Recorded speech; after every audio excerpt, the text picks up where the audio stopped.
Oh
my goodness. Oh my goodness. Hello everyone. Welcome to day 3 of this bullshit. Welcome to day 3 of my bullshit. How are you guys doing? Hello everyone. Hello Jirai. How are you? I hope you're having a good Friday. Today's Friday. Holy shit. 26 months. Thank you so much, Yeti, for the 26 months.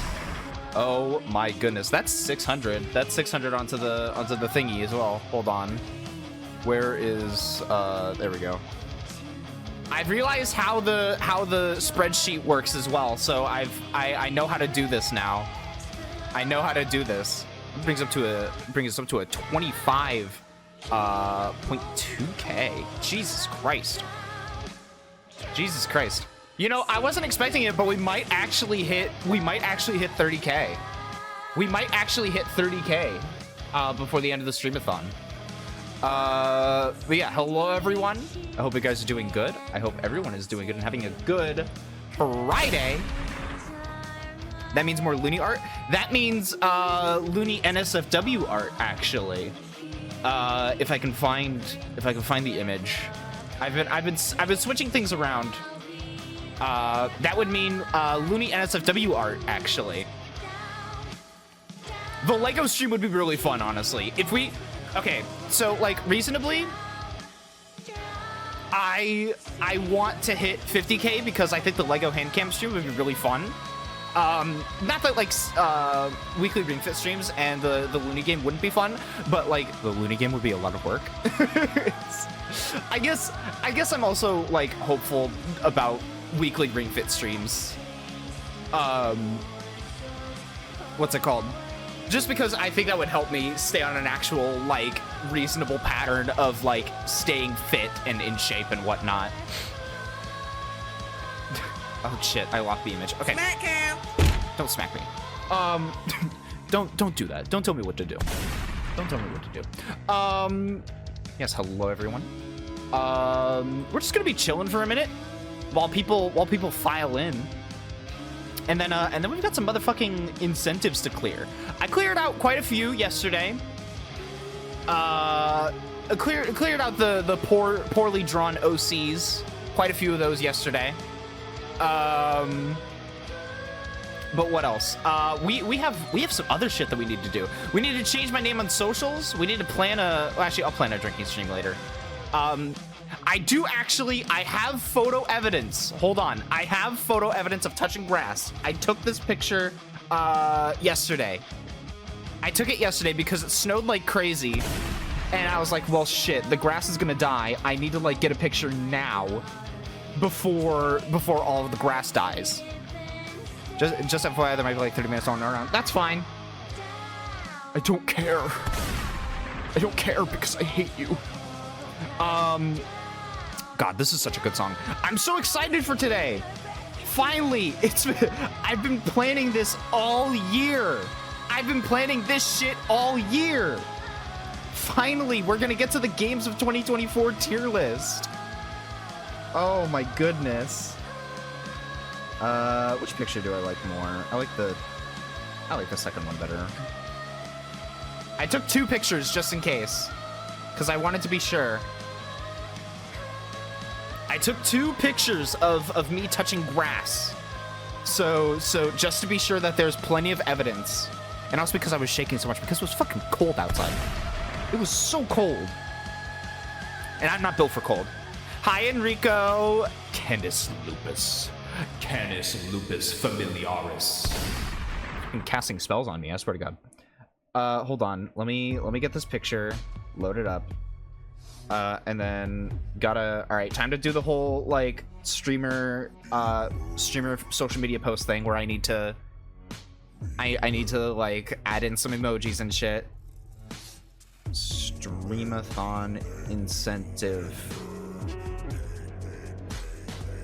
Get the X. Can I be honest? I like the I love the exclamation mark emoji, maybe a little bit too much. I really like it. Do you have a loony tattoo in your hand as solid proof? No. The only proof that it's me is that you know, they're my very, very feminine and demure hands. And you guys will just have to trust me, bro. Just trust me, bro, all right? Listen, you, I'm trustworthy, all right? I'm trustworthy. You can trust me. God, the playlist today really wants to play some Big Mud. I can't complain. You know what? Let's get some fucking Christmas music in here, actually. I made a Christmas playlist. I might as well use it, right? I might as well use it. Let's get some good music going here. Ooh, here we go. Merry Christmas, everyone. Guys, can you believe it? Christmas is 12 days away.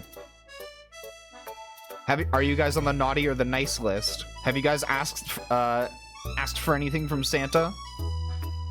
Personally, I've asked for $1 million and an angry hand job, and I have gotten neither. Can you believe it, guys? Oh, Christmas. Jesus Christ. Hi, Sleepy. Just a week away. Sleepy, Christmas is not a week away. It's 12 days away. I'm so happy about this information. It's 12 days away. Christmas, just a week away. Oh, wow. Can you believe it? Christmas, just in a week. Hold on, wait. So how many points was... Okay, Christmas, 1K was touching grass. All right. For hitting 1K points on the Christmas... I cannot spell. What the fuck? Christmas Streamathon. Why did it autocorrect to all caps? I'm gonna kill someone. Streamathon. Here's photo evidence of me you have received touching one grass. request to correct your posture. Before you Thank you for the posture check and the hydrate and the 25 points, Sleepy. If you do not drink from this bottle of water within the next 10 seconds, your balls will explode. Make Hold your on. choice. Sleepy, is that your first one, this Streamathon? Is that the first time that you're doing anything for the Streamathon? Oh my god, it is! I can add you to the list now. Sleepy. Stop burping. Immediately. Stop now! Which that brings us up to a total of... I need to scroll all the way back up. 25 to 4-3. Holy shit. We are getting up there. We are getting up there. Hold on, I gotta Ah, Blue Dog, how utterly laughable. I imagine your day was spent desperately trying to stand out, though in the end, you're just a pitiable oddity, drowning in your own irrelevant uniqueness. How tragic. I mean, you still call me unique, so, you know, I'll take it. I'll take it. Listen, us boy failures, we need to take whatever wins we can get, alright? Listen, it's, you know how it is. I've been, like, absolutely drained this week, Lamau. I am so sorry. What do you mean? It's fine. Listen, I don't actually care, all right? I don't care that you haven't been here for my streams. Like, I don't... It doesn't matter. I'm just happy to be doing this anyways. Enjoy, nerds. And post. Okay. Hold on. There we go. It's up. It's up on Blue Sky. Look, I touched grass, everyone. I touched grass.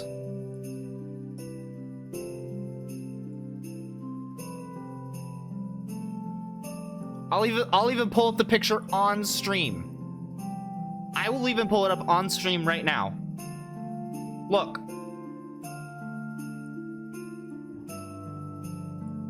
There it is. There's me touching grass. That is actual photo evidence of me touching grass right after it snowed. So I had to hurry so it wouldn't be dead grass. But there you go. You're welcome for that comment under the post. Oh God, what did you do? What did you do? Sleepy, what did you say? What horrible, horrific things did you say? When will you touch my ass? Happy Friday, good morning. You know, honestly, I can't be upset. I can't be upset. I'm gonna reverse Google search on this. Go ahead, you're not gonna find anything. Hands up, hands up. Oh shit. You're not gonna find anything. You won't find shit. That is real photo evidence, all right? Answer the question, Looney. When will I touch your ass?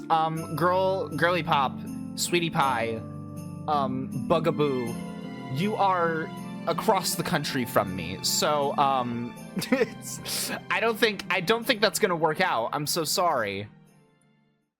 As much as we both would like it to, it's not gonna happen. All right.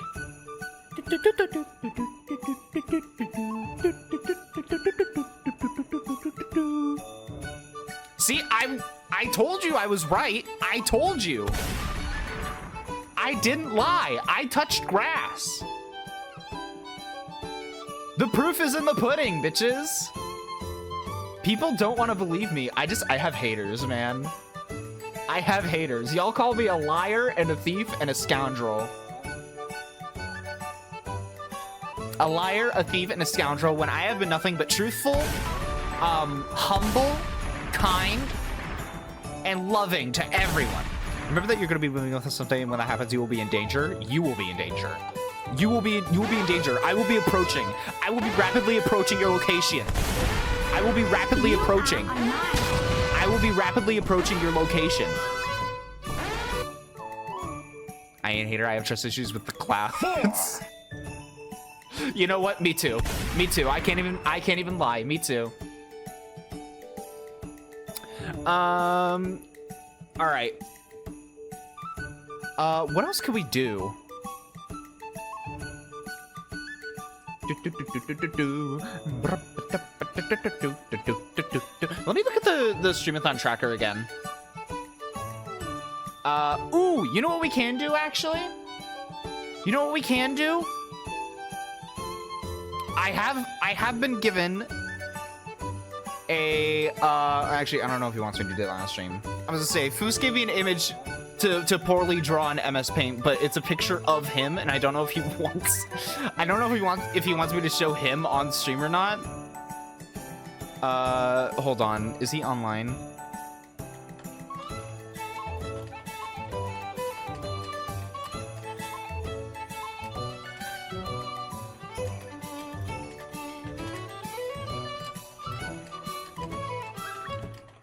Alright, I sent him a message.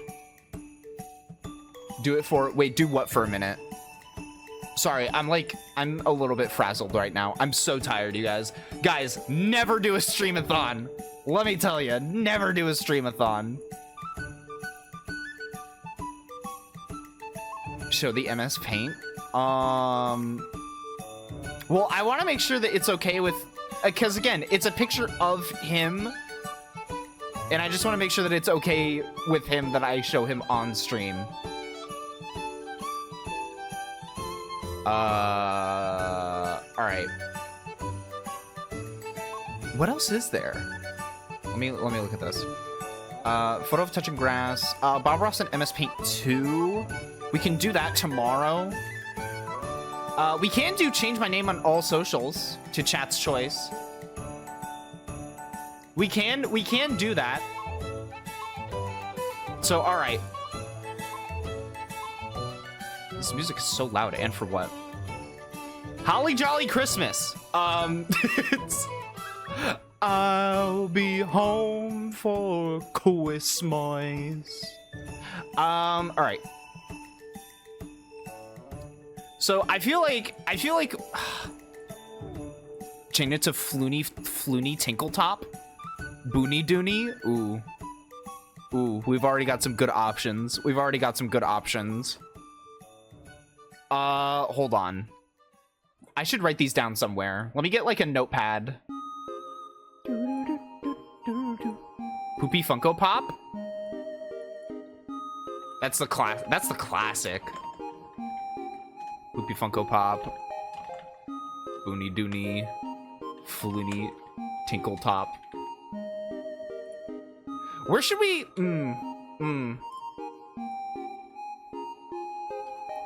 What are some other... Tom Katie for life? No, I want it to be like a fucked up version of Looney Frinkleboom. Cause y'all like to fuck up my name so much. Oh my god, is that Jericho? Is that the Jericho? Loosened Frinkle-Bottom? That is vile. That is absolutely horrible. I love it. Oh, Jesus Christ. Someone in the house just screamed. I think because they saw Loosened Frinkle-Bottom. That's been your name in Discord for me since, like, the start? What? Excuse me? This bitch, I swear to God, comes out of his cave once every 5 years just to call me Loosened Frinkle-Bottom and then leaves. This is so horrific. Also, hi, Jericho. How you doing? Hello, Jericho. It's been so long. You sent proof? This is so fucked up. This is so fucked up, you guys. Guys. Look at this shit. Look at this bitch. Look at this bitch.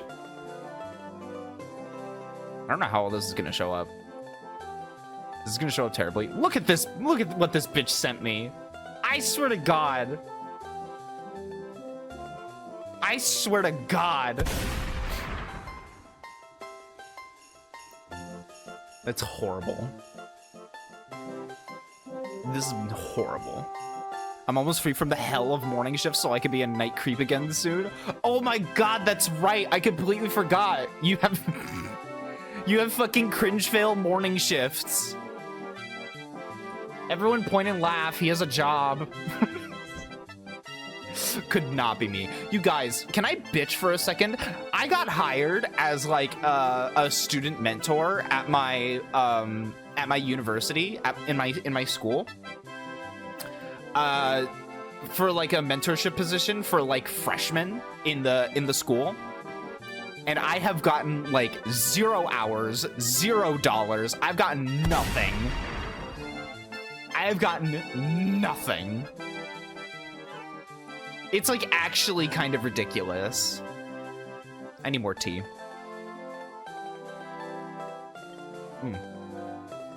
Oh my God. There we go. I'm coming down. I'm coming down. Where are the goals? Okay, so hold on, let me pull up the old goals because we crushed all of these. These were our old goals.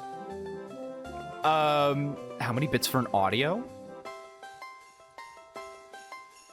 What kind of audio are we talking about here? what kind of audio are we talking about here? Listen, okay, so these were our old incentives. We destroyed all of these. Also, you can see our point of reference in the bottom left for things per points. Girlfriend reveal? Yeah, because I'm totally straight. I'm totally straight. Guys, I totally have a girlfriend. Totally have it. Why did the song just stop? Awkward. Yeah, I'm straight. Love things like pussy and mowing my lawn and football.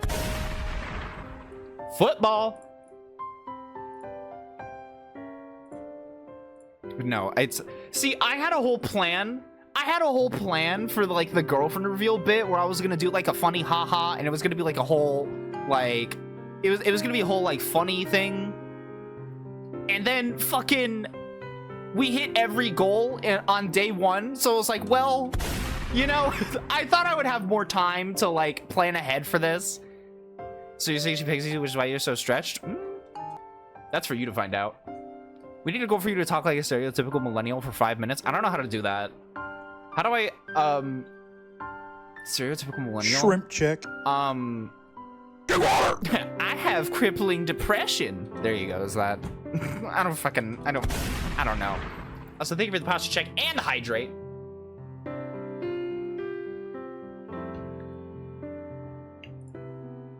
I don't know, man. I don't know any millennials because I don't talk to losers. This is a lie. This is not a truth. I am lying. I am lying to you guys. I am lying like a liar. Rip Bo. Rest in piss, Bo. I'm literally a millennial. Wait, are you, Jerry? I know we always joke that like you're old, but I remember you saying that you're not like that old. But like I don't fucking remember. Dog, it's been ages. I have a job to prove it. Well, I know that. I'm gonna report that for cancellation. No! Don't cancel me. I've just gotten started. I've only just gotten started. We can't end now.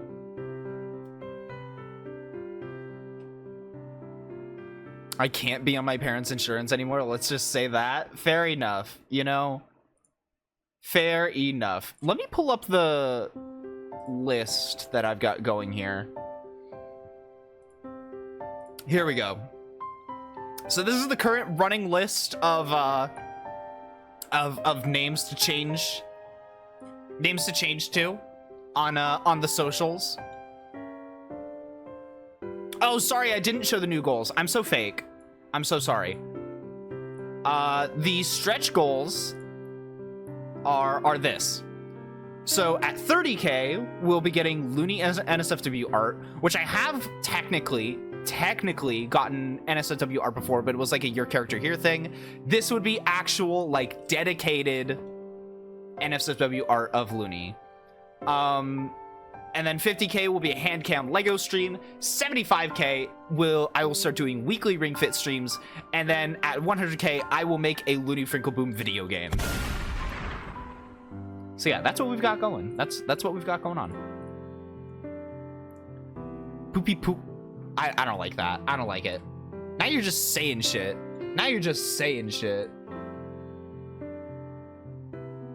Hold up. All right, everyone, hold up immediately. I'm not gonna lie, I was scared to do it because fucking OBS always freaks out whenever you press buttons.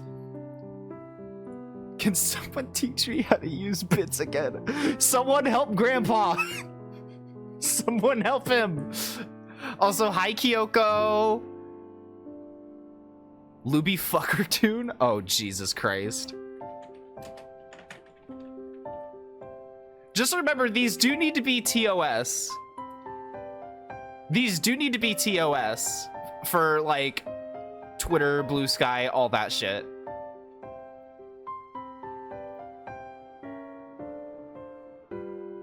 So, like, I don't know if Luby fucker tune would be able to get through. Why is there 3 O's? I'm so bad at spelling. Also, be aware that if you're going to cheer bits, we do have specific bit alerts for specific amounts. We have lots of them. We have lots of alerts that you can play. Loopy plap plap tune? Okay, I like that a lot more. Plap, plap, plap tune. Why do I keep on wanting to say plat? It's the fucking Overwatch player in me. I swear to God. I'm horrible and need to be put down. No, it's cheer. It's like cheer and then number, but it's one word. So it's like that, but without the slash. Also, yeah, fucking, I love Kirby's Epic Yarn so much. Can we bump this shit for a second? Hold on. Jericho _cheered X 4757. I did it.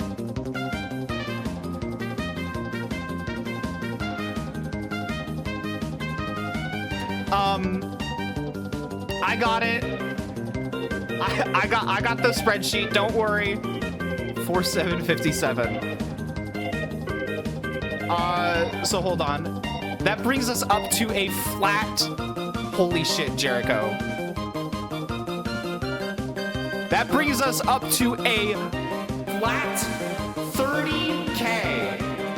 Holy shit.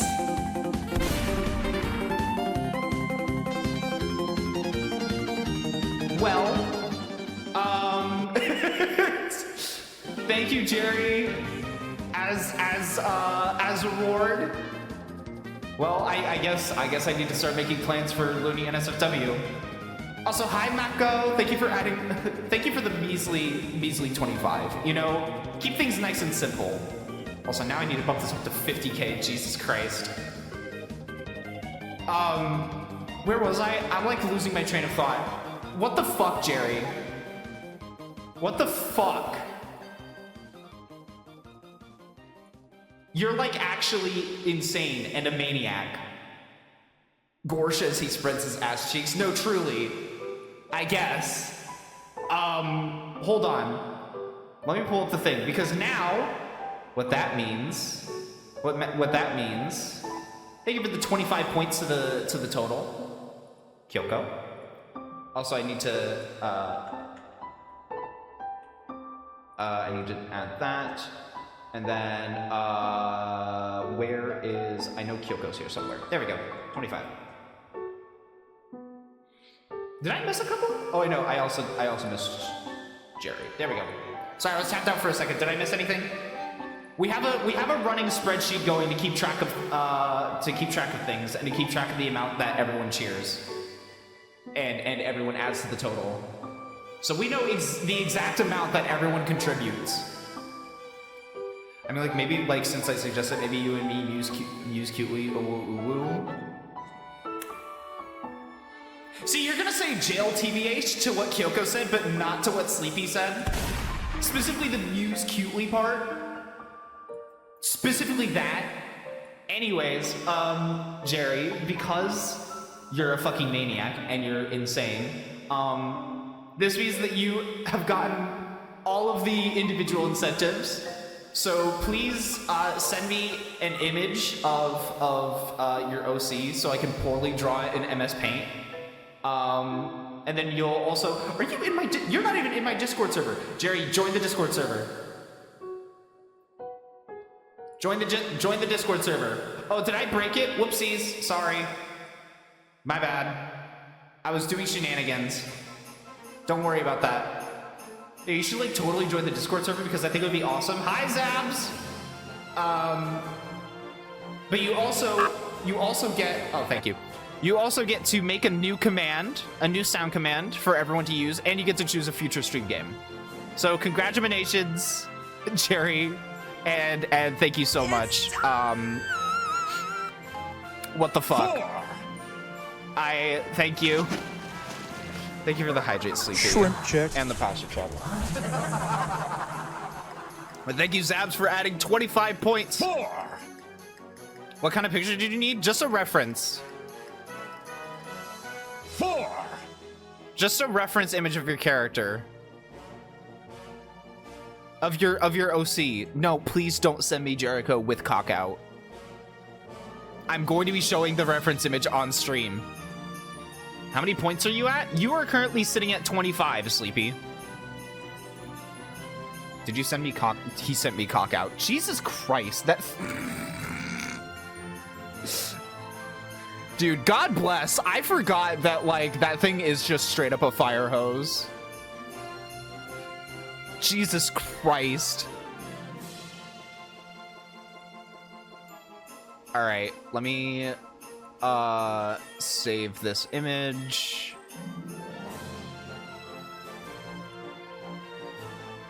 I wonder if you thought about your post for your NSFW already yet? I have a little bit, because like before I started stream, I was thinking, I was just like, what if it happened, you know? Did he actually send a pic with his schlong? His OC, yes, his character. What if I start streaming again? You should, Jerry. I miss you. I miss you. And I mean that sincerely. You're very fun to have around. Me and Face Death are eating pizza? How could you sit there and eat pizza? It was my actual schmeat. He's capping. I mean... Okay, hold on. So before I get to the poorly drawn Jerry in MS Paint, we need to cover something real quick. Now that there's more and more people filing in, guys, we're covering the first goal. Holy shit! Thank you so much, Luke, for the 17 months. Thank you. Hold on. So that's 700 or another 600 for Luke on the Streamathon total, which means we're now sitting at oh shit, I missed someone. Oh, it's because I missed Zabs. What the fuck? Twist, eh? Come on, season 6, let's get sickening. Sickening! Thank you so much, Jerry, for the tier 1 sub. Thank you. Oh my god, that's another 600 points. You guys need to stop. Okay, thank you, Yeti. What are we at right now? Jesus Christ, guys, we need to stop. Things are going very fast.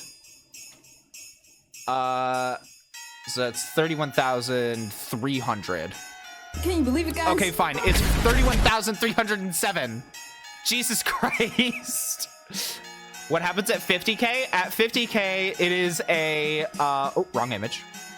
Hold on. Do-do-do. Boo-do-do.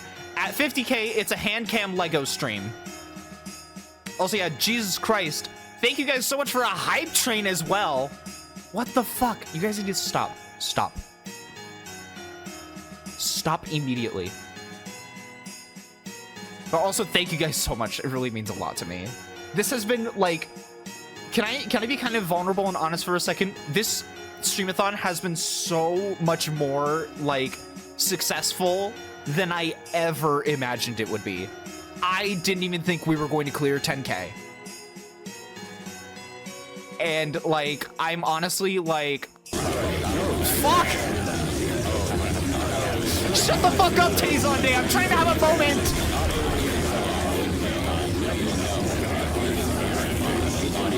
Oh.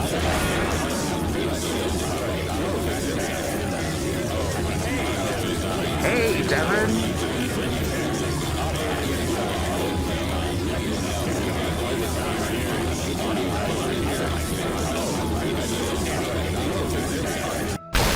Oh my god!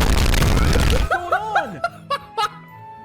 What was that, dude? I'm not gonna lie, I forgot what 31 bits was. Just a week away. I forgot that was what 31 bits was. I am so happy about this information. Christmas, just a week away. Oh, Jesus wow. Christ. It's not Christmas. Can you Okay, believe it? listen, Christmas, listen. just Shut a up. week. Listen. It got here so fast. We need to decide. Christmas, just a We have some name candidates. We have some name candidates for our very first goal of changing my name everywhere temporarily. Wait, before you go, we need to cast votes. We need to cast votes. So hold on, let me /poll. which name?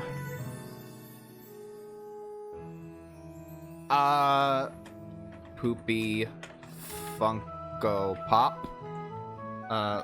Boony Doony Floony Tinkle Top.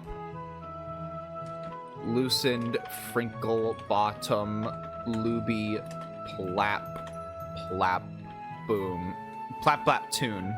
If you pay me $30, I'll rig it. No, pay me $30. Pay me $30. Oh my god.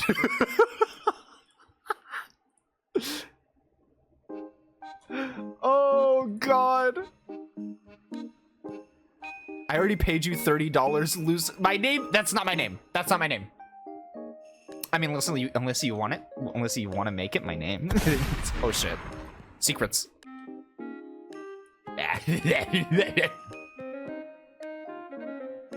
Oh my goodness.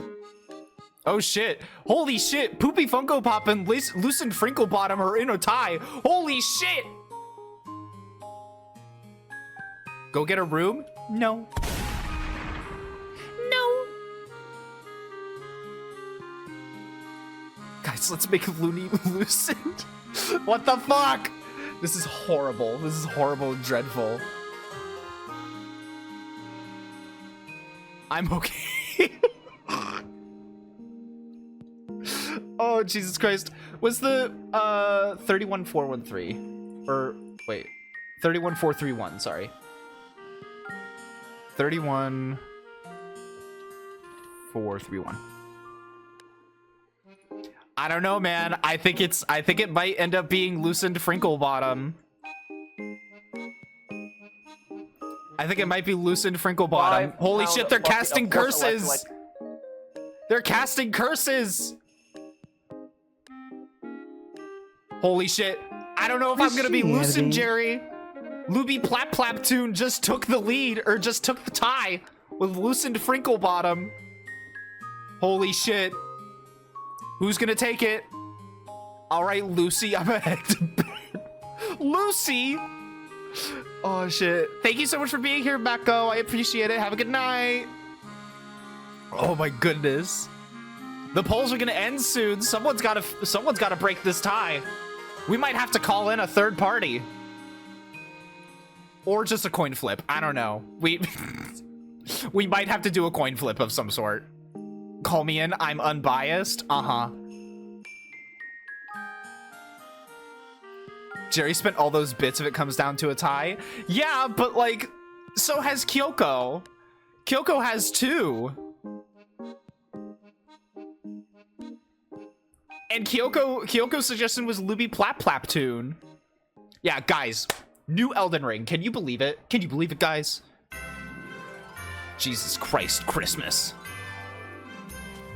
Boom, boom, boom, boom, boom, boom, boom, boom, boom, boom, boom, boom. Should we run a second poll, or should we do a coin flip? What do you guys think?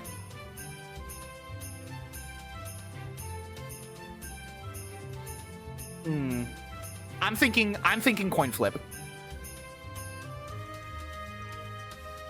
I'm thinking coin flip, but I also would be fine if we run a second poll with just those 2 options. All right. So it's between these 2. I'm kind of upset that Poopy Funko Pop didn't get that didn't get it, but it's fine. Between Loosened Frinkle Bottom and Luby. Oh shit, I'm fucking things up. Luby Plap Tune. We're gonna have this poll go for only 2 minutes this time instead of 3 minutes. Oh. And start poll. All right. Cast your votes. Democracy is important, everybody. Pokemon, go to the polls.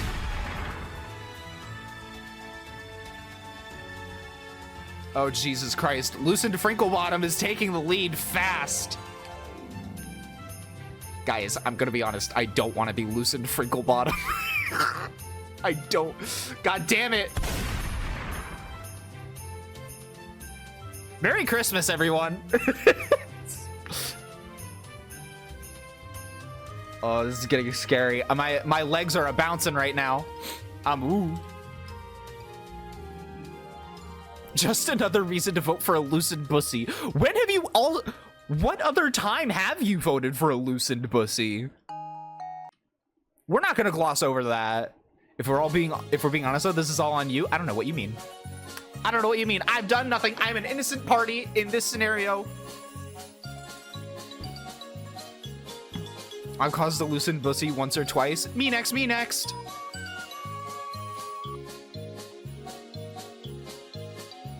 Oh my god. It's close. 3-4. 3-4.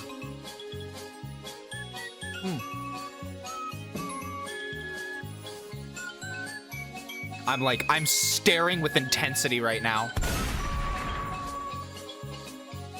You know what? I want to listen to fucking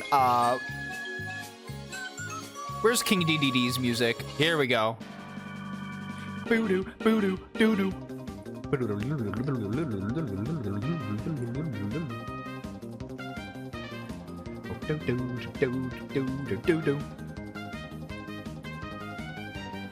Oh, Jesus Christ. Well, there it is, isn't it? There it is. Loosened Frinkle Bottom. All right, time to open Blue Sky. Hold on. And I actually don't know how long I'm gonna keep it this way. Let's say like until the new year.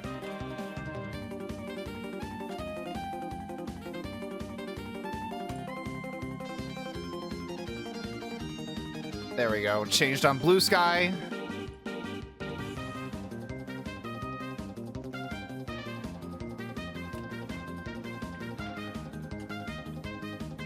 Loosened Frinkle Bottom on Twitter. Wait, isn't Twitch bitchy if you try to change your name too many times on Twitch?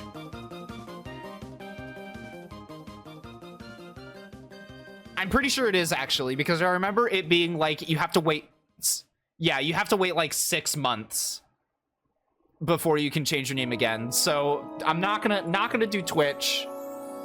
And you know what? I'll even change my name on Discord. Shrimp check. Where I'll change my name in the Discord server to Loosened Frinkle Bottom.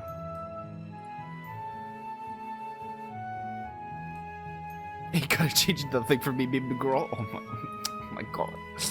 What a gentleman. What about your Twitter? Twitter's changed. Did it not go through? No, it went through on Twitter. It went through on Twitter. All right. All right. Let me delete that. Thank you guys for that. Hold on. That's 25 points from Luke. So that brings us up to 31, 4156. There we go. All right. A month is. It's not 1 month. It's like 6 months. It's like 6 months, dog. I'm not changing my name on Twitch. I'm not. Jerry, I'm not doing that. I'm not doing that. You cannot convince me. All right. Let me pull up this picture of this fuck-ass coyote.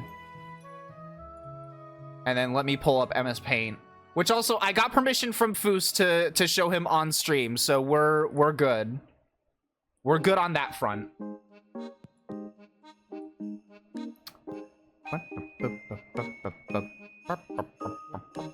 All right, Jerry, I hope you are ready. because I am about to show you what a modern artiste looks like. All right, I hope you're ready.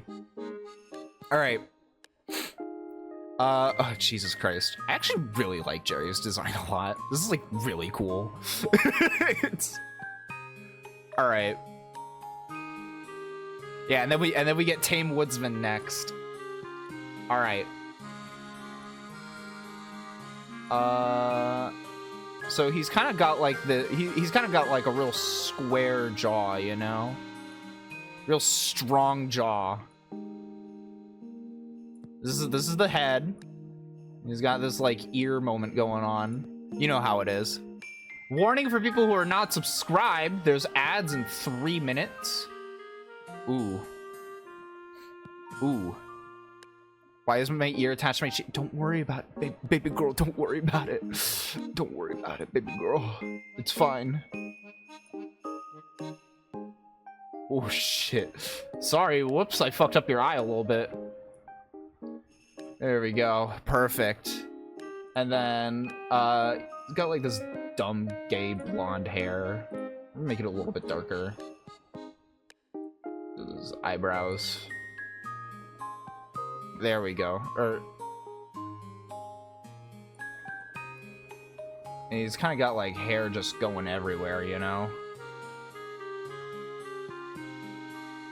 This head is kind of built like the head of a total drama character, you know what I mean? Like, I don't know, man. All right, campers. Today we're gonna try and find a reason to keep going.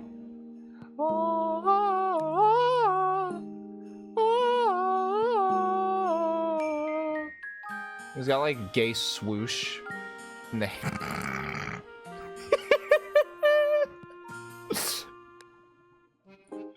Like, your ears are, oh my god.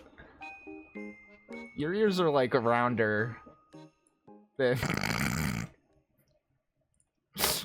Oh no. There we go. Perfect. Perfect. Perfection. Mwah. He's got that like, oh man. Is he even eye color? Okay, it's blue. He's got pretty baby blues.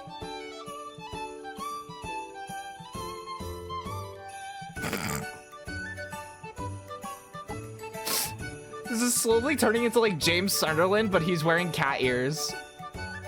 Oh no. He looks so... He looks so sad. Okay, and then get the shoulders. I'm happy about it. You know, I'm happy about it too, Jerry.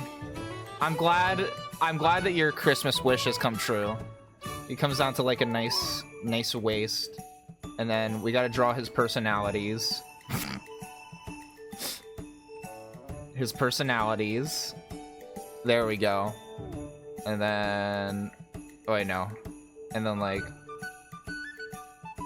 yeah, there we go. Why are they sagging? It's called bearing the weight of your sins. Your sins are just all in your boobs, all right? Don't worry too much about it, all right? Don't worry too much about it, okay? Listen, I'm the artist here, okay? I'm being given too much power. Oh wait, hold on. I was totally about to open up Discord, and I'm pretty sure my DMs with Jerry were still open. And I was like very afraid that I was about to flash cock onto stream.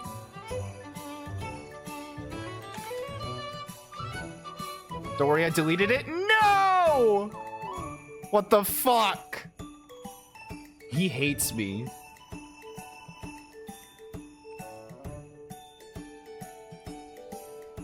Alright. Sorry, babes, you didn't pick up. I didn't even know that you called me. I'm on Do Not Disturb. I don't hear phone calls. I'm sorry. And then he's got like really defined abs. Oh, perfect. And then, like, where's like forest green? There we go. This is not the right color, but I don't care. It's got like forest. We're gonna put him in like forest green shorts. There. Oh no. Oh, perfect.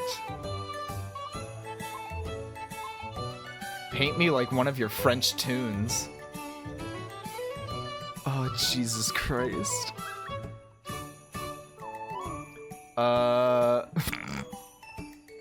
How do I've like fucked this up, but it's fine. Oh wait, we gotta get like this big collar, this big like fuzzy collar. I have no neck. Shh, shh, shh, shh, shh, shh. Don't worry, don't worry. It's fine. It's fine. Listen, we're... It's fine, okay? It's fine. Listen.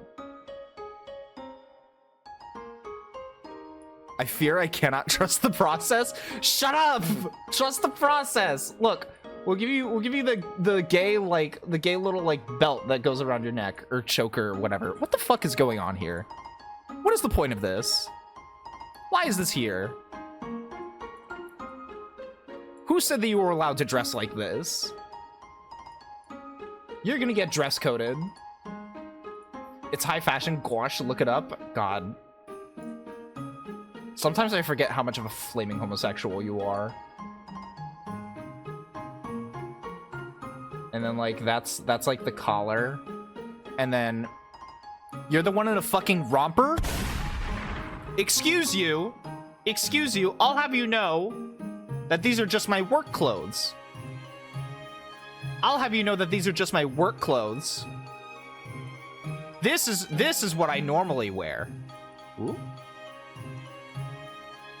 Fucking, this is what I normally wear, alright? These are my day clothes. I'm just in my work clothes right now, alright? And also because I don't have a PNG that has my my ref sheets outfit on.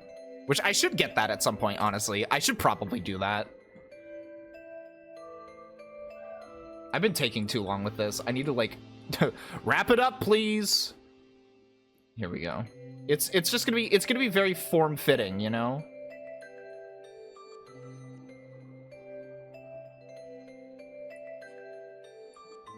And, like the boob window. Oh my god, I could do that. You're so right, Jirai. Even though I don't expect anything from it, but I could put it there. Here we go. Get some of that. Get some. Oh shit, that's too much. Hold on. Wait, gotta show. What are you showing? What are you showing shoulders short? What are you showing shoulders for? Shut up, alright? Listen, it's day 3 and I'm already fucked up. I'm too far gone. Hold on. Actually, hold on. Oh! God, why is MS Paint like this? Hold on, I'm gonna fix it in just a second. I'm gonna fix it, don't worry. Don't worry, everybody. Oh, shit. Hi, Dazzy. Thank you for the 25 points. I don't know if Yeti's here right now. Did we ever... Dazzy, can you help me out? Can you help me out here? Have you contributed points before? Because I don't see Dazzy's name on the spreadsheet.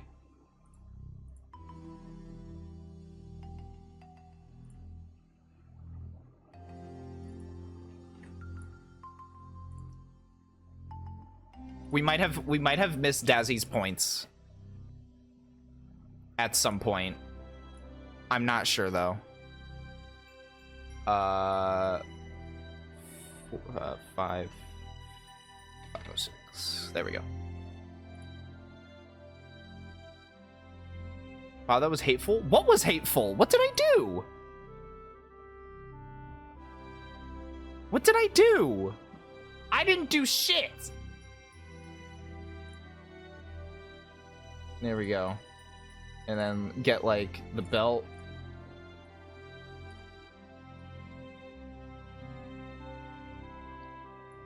Missing someone? Listen, I'm dumb, alright? Listen, you can't blame me for these things. And then... Perfect. Alright, awesome! Why am I that color? Listen, don't worry too much about it, okay? Don't worry about it. Listen, would you rather be, like, trying... I think it'd be easier to go from, like, orange. There. There.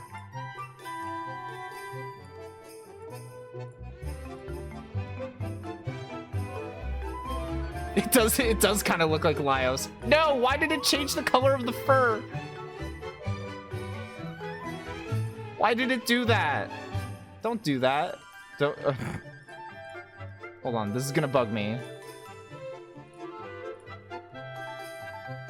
There. There. Boom. This was a mistake? I don't know what you're talking about. I don't know what you're talking about. I'm going to send this to you, and you're going to like it. Merry Christmas. Where are you? Boom. There you go, sweet cheeks. Merry Christmas. Shrimp check. Thank you for the pasta check, Zabs. 4. Alright. 4. He's blocking me, guys. I cannot believe this bitch.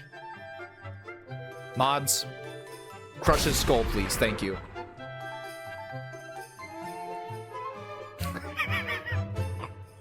All right, this one's gonna be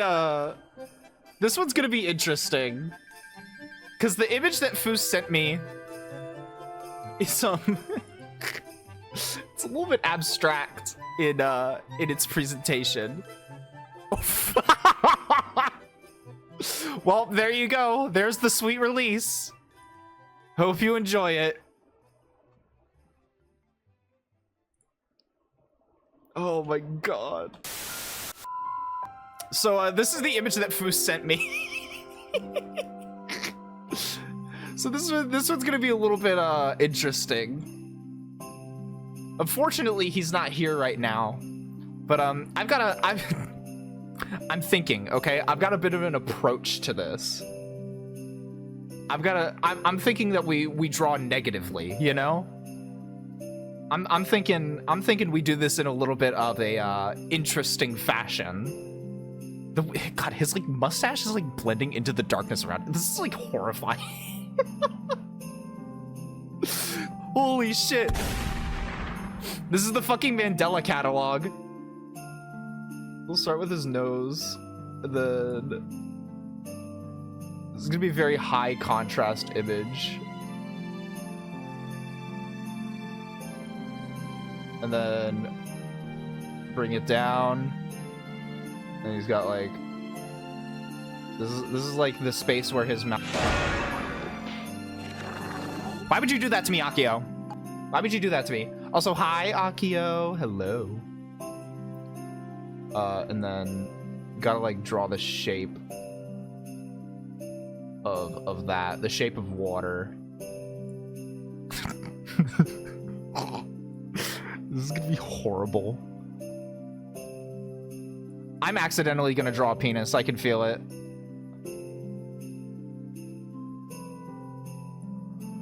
And then,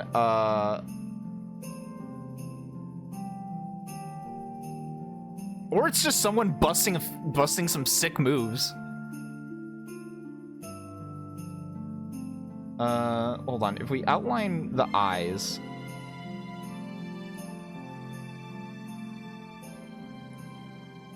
Hi, Hi, Dreamy. Thank you for the 25 points. Oh my. Listen. Listen. Listen. Okay, I am something of an artiste. I got really bushy eyebrows. Listen, we're drawing with negative space here. This is a thing, right? Oh Jesus Christ! Thank you for the hydrate, Akio.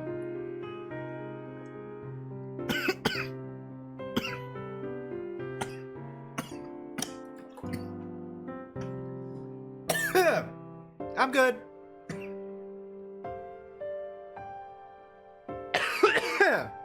All right. Wow. Bitch, we don't want the They call that the recipe to your dangerous mama. hydrate. Cobbler, bitch. Whew. See, guys, little tip from me to you. Do not inhale while drinking water. Smack him. Okay, I'm good. I'm good. I'm good. Don't want to get people to worry. Don't want to get people to worry. I am good. All right. Oh, shit. Also, no, someone turned the lamp on. How will this affect Juno's legacy? Why would you do that to me? I just realized instead of erasing, I could just draw in black.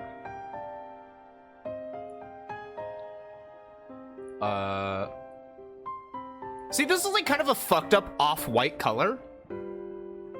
But like honestly, it kind of works for like what we're what we're going for here. Do do do do do do do do do do do. You guys see it? You guys see it? Thank you for the 25 points, Akio.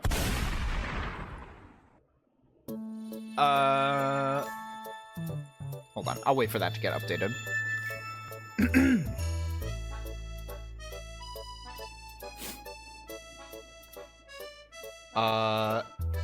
We'll leave like a little bit of shadow.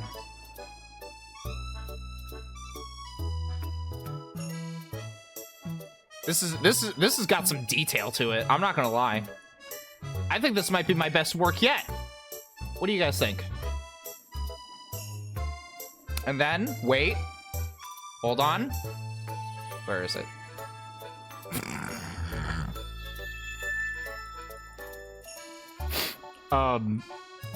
Why did it leave that, like, fuck-ass outline? Don't do that. Are you kidding me?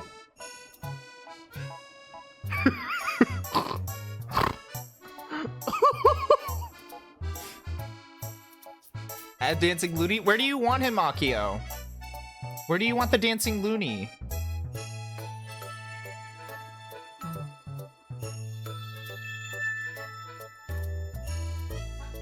You know what?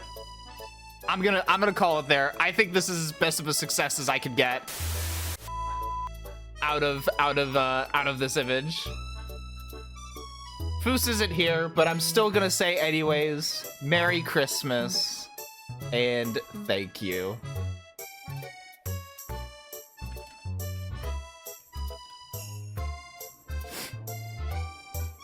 And then I'll get him when we switch back over. I'll get him when we switch back over, Akio. Oh my goodness. All right.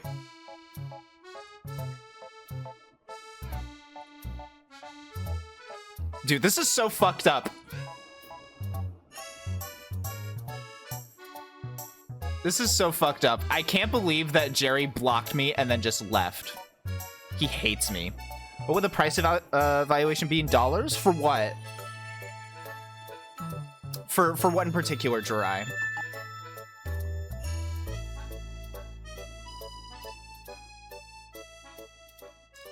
Wow, there's a shit ton of for that last art piece? Oh, definitely like $1 million, I'd say.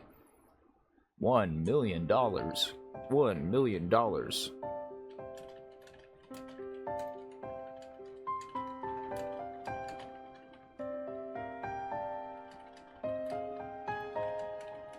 And a 1, and a 2. No, don't do this, God damn it! 4.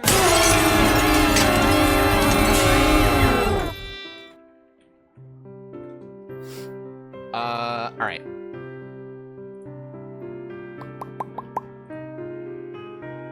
Close that.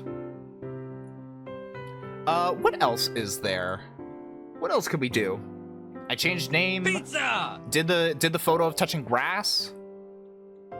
5 pound. Did the drawings? Oh, speaking of which, I need to clear some of these. Smoke. That's done. Oh, Jesus Christ. 500 cigarettes. Jericho.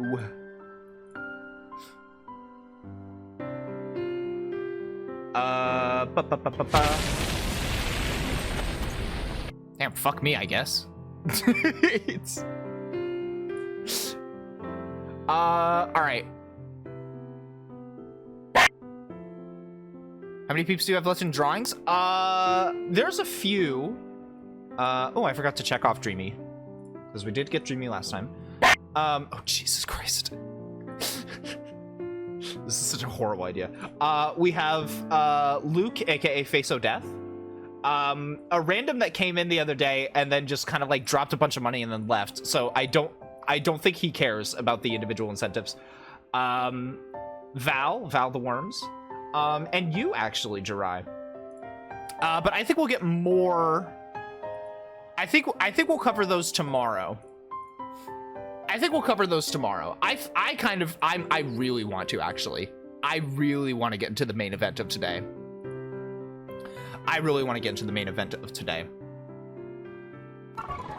Oh, Jesus Christ.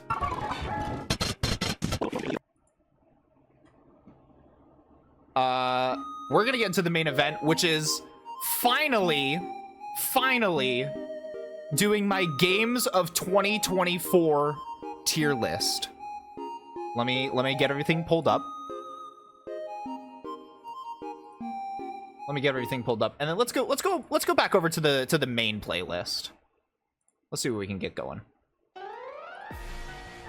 No, I don't want to listen to this right now. Here we go. All right. So, this is what we've got going on. Welcome to Looney's Games of 2024 tier list. We have a lot of games to get through. Don't ask why the size of the logos is so variable. It's just because of the image sizes. Oh, shit, I almost forgot. I need to add in Akio's Dancing Looney. If I can find him. There we go. Whip. Hold on. Whip. There he is. There he is. And he'll go right over here. Thank you for the Dancing Looney, Akio. And then let me go ahead. Swap those.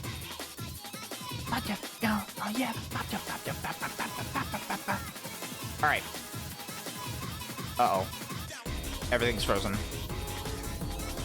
Okay. So welcome to Looney's Games of 2024 tier list. Oh geez. So there's a couple things. So I have been saving up a list of every single game that I have played for the first time this year. And I'm going to be ranking them all on this here wonderful tier list. Yeah, I did play Shadows of Doubt for the first time this year.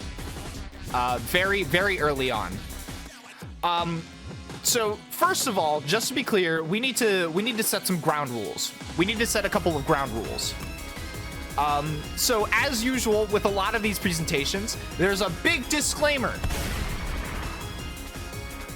With this disclaimer for this stream being that all of these are just my opinion, and I'm just one person. These are not games released in 2024. These are just games that I played for the first time this year. There's going to be games from all over the place that we're going to be talking about today.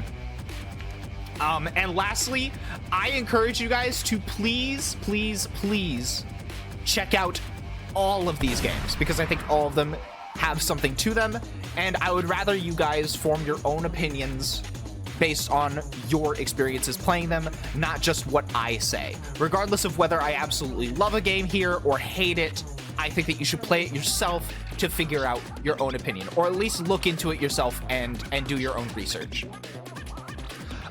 So with that being said, I think we should just get straight into it. Hold on, I have a notepad. I have a notepad of all the games that we're gonna be going through.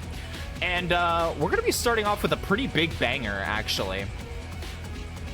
We're gonna be starting off with a pretty massive banger. Hold on, first things first, I need to update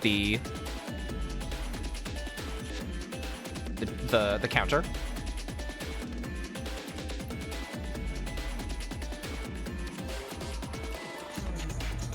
All right. So this year for me actually started off with a pretty big banger, and we've got Buckshot Roulette first up.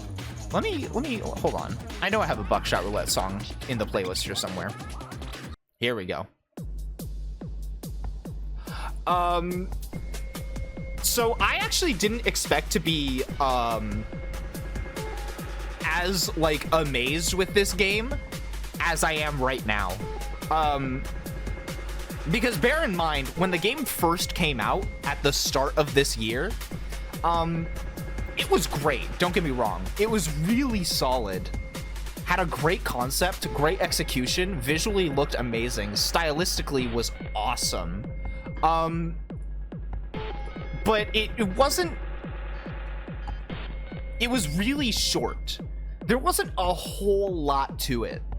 But hey, hands up. Truth be told, the developers stuck with it all this year, even recently coming out with a multiplayer update, which I didn't think was going to happen at all. Like, genuinely, I did not expect a multiplayer update for Buckshot Roulette. But they came through anyways. This game has kind of become somewhat of a phenomenon, I feel. I mean, there's literally, like, I don't know. I think you've kind of made it as a developer and as a game. When your little game gets rip-off versions on Roblox. You know what I mean? And, like, oh, God. The style of this game is so fucking good. It's not even all that scary, even though I feel like it was advertised really heavily as like a horror game, but it's not really that scary. It's more so, I think more so kind of a thriller. Like, it's got such great atmosphere, and like you can feel the tension as you're playing the game. And there's even like some really great details as well, like the difference in animation between you and the dealer when you use items. Like the way that the player uses items, they're like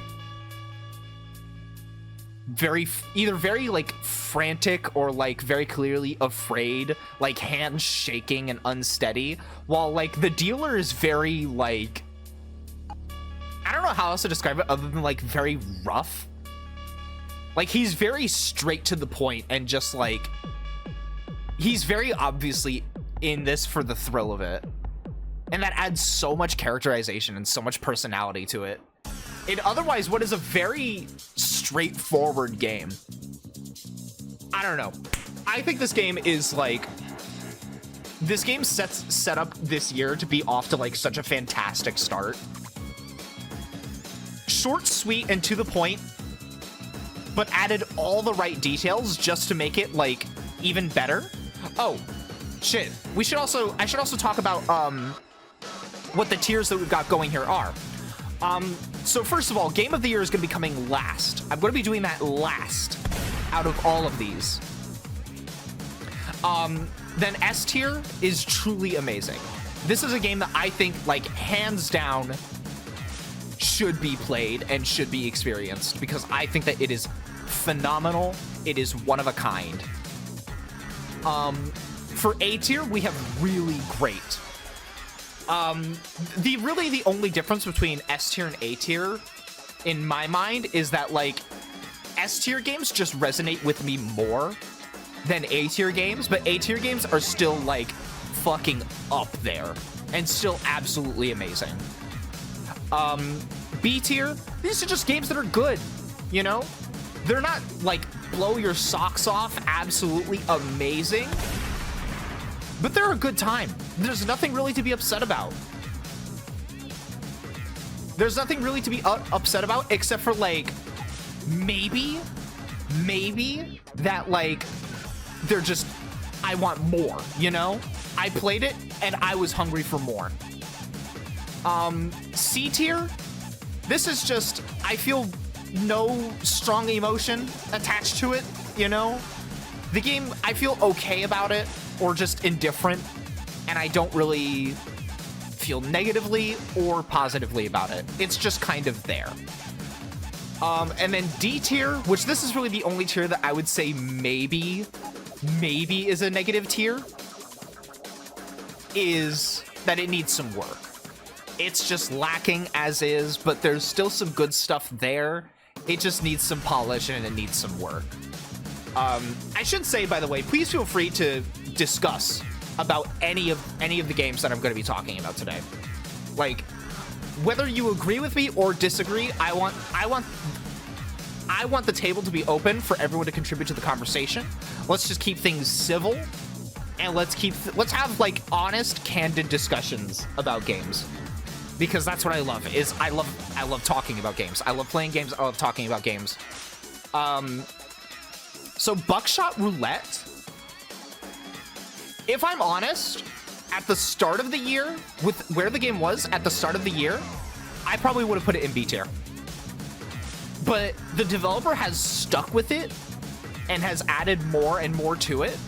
Because, like, again, the thing is with, like, how the game was at the start of the year was it was great, but it was short. And I was hungry for more. But he absolutely delivered. I'm gonna say Buckshot Roulette is really great. I'm gonna say it's an A tier game. Hands up, you know? Hands up, I think that there's not really much to complain about with Buckshot Roulette. I think that it has very clear goals as to what it wants to do, and it does them all amazingly well.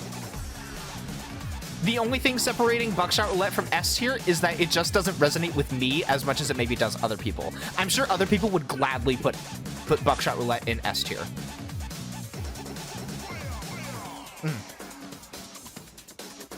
Oh man, I'm gonna be doing a lot of talking tonight, you guys. I'm gonna be doing a lot of talking tonight. So I'm sure you guys can already see what's up next. And this is the big one. This is the big one. Oh, let me go back to my presentation. Alan Wake 2. Oh boy, this is one of the big ones for me. I truly, hold on. Let's get the appropriate music going. Where's Herald of Darkness? Alan Wake. I have sung this game's praises so much, and I'm going to continue to do so. I'm going to absolutely continue to do so. When I saw that this game was announced for Game of the Year last year, I, like many people, was absolutely baffled and confused. How could this game be up there? Alan Wake. It just came out. Alan Wake. Alan Wake. And then I played it, and Alan Wake. Holy shit. Wake. This game is fucking amazing. This game does things that I have never seen a video game do. or if I've seen it done in another video game, it was done not as well as how it's done in Alan Wake 2. Like, the blending of live action with in-game footage is fucking amazing. The story is, like, genuinely mind-bending. And, like, it's so fucking confusing. I am in hell. This is my dark place. This is my dark place. I'm stuck. Someone help me. Someone save me. I'm in the lake. I'm in the lake. But like, God, the stories of both characters. So if you don't know, Alan Wake 2 is the sequel to Alan Wake 1. Hi, Shadow. Thank you so much for the 25 points. I'll go ahead and add that. That brings 31,581. 31,581. So yeah, Alan Wake 2 is the follow-up, the sequel to the first Alan Wake. With the catalyst of our story, the start of the game basically being the discovered murder of someone who went missing during the events of the first game, which took place 10 years prior to Alan Wake 2. Or no, 13 years, sorry. 13 years prior to the events of Alan Wake 2. They suddenly appear again, and they have been murdered. And you start the game playing as the character on the left, Saga Anderson, who is an FBI investigator. And as things go on, things start to get weird. She starts to find pages written by Alan Wake describing what's happening to her and what's happening to her work partner, Alex Casey. Eventually, Alan Wake reappears, coming out of the lake. And he starts telling his story about what it was like inside of the dark place, which is what's going on in this middle picture. And so you start playing as Alan Wake for a little bit. And then after you get introduced to both sides of the story, both Saga's story and Alan's story, which takes a significant amount of time, the game lets you go, and you can choose freely between whether you want to continue Saga's story or Alan's story. You can do it in whatever order you want. So you essentially have two games in one, both of which playing fairly differently, whereas Saga's story is very focused on, like, sort of piecing together evidence and, like, investigating what the fuck is going on. Alan's story leans very typical survival horror fare, but with a lot of, like, environmental fuckery going on, like, the environment's changing in the blink of an eye right in front of you, which, by the way, is done so seamlessly and so amazingly, better than what I've seen done in any other video game that attempts it. And not only that, but just looking gorgeous the entire time. And listen, I am not a fan of realism in video games. Hands up, I'm not a fan of realism in video games. But I think Alan Wake 2 does such a good stylized realism where, like, it's very clearly going for realism, but there's a lot of artistic direction going on with color palette, with lighting, with the way that characters are animated. It's done so well. It's done so fucking... oh my god, you guys, I love this game. Combat feels amazing. It feels so much better than the first game. If you've played the first Alan Wake, then you know what I mean. Where, like... the first Alan Wake was fine, but it got kind of bland because it was just an action game. It was an action game before it was a horror game. This is a adventure horror game, I would say, with action as well. It's an action adventure horror game, but it's a good blend of all of those things, and it's actually kind of scary. It actually is kind of spooky. The biggest complaint that I would say, though, is that it really does, even with all of the DLCs available right now to play, it still leaves a lot of open-ended questions that it doesn't really give the answers to. And I don't know if we're ever going to get the answers to them, I'm gonna be honest. Which is very frustrating. God, I scream out in agony, who the fuck is Warland Door, for a reason. Because we meet Warland Door fairly early on, right at the start of Alan's side of the story, and by the end of everything, we still don't know who the hell he is. We have kind of an idea, but we still don't know who exactly he is.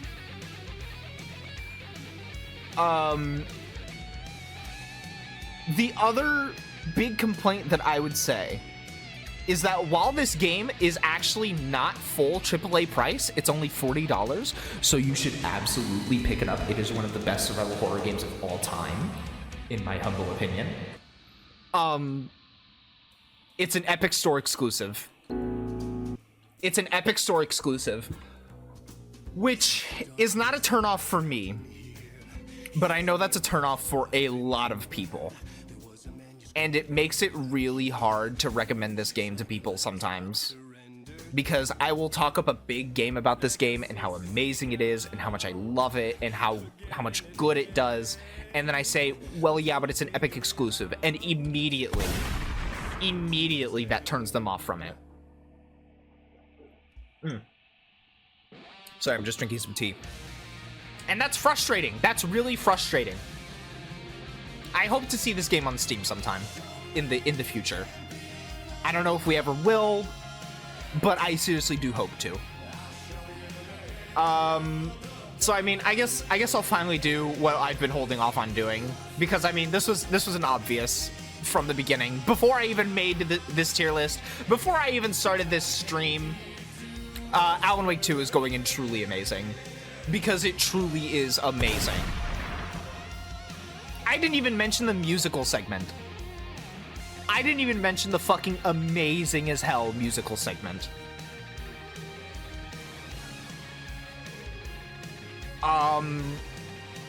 Yeah, no, just... I don't know what else I can say other than, please, for the love of God, if you have the money, play Alan Wake 2. Even if you don't like horror games, play Alan Wake 2. It's not that scary, and it is worth your time. If you love yourself, play Alan Wake 2. Oh, I guess my other big complaint would be that the beginning of the game is very slow and takes quite a long time to set up. Which I kind of understand why they did it that way, because there's a lot of abstract concepts going on. There's a lot of weird concepts, both story-wise and gameplay-wise, that they have to set up. So I understand why the beginning of the game takes as long as it does, but still, it's like 3 or 4 hours. It's a long time to set up and get things going. But once it gets going, man, is it good. Is it good, and it's a fucking treat. Next on the list, we have another banger. God, beginning of this year was fucking great. We have another banger, Trombone Champ. God, this game is fun, you guys. This game is fun. So it's pretty straightforward. There's not really much else to say. It's a little indie game made by one person, I believe. Someone can correct me if I'm wrong, but it's made by one person. And it's a trombone rhythm game. This game is fucking bananas. It is insane. And I'm not just saying that because there's the monkey on screen. 4.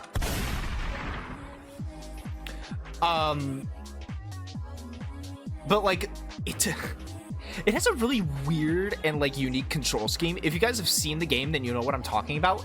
But like, basically, this marker on the left here, you have to line up with the notes that are coming from the right to the left.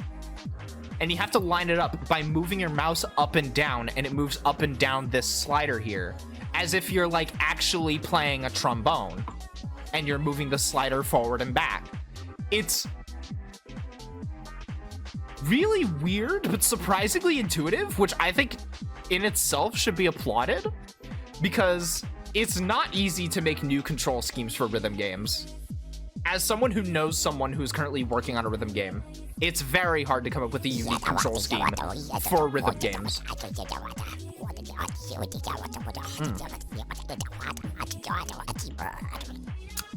The music choice is really fun. Even though it's a lot of classical music, it's still really fun. The control scheme is actually fun to play around with. God, what else is there really to say? There's not really much else to say. It's just a good time. It's just a really good time. It's really funny. It's absurd in like a really good way. I mean, I don't know. I don't know what else to say, really. It gets kind of weird. Hence the baboon serpent. It gets very absurd, but all around it's a really good time. It's a really fucking good time. That being said, though, in terms of my personal tastes, I'm just gonna say it's good. I'm gonna say it's good. There's absolutely nothing wrong with the game. Just I'm not absolutely goo goo gaga bananas for it. So I'm gonna say it's good. It's a good game. It's a really good game. If you like rhythm games, then I highly recommend you check out Trombone Champ. If you like really weird games, I highly recommend you check out Trombone Champ. Oh yeah, there's also like a trading card kind of thing going on. Where like you get a bunch of collectibles and like that plays a big part in the game. In the game's story as well. There's a story which is interesting. Yeah, it's a good time. Next, we have one that I have feelings about this game. Shadows of Doubt. Another indie title. I'm not sure about the team size. If someone knows, then they could say. But yeah, this game is really good, but it also has some issues. So this is a procedurally generated mystery game. So you load into a map. There are some pre-made ones that you can choose from, but you can also just have the game generate you a map. And you play as basically a freelance detective. You're picking up jobs. All of the mysteries are procedurally generated. So it's semi-randomized each time. Just to keep things, yeah, procedurally generated detective simulator. And surprisingly, the procedural generation is actually able to make cohesive mysteries. It's kind of amazing. It's able to make cohesive mysteries that have red herrings, that have dead ends, that has evidence that you can trace to find the actual culprit. You can get all sorts of information. It has this amazing noteboard system where you can make connections between objects. And sometimes it automatically does it for you, but you can also make your own connections between things. It's really in-depth, and like the gameplay goes so in-depth with it. It's like actually so impressive. Technologically speaking, this game is fucking incredible. With that being said, though, I do have some complaints. First of all, sometimes the balancing of mysteries is a little bit weird. And maybe, hey, hands up, maybe this is just a skill issue. And you guys can call it as it is if you want to, and say that it's a skill issue. I'm fully willing to admit that.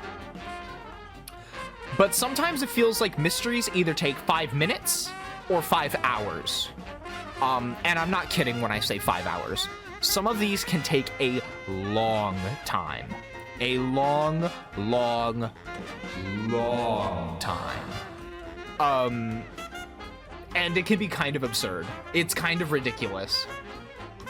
Some of these are really easy to figure out. Some of them are really, really hard to figure out. Sometimes the game itself is just really hard. Like, I recently did a Shadows of Doubt stream where I tried to take a job where I was supposed to hide a dead body. But, like, because of the really, like, finicky behavior of some of the NPCs, it made it really hard to get past them because they would see the dead body, run up to it, be like, oh my god, this is terrible. Run away for a second, and then run back as if they rediscover the body for the first time again. Which, like, I don't even know why they would be down there in the first place, but it made it really frustrating and, like, in 10 times more difficult than it probably should have been, and I couldn't get them to leave, no matter what. I tried pulling alarms, I tried fighting them, I tried, like... What else did I try to do? Tried fighting them, tried setting off alarms, I tried waiting for them to leave, even after hours of in-game time, I should say. Hours and hours of in-game time. They were still there. Which, hold on. Is this game still in early access? Hold on. I'm gonna look at Steam right now. Is this game still in early access? Oh, it's not. Never mind. I thought this game was still in early access. But this game is still being regularly updated, I should say. This game is still getting regular updates. They are still working on it. Which is great. It's a good sign. There's a lot of good here. There's a lot of really, really good here. But there are also some things that can be very frustrating about this game. Visually, it's beautiful. It's fucking gorgeous. Aesthetically, it's absolutely amazing. Just some of the mechanics are a little bit inconsistent, or just really frustrating. Ooh, I actually don't know. I actually don't know where I would put this.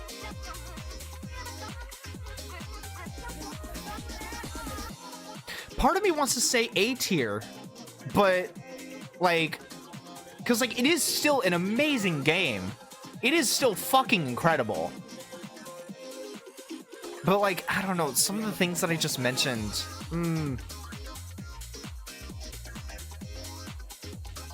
I don't know. Any input from anyone in chat? I'm B tier?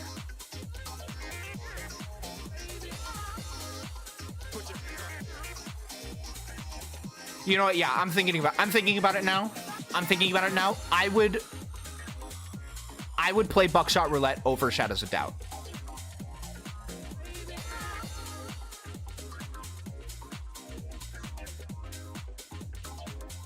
Yeah, it's cool in concept, but those concepts don't always... Yeah, absolutely. But it is still worth saying that when those concepts work, man, do they work.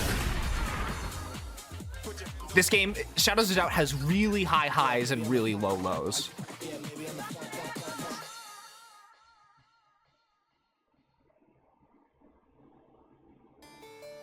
Still, regardless, absolutely worth playing. I cannot recommend it enough. All right, next up, we have an interesting one. We have a really interesting one. We have Returnal. So this is a game that I feel like really, really, really flew under the radar. I remember when this game was first revealed a couple of years ago, I think at the Game Awards, actually. It was either like at the Game Awards or at like Summer Games Fest or something like that. And I saw this game and immediately I was so intrigued. I was so incredibly intrigued. Like just the idea of like a kind of horror themed bullet hell shooter was really intriguing.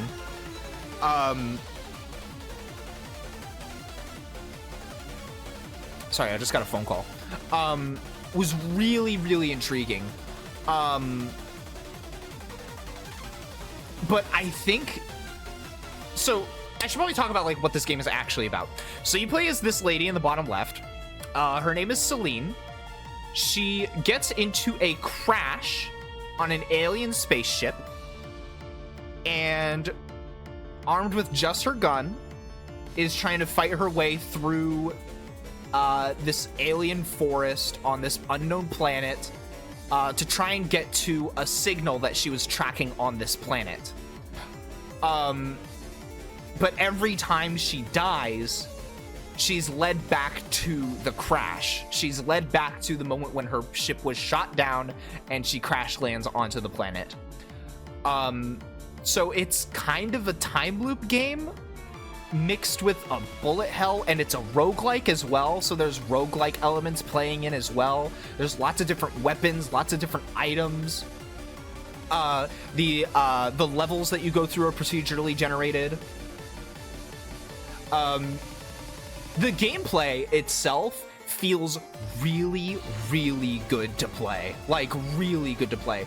This is, like, hands down, amazingly solid action gameplay.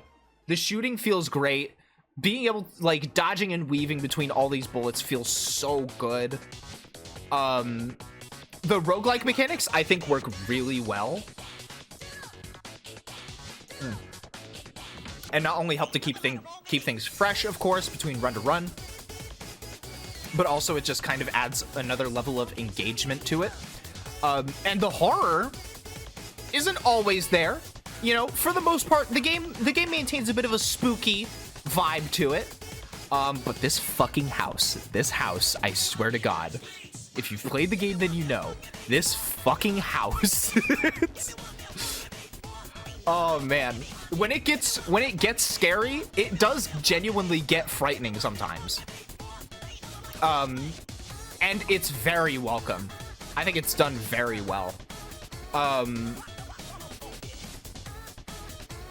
It's just, it's such a damn shame. I think, so going back to my statement from earlier, I think this game seriously flew under the radar. This is a full AAA title, but it seriously flew under the radar.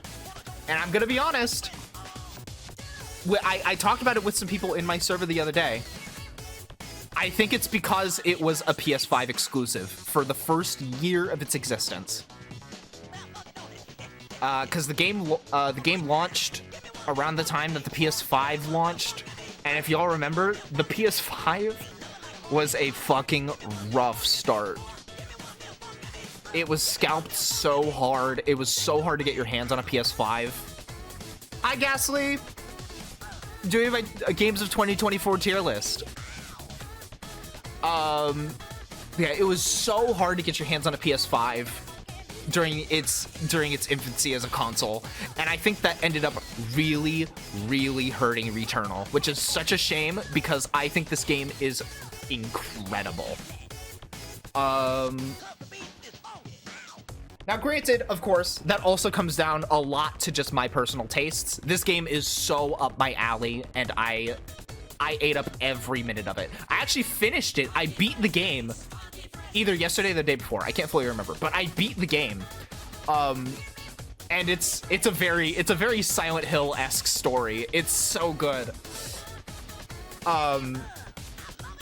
My big complaint, though, I'll switch over to the screen. My big complaint, though, with Returnal is that sometimes runs just last way too long. Like, runs are really, really long in Returnal. And this game is fucking hard. This game is hard. Like, don't get me wrong, again, the, like, moment-to-moment action gameplay is fucking phenomenal. But runs sometimes take so long, and if you get right to the end and then die, that is easily... Hi, Juno. That is easily, like, 40 to 45 minutes gone. Gone.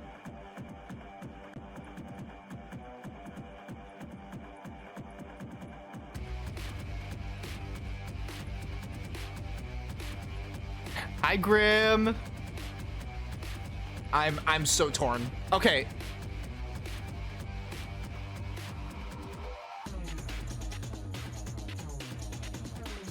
Is Returnal's not on the same level as Alan Wake 2 for me. Returnal is not on the same level as Alan Wake 2 for me. It's still fucking incredible. But Returnal is not on the same level as Alan Wake 2. But it is better than Buckshot Roulette. I should say as well, again, I clarified at the beginning, but just to be clear, all of this is just my opinion.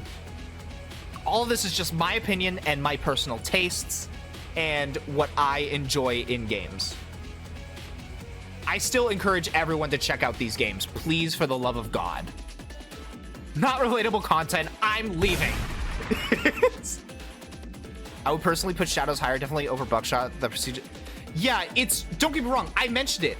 Like, okay, you know what? I will put Shadows of Doubt over Trombone Champ. I don't think Shadows of Doubt goes over Buckshot Roulette, though, for me personally. And here's why. Is because Shadows of Doubt, technologically, is one of the most impressive games I have ever played. Don't get me wrong. I love it. It's absolutely amazing. But, Shadows of Doubt has really low lows in terms of gameplay, where sometimes when you come across a mechanic that's frustrating, it's really frustrating. Don't smack me, please, please, please. When you come across a mechanic that's frustrating or isn't quite working how it should, and it's frustrating, it's really frustrating. But when the game is great, it's really great. And I think that can just kind of lead to a bit of an imbalanced feel overall in terms of experience. Whereas I think Buckshot Roulette overall is more solid and more consistent.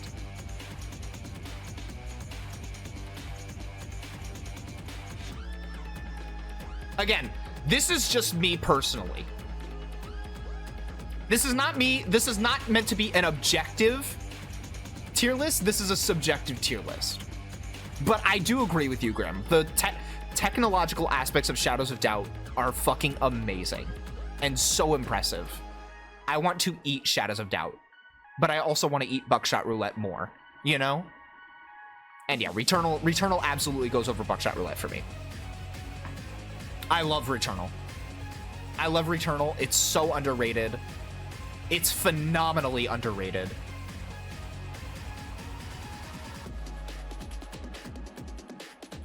Returnal is so incredibly underrated.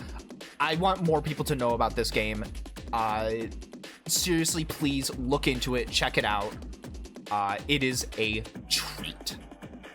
Worth mentioning that the game has said... Yeah, I mentioned that too when I played Shadows of Doubt. Is that it is still getting regularly updated. Even when it's not in early access right now, it's still getting regular updates. It's still being worked on, which is worth mentioning. Absolutely. Absolutely.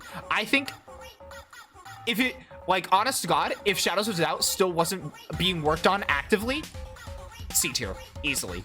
But because it is still being actively worked on, and like, or sorry, Shadows of Doubt. Because Shadows of Doubt is still being worked on and still being developed, B tier.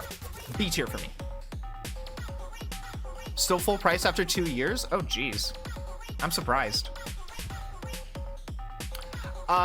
What's next? What is next on the list? Oh, actually, we got a good one. Vampire Survivors. Oh, man. Oh, another roguelike. Roguelike after roguelike. This is a good fucking game. It's cheap. It's satisfying to play. It's a great brain turn-off game. And it sort of gave birth to a new genre of game, in a way. Like, I'm sure this is a concept that has been done before. Don't get me wrong. And if it has been done before, please correct me. But at the very least, Vampire Survivors is the biggest to do this type of concept. Of this sort of 2D top-down, like just hordes of enemies coming after you, and your weapons are automatically firing off around you, so it's super easy to pick up and play for literally anyone. Like, even if you're the most casual of casual players, you will get something out of this game. You will still get enjoyment out of this game. And if you're a hardcore, like, min-maxer, you'll still get stuff out of this because it's a roguelike. So you can absolutely min-max the fuck out of this game. What else is there to say? It's fun. It's a good brain turn-off game. The weapons are fun to use, even though, like I said, they automatically go off, but like there's enough variety that like they're still really fun to use. I definitely have my personal preferences for which weapons I like to use. Jesus Christ. Oh, I definitely have my personal preferences for what weapons I like to use, and I'm sure everyone else does too, which I think says something. Thank you for the hydrate room.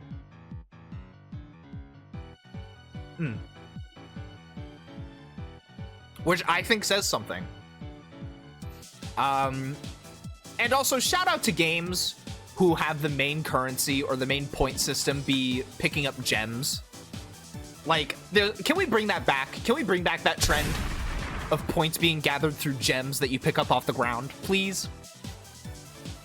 Yeah, more gems, please. The children of modern day yearn for Spelunky, I guess. Yeah, it is a very satisfying game too, and it's dirt cheap. This game is so cheap. This game is so cheap. It's so fun. It's easy to pick up. Aesthetically, it's really good. It's solid. At first, I wasn't the biggest fan of the art style, but the more that I look at it and the more that I've been playing it, the more I fall in love with it. You start getting into weapon evolutions where if you combo certain items with certain weapons, they evolve into like an empowered version of themselves, which is really cool. So then you can start getting into like more depth with your builds each run. You can start getting into more depth with your builds each run. You can start to break the game a little bit, which is also really fun, and I think mandatory in a roguelike. Or I guess roguelite, if you want to be really picky about the terms, but like, I don't care. You know, overall, just like so fun, so satisfying. So satisfying. You know what? But now the question is, I would play Vampire Survivors over Buckshot Roulette. I would play Vampire Survivors over Buckshot Roulette, but I would play Returnal over Vampire Survivors. I think that's fair. For me personally, I think that's fair. And I mean, regardless, I think Vampire Survivors is an absolute A-tier game. I'm sure some people would stick it in S-tier. I know someone in my school who, like, Vampire Survivors is their absolute most favorite game of all time. And that's fair, honestly. This game is great. And it has ass on the box art. You know, you can't go wrong with some ass. Truly. Put your hands up if you love cheeks. My hands are up. Except for when they went back down to do this. But yeah, no. There isn't really much else to say. Vampire Survivors is amazing. It's cheap. It's fun. Play Vampire Survivors. Play Vampire Survivors. It's a great time. Next up on the list, this is another game that I feel like really flew under the radar, and I have been singing the praises for months now. Homebody. Homebody. This game is very interesting. First of all, so this game is produced by the Game Grumps, made by the same dev team that made Dream Daddy. After Dream Daddy, they decided, you know what? We're going to make a classic-styled survival horror game with a focus on puzzles. And let me tell you, this game focuses on puzzles. I would almost argue this game plays a lot like an escape room. with the way that it works is you play as this girl. I'm trying to remember. I think her name is Emily. Someone could correct me if I'm wrong, if someone remembers, but I'm pretty sure her name is Emily. It's been a minute. I've slept since I played this game. And she's a bit of an extreme introvert, but she gets convinced to go out to this party with all of her friends. They're gonna watch a shooting star or like a meteor shower happen in like this house that they rent out through like Airbnb or something like that. Stylized adult, I believe. These are like weird angles. I want to say, I mean, maybe a kid. I would say somewhere around like 17 or 18 years old. I mean, regardless, all the characters are definitely like late teens, somewhere like that. Definitely somewhere around like the late teens, early 20s ages for all the main characters. Yeah, they go to this house to watch a meteor shower happen together, and it's supposed to be like, yeah, we're gonna all get together. And you know, Emily is very much so a very extreme introvert. So she gets convinced to come out, even though she really didn't want to be here. And then out of nowhere, at like some point in the night, a serial killer, this guy in the bottom right image, comes out of like a hidden compartment in one of the rooms, kills everyone, kills Emily, and then she wakes up again at the moment when she walks through the front door of the house for the first time and realizes that she's now locked in the house and everyone is locked in the house. So it's also, again, another one. It's a time loop story. So a lot of the escape room elements are, how the fuck do we get out of this house? Yeah, very 12 minutes. Although I would say just as story heavy, but a little bit more involved gameplay wise than 12 minutes.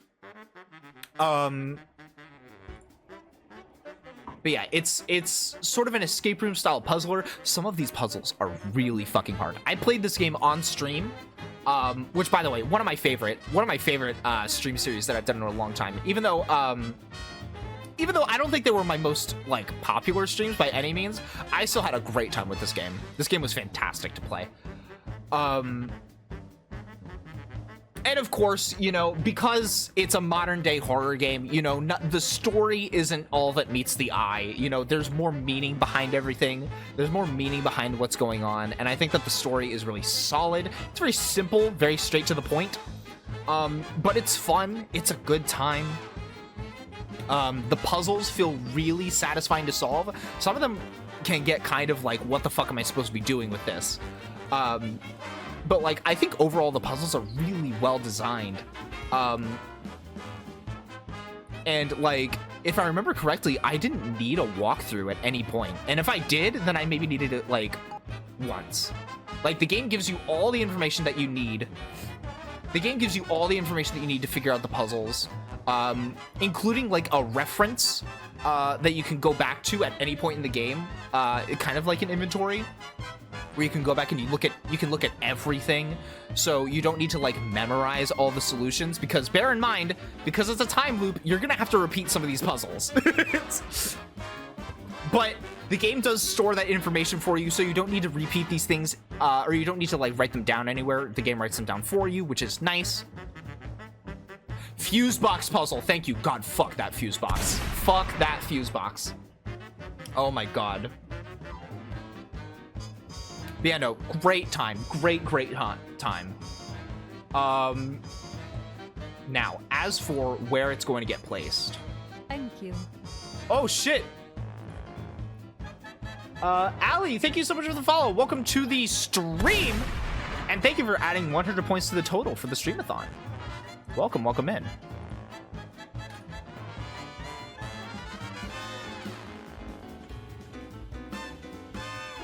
I'll update the spreadsheet. Yes, hello, welcome to the stream. Currently doing my Games of 2024 tier list for games that I played for the first time this year, and for Homebody, I know this might be a little bit controversial for some people. Please don't burp. Please don't burp. Someone new just came in. Please don't be rude. I know this might be controversial for some people, but I'm so dead ass. I'm so dead ass. I love this game. I really like this game. Please don't, please. I'm so sorry. Please don't burp. Please don't burp. Stop immediately. But no, I genuinely do think that this game is truly amazing. And like, this obviously does come down to personal tastes. Oh shit. Well, I'm so... Duncan, not you too! I swear to God. Stop, stop.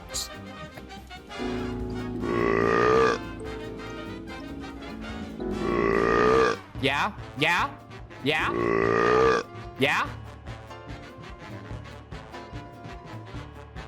You need to be exposed to this, Allie. It's like this a lot. Yeah, I can't even... Oh, Jesus Christ. Well, that's another 7 points to the total. Thank you, Kyoko. Oh, Jesus Christ. 31,688. Oh my God. Holy shit. Cigarettes. 500 cigarettes. 500 cigarettes. 500 cigarettes. I have never experienced such a flavor. We must have more. The tip is to be ignited and the smoke inhaled. We must have more. See why? Do you feel me?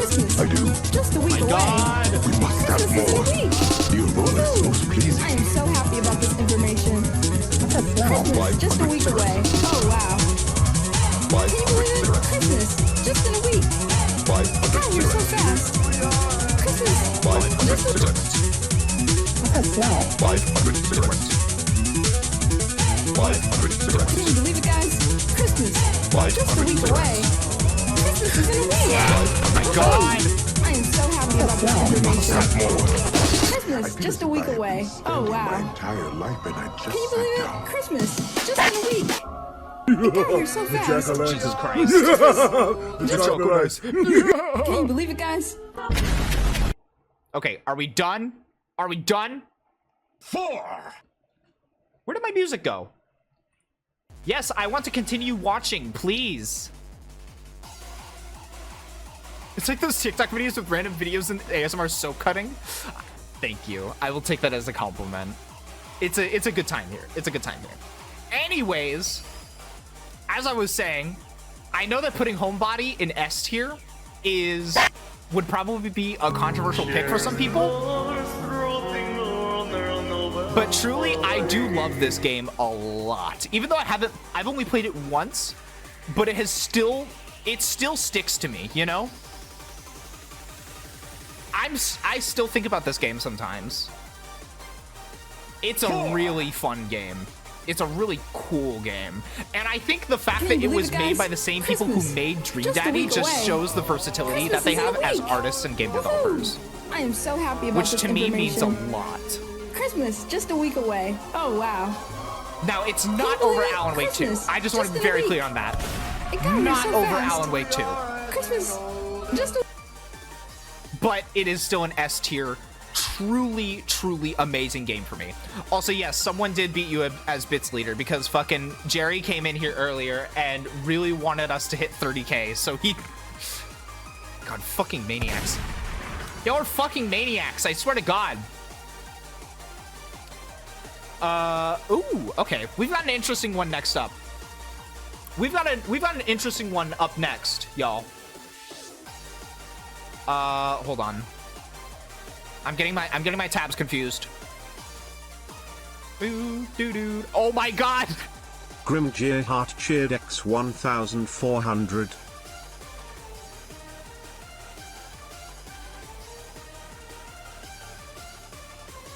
Can you believe it, guys? Well,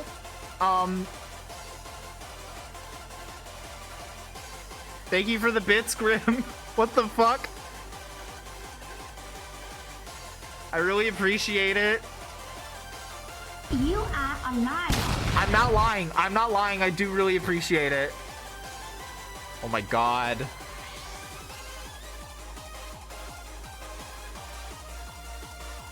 33,161. Jesus Christ. No, Grim, you don't have to. Grim, I swear to God.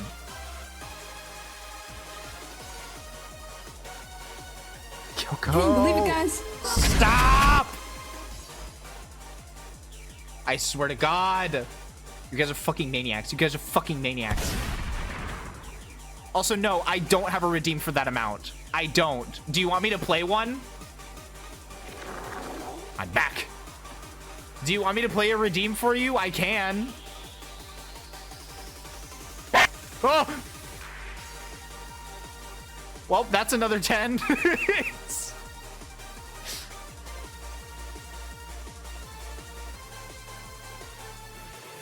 Sure, pick one. All right, let me open up Stream Elements then. Can you believe it, guys? Oh my God.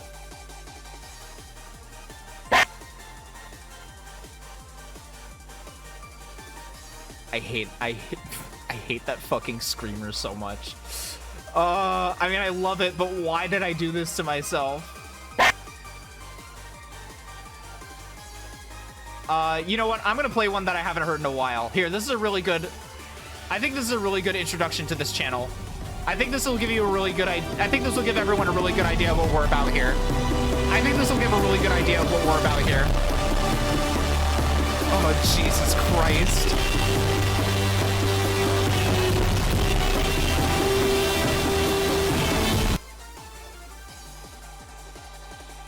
So yeah, thank you for the bits, Grim. I appreciate it.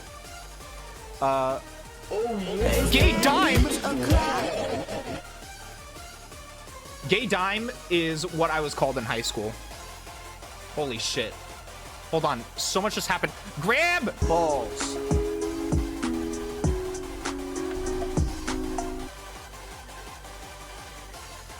Guys, I can't...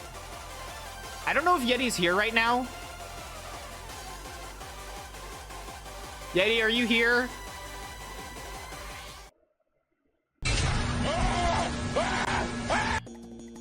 Make sure you're updating my amounts or else. I am. I'm working on it. Or else what? What? No, you're good. You're good, Yeti.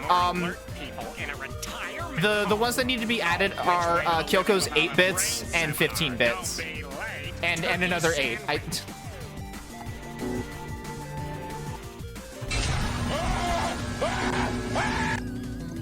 Can we get an 07 for Markiplier, please? Can we get some 07s for Markiplier? Rest in peace. We need to... we need to keep going. We need to keep going. What's the new total that we're at now? 237. There we go. I'm not gonna lie, I'm watching Northernlion. God damn it. It's fine. It's fine. It's fine. Okay, next up though, we have a big one. Deceive Inc. So this is a weird one to talk about. This is also kind of a weird game.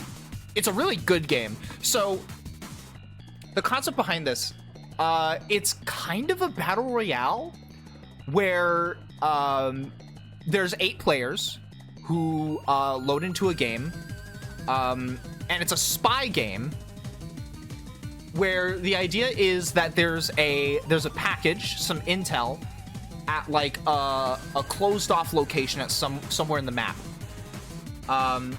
And your goal is to try and extract that.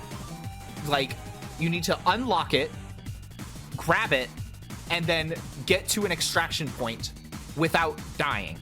But the problem is that is everyone else's goal as well. So you're all fighting and racing to reach the same goal as fast as possible. There's a hot old man who's a boxer, and I want to become him. I mean, it's good to have ambitions, isn't it? But what makes it difficult is that because everyone is spies, you can cloak yourself as an NPC. And so part of the skill is like being able to actually fight people, but you also part of the skill is you also have to be able to like disguise yourself well as an NPC so you don't get caught, but you also have to be able to like figure out when someone's not an NPC but is an actual player. And so you can win either by have a lurk and have comms straw, have a good stream. Oh hell yeah, I didn't know you were an artist. Absolutely, have a good lurk. Thank you so much for stopping by. Song name, it's from the Jet Set Radio soundtrack, Upset Attack.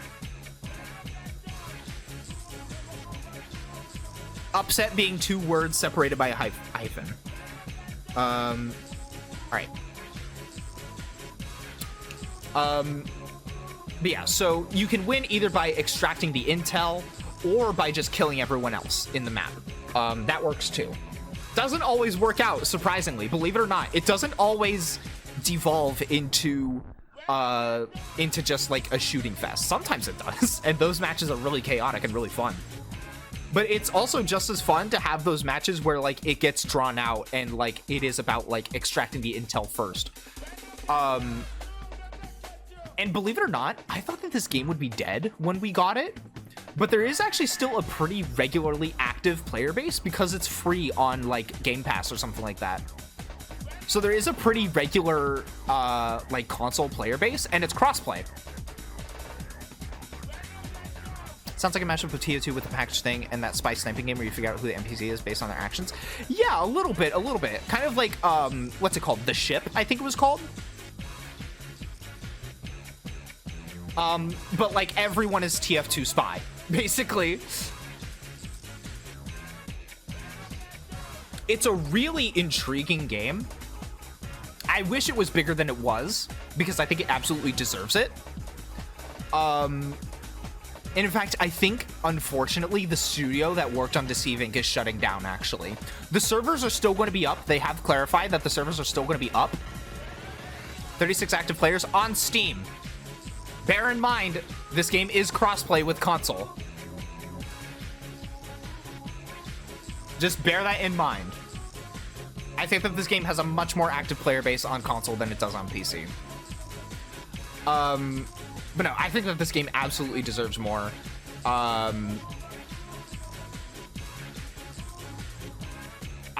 wish that it had gotten more. But I think that the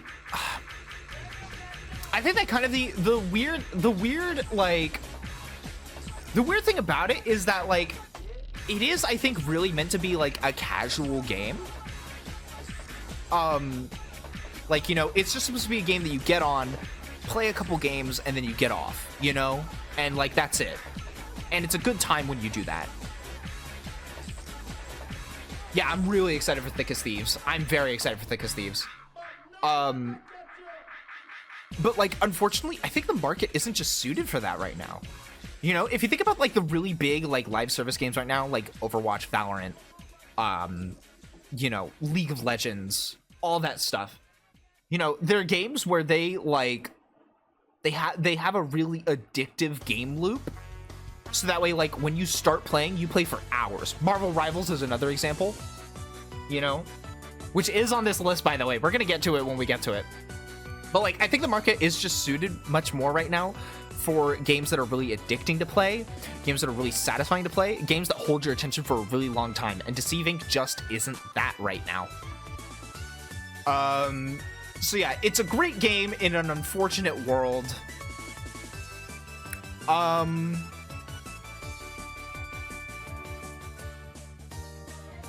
For me personally, looking at this list, under Trombone Champ. Still a great game though.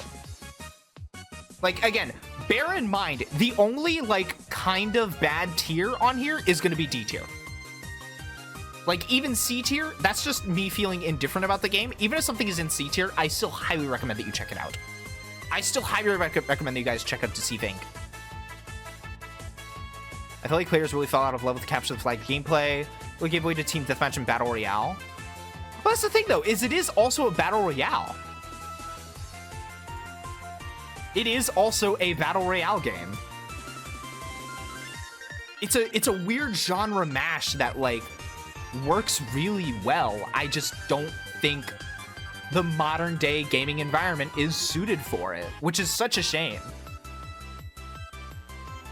Doesn't the gameplay just evolve into team deathmatch? Sometimes it doesn't. Believe it or not, though, like a lot of the time it really doesn't. It really doesn't. Because the thing is, right, is there are...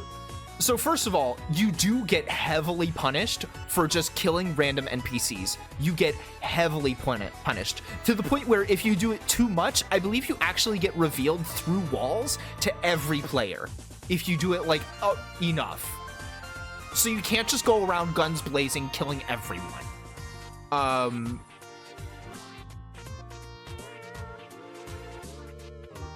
If it doesn't hit the tier list, then it's bad. That's why League is not here.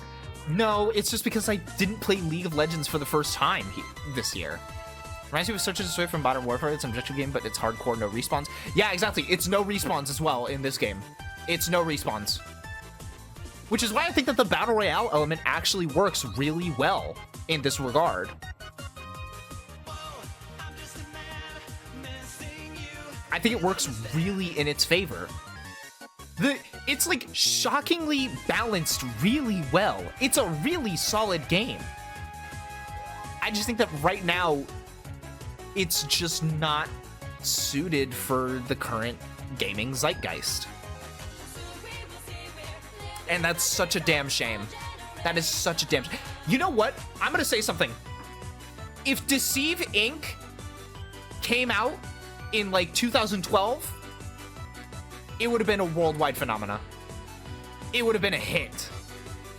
It would have been a hit like no other. Hi, Xinx. Thank you for the 25 points to the stream. I'll go ahead and get that. Since I know Yeti can hear me, I'll get the 25 points. And Grim. Holy shit. I didn't know that you didn't do your 25 points today. Thank you. 33287.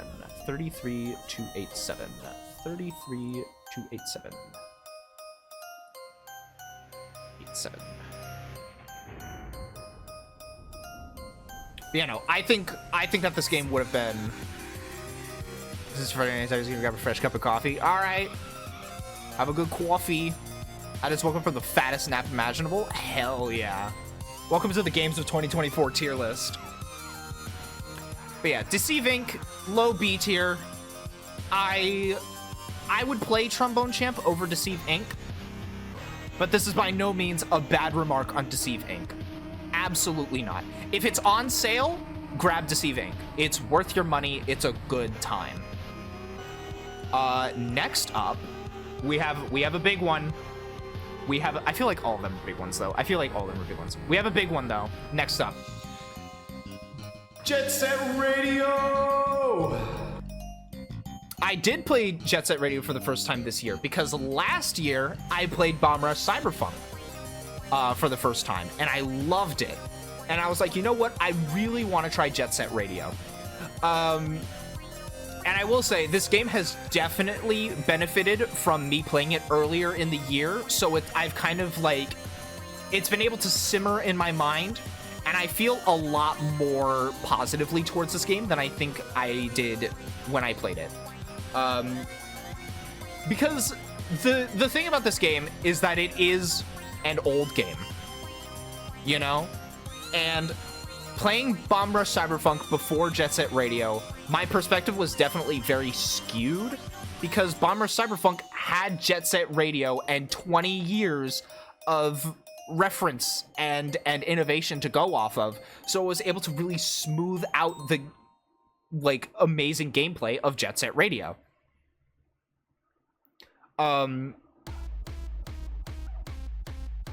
With that being said, I would be remiss if I didn't say that Jet Set Radio isn't fucking incredible. It's like, while the gameplay in terms of just like its smoothness and like some of the minor things like grabbing onto railings, walls, stuff like that. While that didn't age the best, aesthetically, this game has aged like fine fucking wine. Abso-fucking-lutely. This game has aged incredibly well. I think stylistically, visually, it holds up incredibly well. This is why stylistic graphics are always going to be better than realistic, is because this game looks absolutely incredible even today in 2024. Worth noting, the PC edition is a remaster. I'm pretty sure it's not the original game graphics. Still, though, let me pull up a picture of Jet Set Radio original. It was on the Dreamcast, right? Dreamcast. Oof, tiny resolution. No, I'm looking at it and like it still absolutely holds up. Obviously the textures are really crunchy, don't get me wrong. The textures are really crunchy, but like they still portray the overall like vibe of what they're going for. I think the art style still punches through, and that's really important. And I think it's absolutely worth noting. And like, even still to this day, the aesthetic of Jet Set Radio and Bomber Cyberpunk is something that's really uncommon. I feel like you don't see this style all that often in video games, which is such a shame.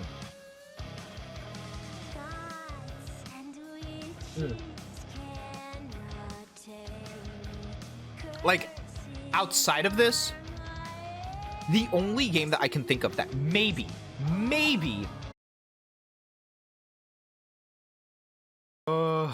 hello? Hello? Anyone?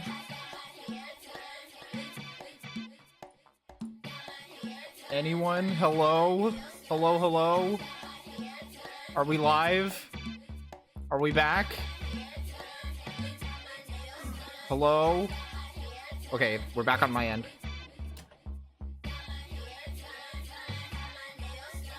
Hello? Hello? Anyone? We're so back? Okay, hell yes. Okay.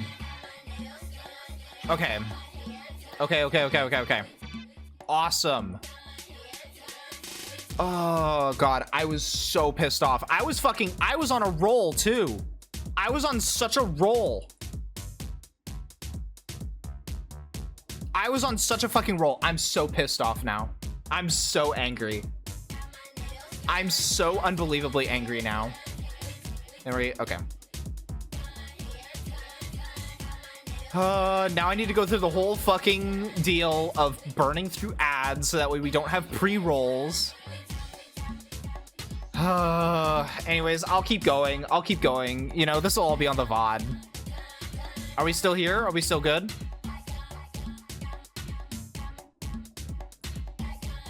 Okay, we're still here.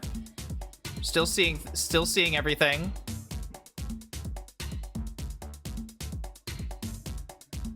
Still seeing everything. We're good. Okay. Can you guys say something in chat so I just know that like we're still here? Hello? Anyone? Hello? Balls? All right. All right. Okay. Cool. I don't even remember like what point I was making about Jet Set Radio prior to like internet crashing. I'm gonna be honest. I don't know what specifically I was talking about.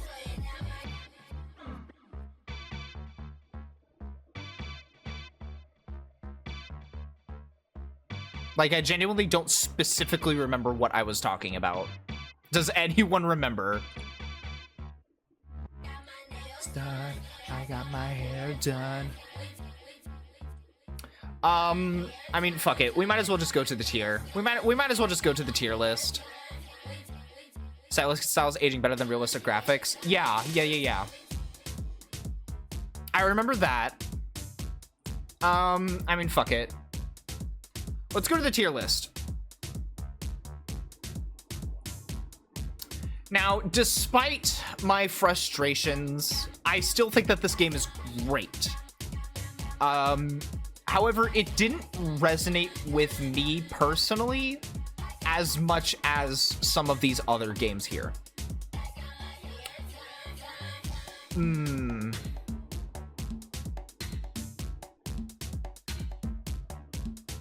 torn between low A or high B.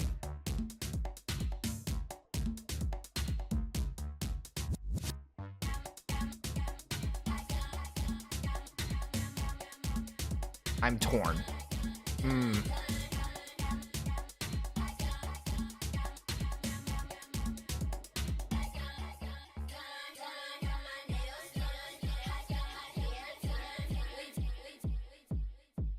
See, here's, okay, let me say, absolutely 100%,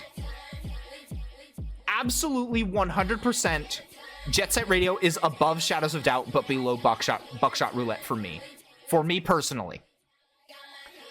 I just don't know if I feel better putting it in B.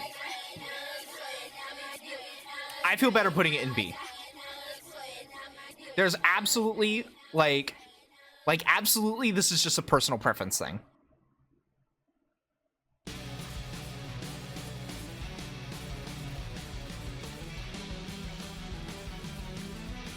This is absolutely just personal preference.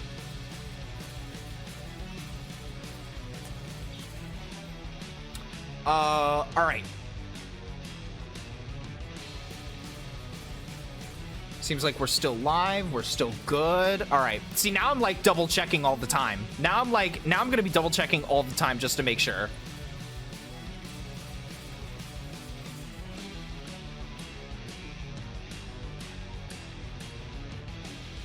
I'm so upset. I'm so fucking upset.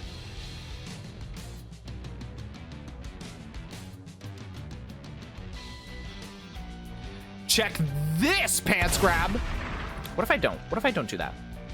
What if I don't want to do that? What if, in fact, I don't feel like doing that? But yeah, I know this decision would probably hurt Yeti, but this feels more correct to me than this. I feel like I would be lying if I put Jet Set Radio up here, because for me personally, I feel like for me it's here. Now, let me say, if we're talking Bomb Rush Cyberfunk, right here, immediately. Dare, actually, if Bomb Rush Cyberfunk was here, dare I say, it would be up here. Dare I fucking say. Yeah, no, truly. Also, hi Fossil and hello Beta. Hello, Looney. Before I you saw use a ball, Beta. I saw you come in if here you do right not as I drink from this bottle of died. Water within the next 10 seconds, your balls will explode. Make your choice.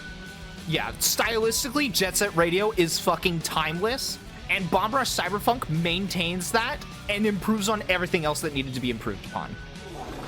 Oh shit. So like honestly, yeah. Fucking also Yeti, did you add Fossil's 25 points already? I'm assuming you did. Yeah, alright. Awesome. And I will just look at that. And oh god, there's so much shit everywhere.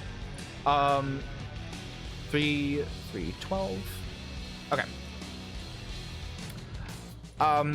Yeah, Jet Set Radio, completely fine. I still absolutely recommend it. It's on Steam if you want to play it for yourself. I highly recommend that you do, especially if you are interested in video game history, because it is a very, very important part of video game history.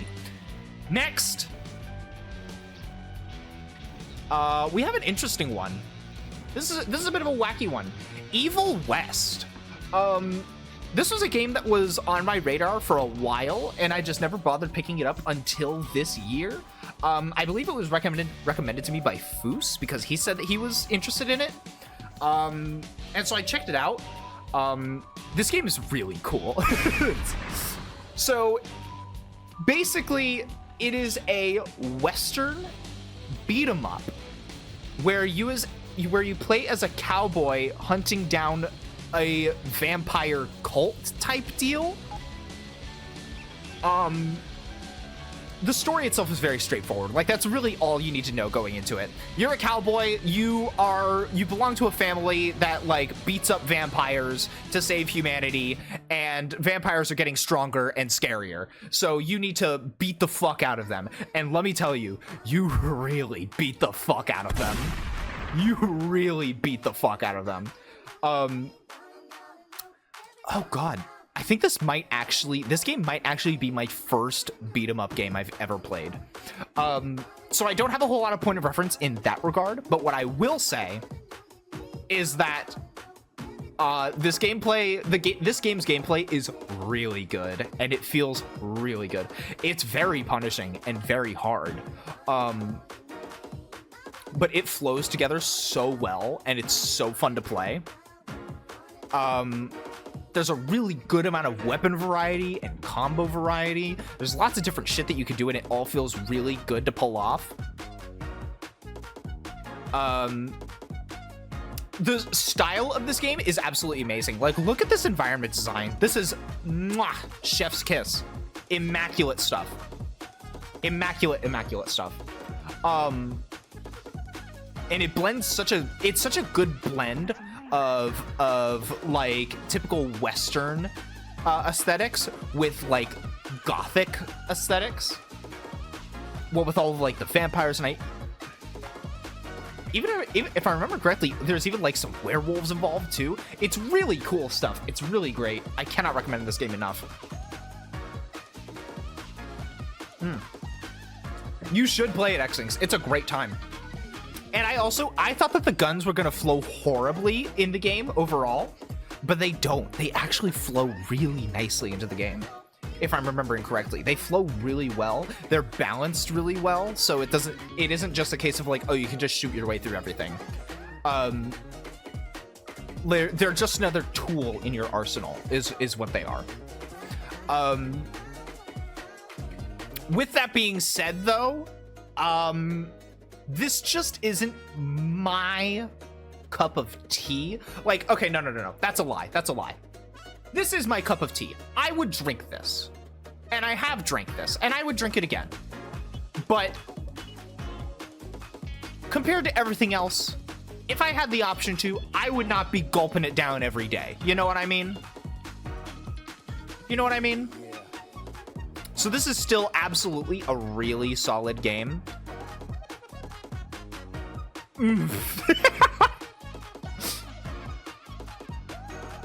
Looney working overtime at the piss drinking factory? No, truly.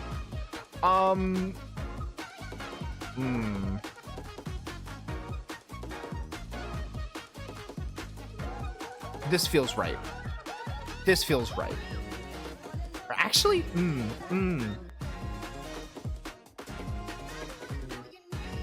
Or does this feel right? I shouldn't say that I'm indifferent. Because I still really enjoyed my time with this game.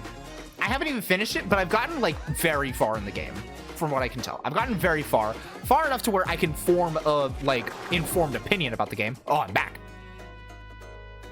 Fossils, shut the fuck up. But I'm not like completely indifferent about it. Like, this is a game that I am enthusiastic about, if that makes sense.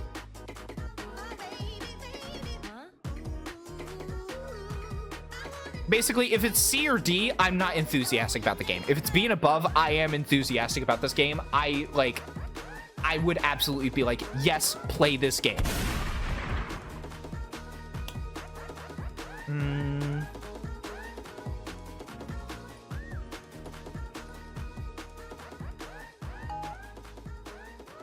I don't think it's above Trombone Champ for me. Absolutely not.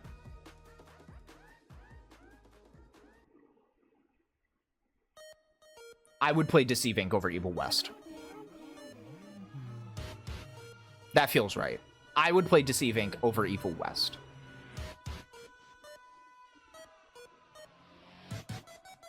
Yeah, I feel good about that. I feel really good about that. All right.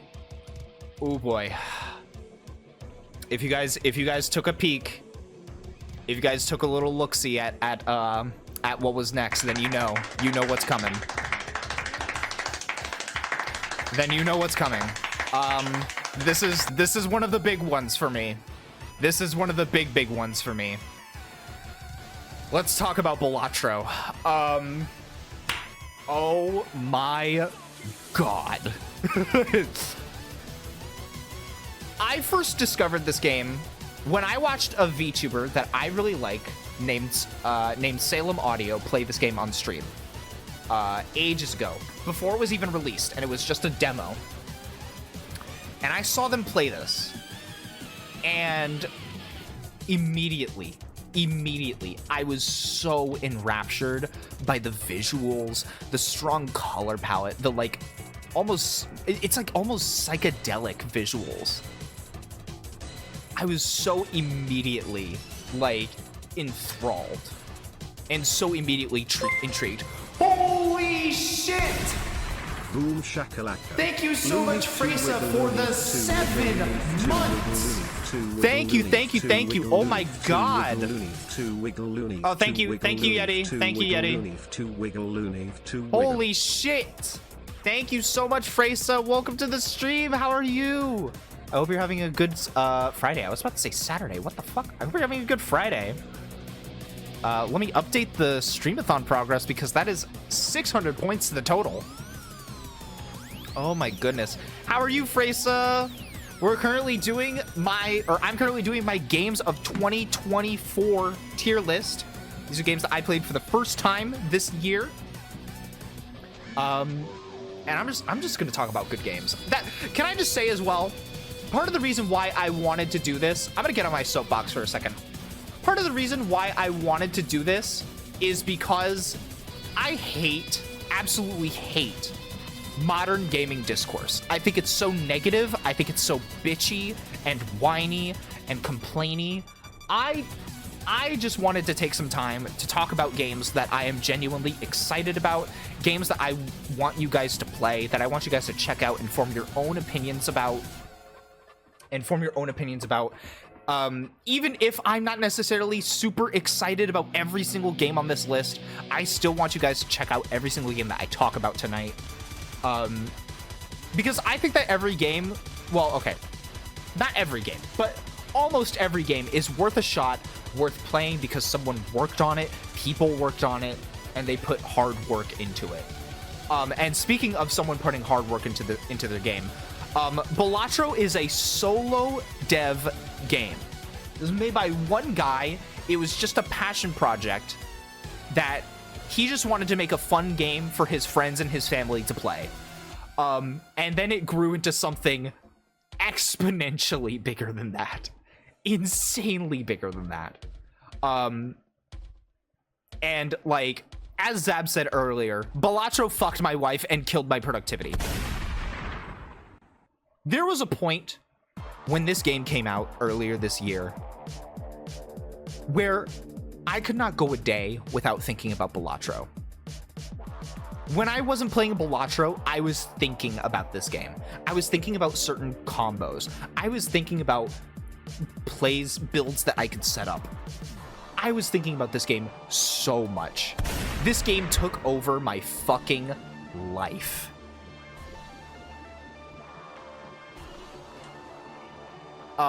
Which, by the way, I should probably explain. It's a poker roguelike.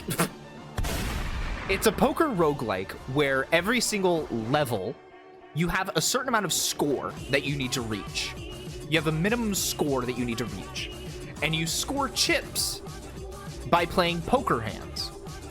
And the items that you gain in each run, because it's a roguelike, the items that you gain each run are jokers. And these essentially allow you to break the rules of poker.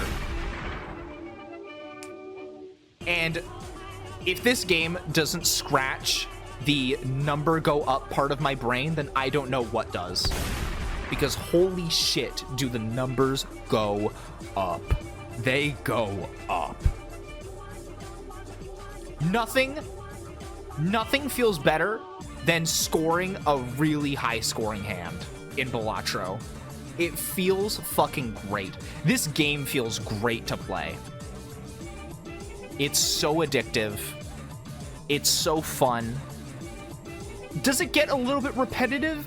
Maybe, yeah. After like the 100th or 200th run.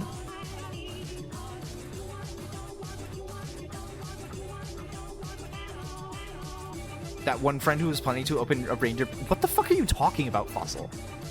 Anyways, Balatro is fucking amazing.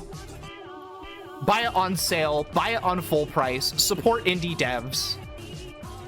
Support indie developers. Especially support indie developers that make good games. And this is a good game. I don't even think this comes as a surprise to anyone. It's an S tier for me. It's an absolute S tier for me. Above Homebody, not above Alan Wake 2 for me personally, but it is absolutely S tier. Absolutely a fucking S tier video game. Get this fucking game immediately. Next, I don't even think I need to explain myself anymore. Any questions? Any questions from the class? Because I don't think there should be. I think the question that you should be asking is, when do I get to play Balatro? I think that's the real question you should be asking. I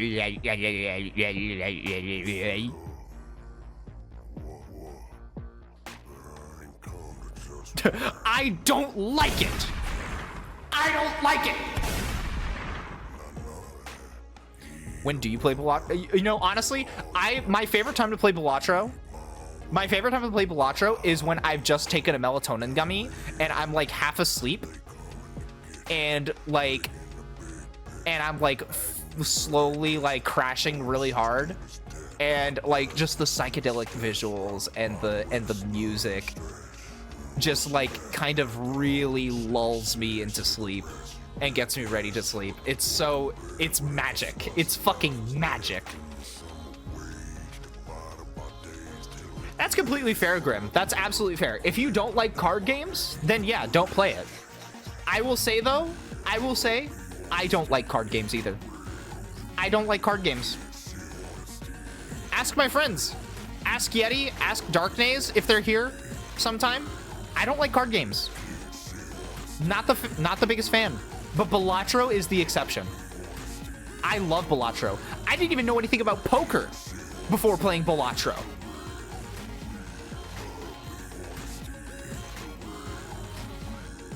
Card games make my pussy throb like a tracer pulse bomb. Anyways, the next game, what's next? Oh, never mind. I know what's next. We have another good one, actually. Back-to-back bangers. Bully. I have been wanting to play this game for ages. Ages and ages and ages. And finally getting to play it on stream, I get the hype. I see the hype. I understand why this game is, like, praised so much and has been praised so much for years and years and years. Because this game is just fucking fun. I don't really have much to say about it, honestly. Like, what is there really to say? The pacing was great. The length of the game was perfect. It wasn't too long, but it wasn't too short. It was just right. It didn't overstay its welcome. Yeah, I guess that is really worth noting, is that like the PC version of the game crashes a lot. The game crashes a lot on the PC port. And actually, I just remembered, I have one more complaint. And it's a very small complaint, but it is worth noting. The controls in Auto Shop class are terrible.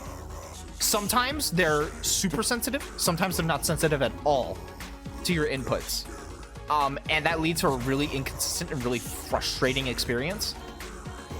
And a really bad, and like the crashes and like that particular instance are two really bad blemishes on what otherwise is a fantastic game.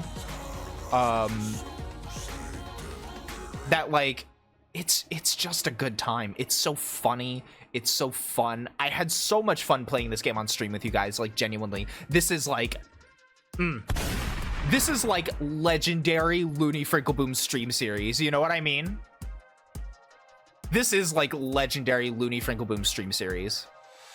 This game is up there with Bloodborne and the what the fuck are the publishers thinking, not utilizing the IP more? No, absolutely. I would love to see a remake of this game or a remaster of this game. Fix the issues on PC. Bring this game to modern consoles. Like this was good. And also like, no, it's Fossil isn't on drugs. Fossil's just being Fossil. He's probably gonna pee on the carpet here soon. But like, even just like speaking personally, would not mind you playing it again unironically once enough time has passed. No, yeah, absolutely. I've considered like just going back to it and just doing, because like the game doesn't end when you finish it. There's like still stuff that you can do. There's still stuff that you can do. So like I've considered just like going back to it for like a stream at some point in the future, because I think that would be really fun. And also just like speaking really personally, I feel like this game helped me grow a lot as a streamer, and like just being able to riff off of random bullshit that happens in a game. I feel like this game really helped me with that, which is a very personal, very, very personal thing, but it is worth noting for me because this is my fucking tier list. On par with Bomber, Cyberpunk, and Lies of P. I'm glad that you enjoy the Lies of P series. Okay, I guess that's a lie. I did enjoy the Lies of P series. It's just the end of the game, the latter half of the game. Oof, that was rough. Now this gets tricky. Where do I put this? Unfortunately, Grim, the Bomber Cyberpunk VODs are not available because it was before I started uploading my VODs. So sadly, they're not available. Which is part of the reason why I want to revisit Bomb Rush Cyberpunk at some point in the future. Because while I don't think I could recapture the magic, it's just a fun game to play on stream. Now this gets tricky though. I love the Lies of P. I think it was one of the first streams I watched. Fair enough. No, Grim fucking died. No. Also, damn, that's another 10 bits. Thank you for the biddies, Grim. Yeah, rest in peace, Grim. Rest in piss. Please do not pee on Grim. You will get electrocuted. So that puts us up to, Jesus Christ, 3322. Biddies for my biddy. Oh my gosh. Oh my gosh. Ooh, and oh Jesus Christ, I broke it. Hold on. Oh my gosh. Yeah, you can also, there's free ways to add to the total as well. Thank you for the 25 points to the total, Freysa. Oh Jesus Christ. 47.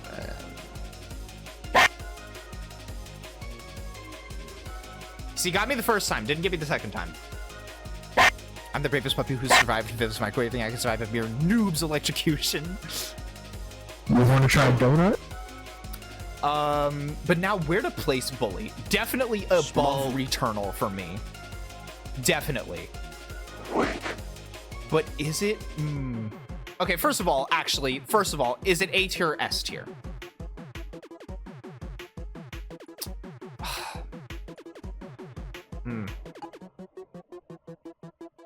Discombobulate.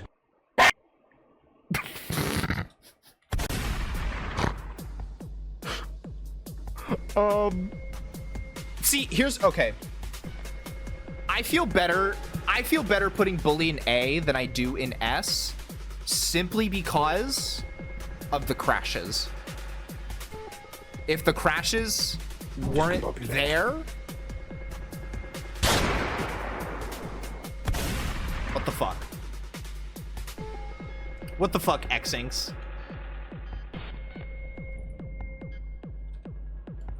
What the fuck, P-in-Syncs?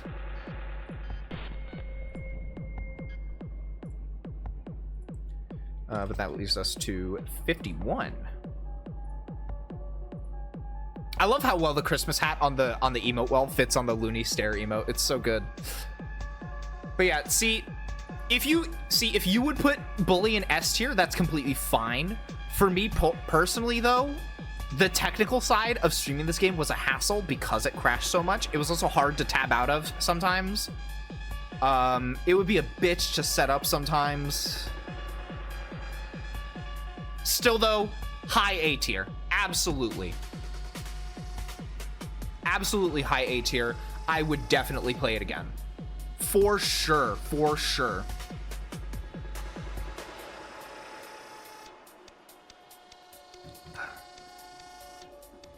All right. Next up, we have a really fun one.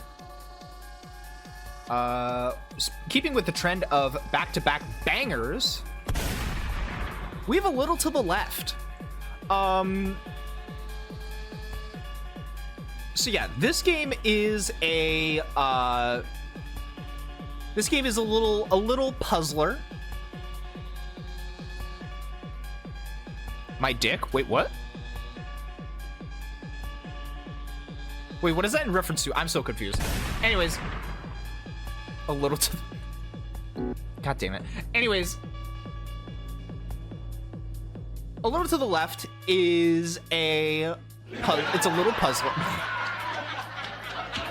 It's one of those hashtag cozy games. In fact, I would argue that this game started the whole, like, or actually it didn't start it, but it definitely was part of, like, the big rise in, like, the whole hashtag cozy game thing, which is see, here's the thing. I haven't been the biggest fan of this trend, if I'm to be honest. Mostly because I feel like it's led to a lot of games coming out that I feel like don't iterate very well on what is essentially just Stardew Valley. Like, let's be honest, a lot of these hashtag cozy games are just like minor remixes of Stardew Valley.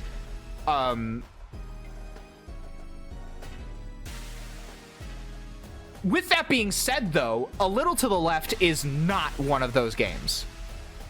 A Little to the Left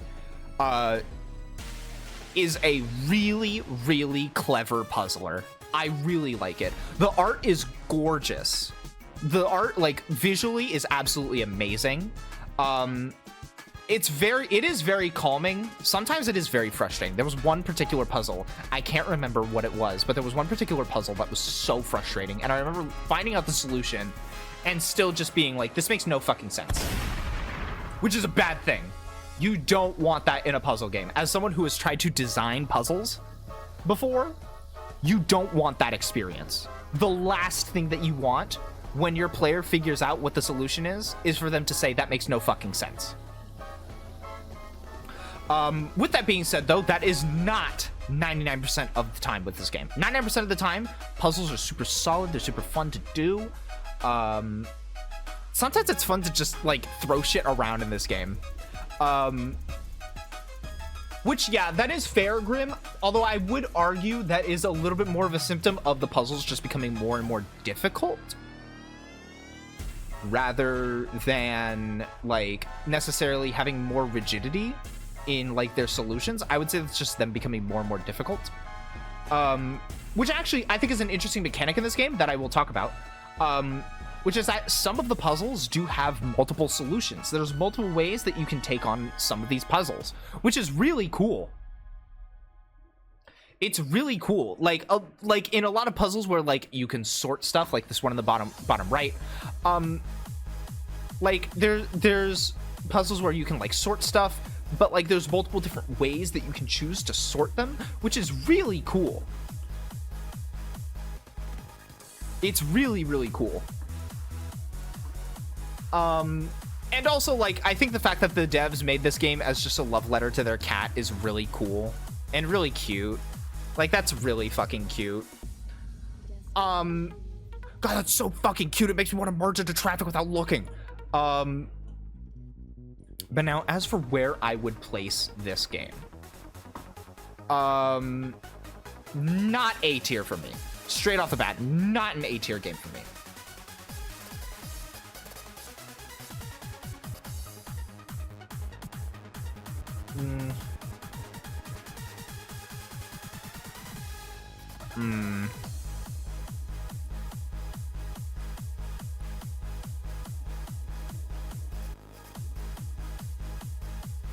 Man. This is a tough one for me, actually. This is a tough decision.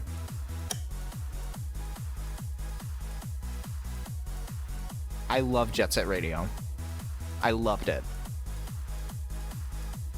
Boots and pants, boots and pants, boots and pants. Yeah, hold on. Can we just like bump out to this for a second?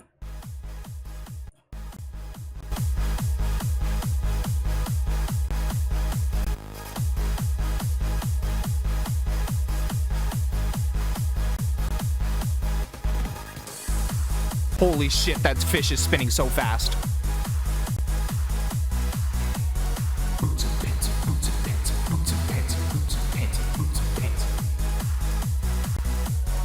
All right, everyone go serious.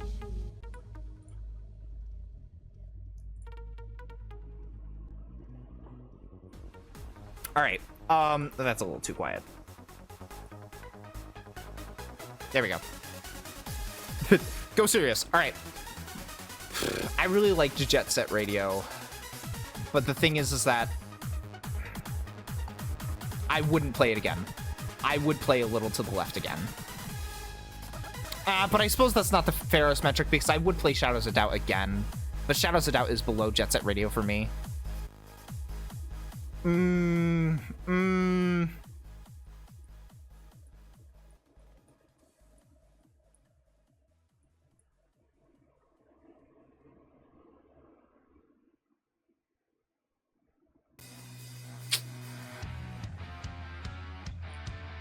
Who the fuck is pinging me?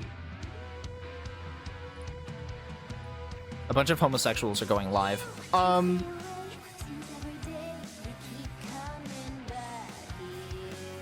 Yeah.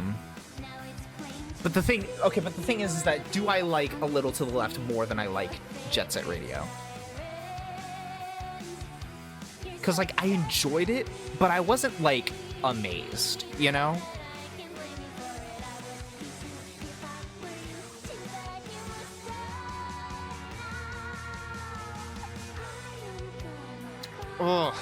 Oh. Have you ever rage quit one of them? No. If I may be honest, when I played A Little to the Left, sometimes I would do my Balatro technique and I would just be like fucking crashing hard on a melatonin gummy and I was just like, I'll just play this a little bit and just throw some shit around. So that I guess that is worth some merit, is that it's really good at just like mellowing out to.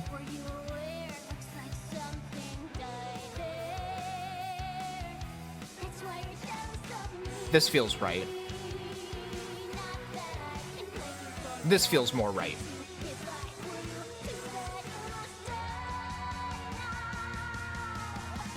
You know, if you think about it, we can't leave it here because we need to move it a little to the left. It's in the name. Come on, guys. No, yeah, I know some people who like have zero effect from melatonin gummies. I get hit hard. Yeah, thank you. I appreciate it. I cooked with that one. Next up, this one's gonna make me kind of sad a little bit. This one's gonna make me a little sad. Next up, we have Wizard with a Gun. Goddamn, man. Rest in peace to the studio that made this game. This was a Devolver published game. But unfortunately, the dev studio for this game shut down shortly after the release of this game, which is such a damn shame. Or no, actually, not shortly after the release of this game. Hold on. When did this game come out? Let me just clarify myself. Let me fact check myself. Okay, it came out last year, but they did shut down this year, so they only got a year, which is such a damn shame. And I think, unfortunately, part of the problem is that you do have to be a certain kind of person to really get a lot of enjoyment out of this game, because this game does a lot of different concepts at once. This game does a lot of different concepts at once. Yeah, I followed the development of this game very closely on Twitter because I was really intrigued. But yeah, Devolver just sadly didn't push this game as much as I think they should. At least, let me check myself, actually.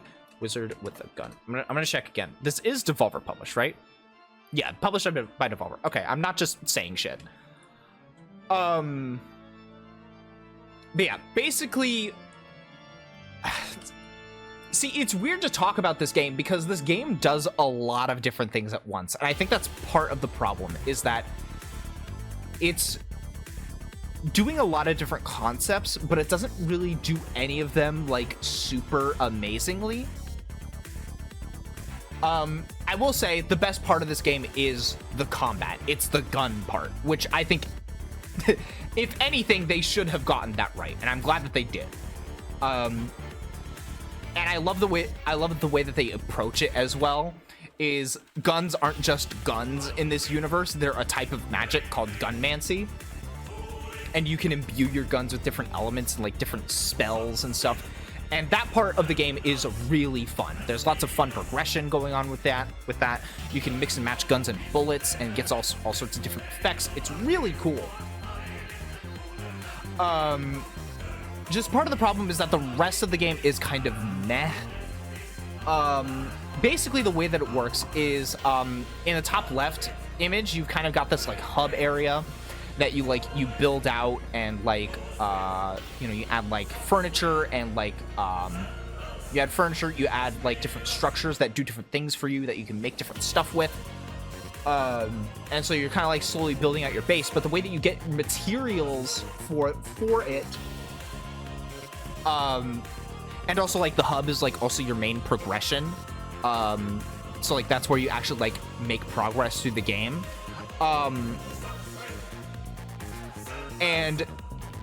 But like after you're done in the hub or whatever, you go out into a level and you're given a limited amount of time. And so that's what's going on in like this bottom left image. That's like one of the actual levels. You're given a limited time to explore this level, gather up whatever materials you can, fight whatever enemies you can, fight whatever bosses you can, because after a certain amount of time, the game is going to start mass spawning enemies, some of which are really fucking hard to kill, and you have to escape as fast as you can to get back to your hub where it's safe. And that's like generally speaking the main gameplay loop, and it just doesn't flow the greatest, in my opinion. I get what they were going for, and I think that there's a lot of good there. I just think it needed some ironing out. Because I also just remembered as well, one of my main problems is that some of, like, it procedurally generates these levels, right? At least, I think it does? I can't remember. I can't fully remember. I've slept since I played this game. But, like, thank you for the hydrate fossil. I needed it.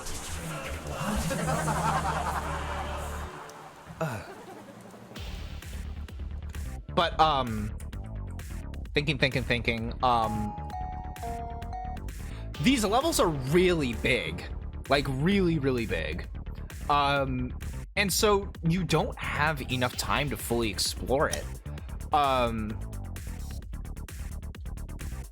Don't get me wrong, there's things that you can find and like instances where you can extend your time, but you can't do it permanently. I've been able to like drag out levels really long and like really be able to explore to my fullest extent, which feels great, but that doesn't always happen.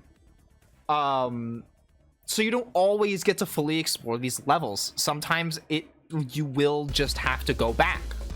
And that doesn't always feel the greatest.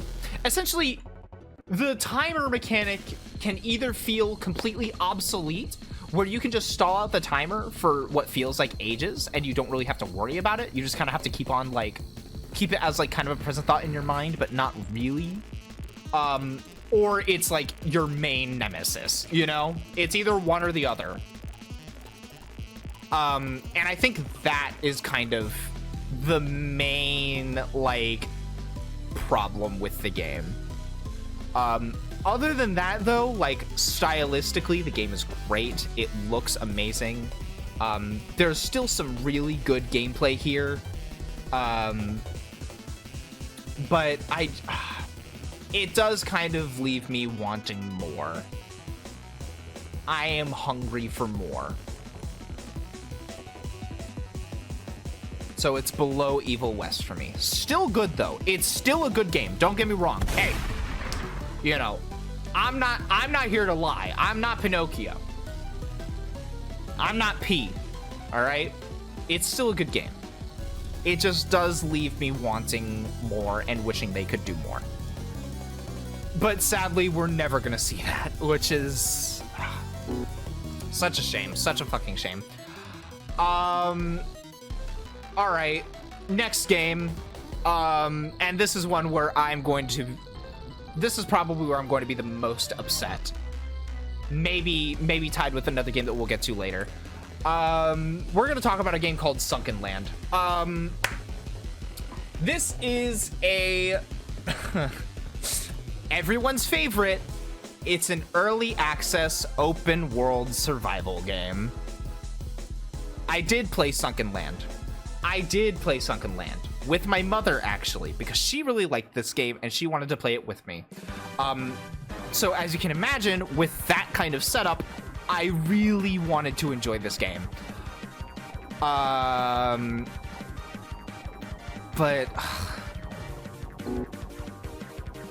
where do I begin? I suppose I'll start off by saying what I think is cool about this game. I think the setting is interesting. I think the setting is really interesting. I think so my mom also told me about this progression mechanic, which I didn't fully get to experience. But I know about a mechanic where, like, you have certain, like, areas or, like, islands that you can raid, and they're, like, full of enemies, right? And, like, you can clear it out. But then once you do, the next time you come back, it's going to be harder. Those enemies are going to be stronger. They're going to level up, which is really cool. I think that's a really cool way to keep things fresh and interesting. And of course, you know, if you like base building, then, like, I guess, you know, go crazy, go stupid. But, like, just the everything else about this game surrounding it is really, really bland to me.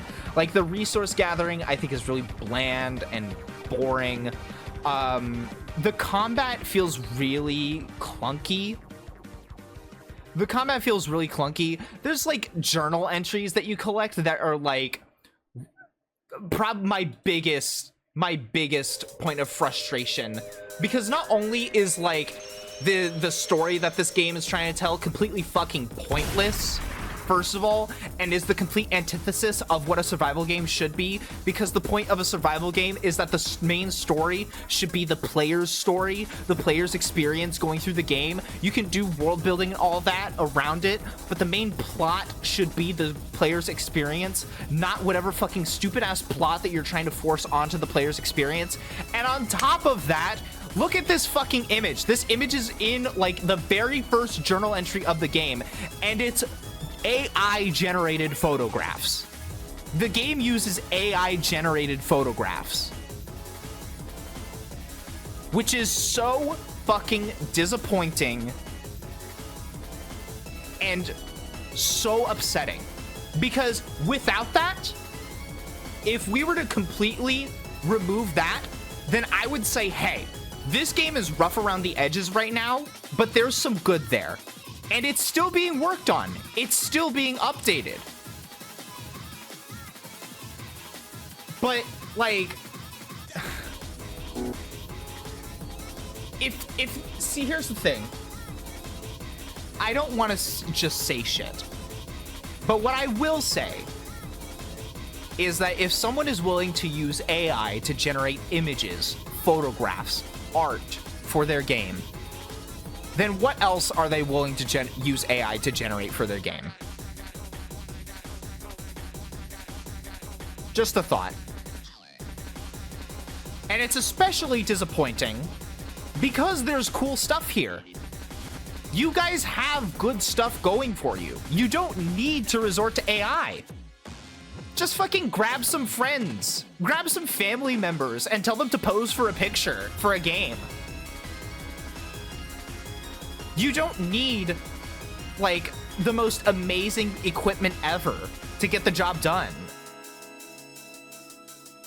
Hell, use yourselves. Take pictures of yourselves. Who fucking cares? So yeah, it's overall just really disappointing and really, really upsetting. So this is going to be probably the only game that's going to go in this tier, the needs some work tier. I'm not going to flat out say, fuck this game. I'm just going to say it needs some work, and right now, I'm not impressed. Next up, we have a banger. To turn things around, we have a fucking banger. Content warning. Now, a lot of people could maybe argue that this is riding off of the hype of Lethal Company, and I would absolutely agree. However, I will say, I think that content warning does a really, really fun spin on the format. With the whole idea being that you're not going in collecting items, rather, which you can do that, but the whole point is that you're dropped into a level and you're supposed to, like, make shit happen, you know? Find monsters, make shit happen, record it,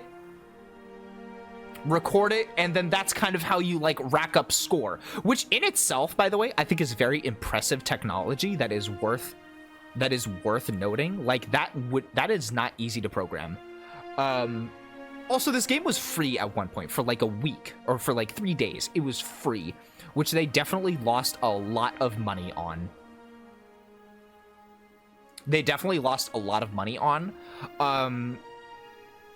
It's got Steam Workshop compatibility and some extra shit now. Hell yeah. So there you go. The devs are still working on it. And yeah, it was for like a couple days when it first launched, it was completely free to own. Completely free to own. They definitely lost a lot of money off of that. All I'm saying. I got this game for free when that happened.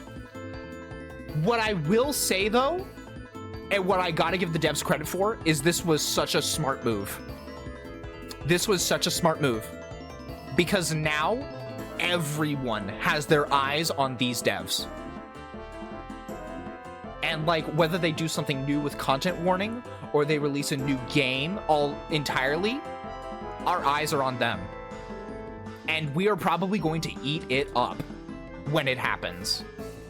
Such a smart move. Such an incredibly smart move. And the game itself is fun. It's really fun. Is it repetitive? Yes, absolutely. But I think definitely what makes it fun and interesting is the people that you play it with, you know? It's a lot more of a laid-back type of Lethal Company, I would say, where it's a lot more geared towards, like, fucking around and finding out, you know? I do semi-disagree, Grim, in terms of Lethal Company. I think Lethal Company you can absolutely play more so for the gameplay rather than the social aspect. I will definitely agree, though, content warning leans a lot more on the social aspect rather than the gameplay.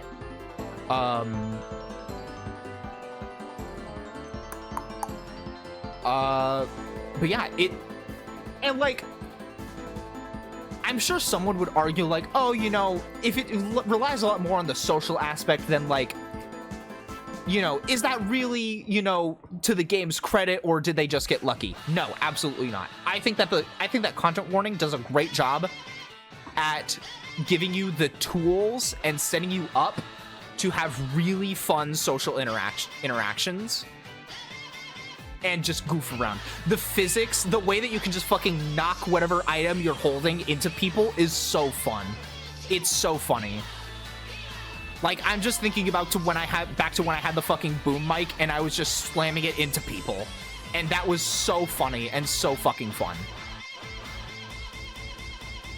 Rock that shit, homie.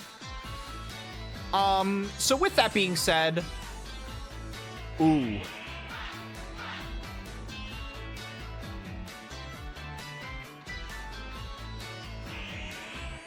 I think it's a bit of A, a bit of B. The worst game in the world is better when you can play it with friends and have fun. Yes, but I will say that content warning on its own, looking at it objectively, I think that it is still a good game. You can absolutely tell that they put together some really solid groundwork to allow that stuff to happen.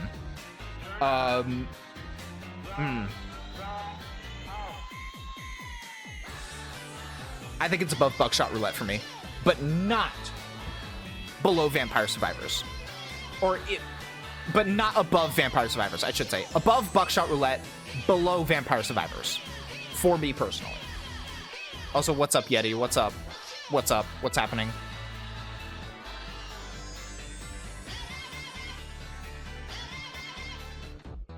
But yeah, I'm very comfortable putting the game there.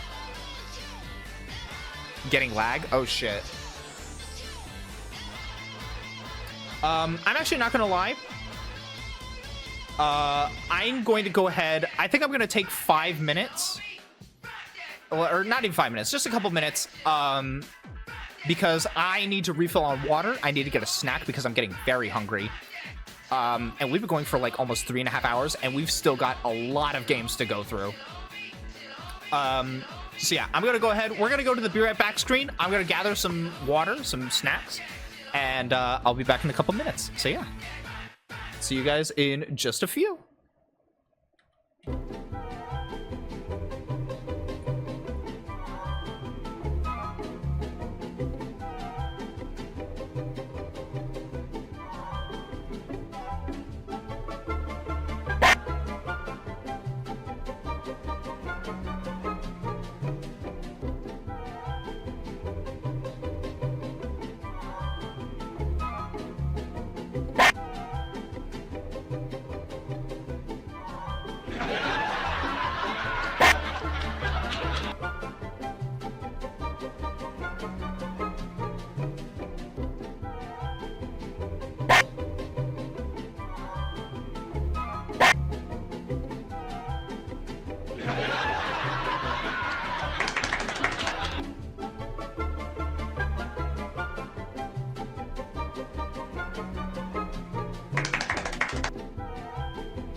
Peter, the horse is here.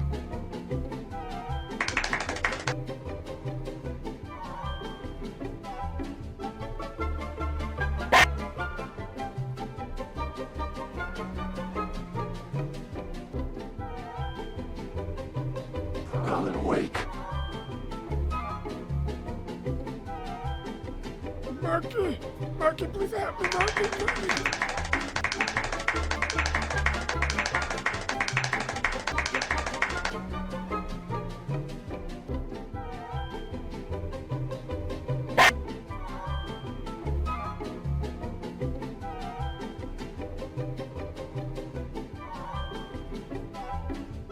Smoke.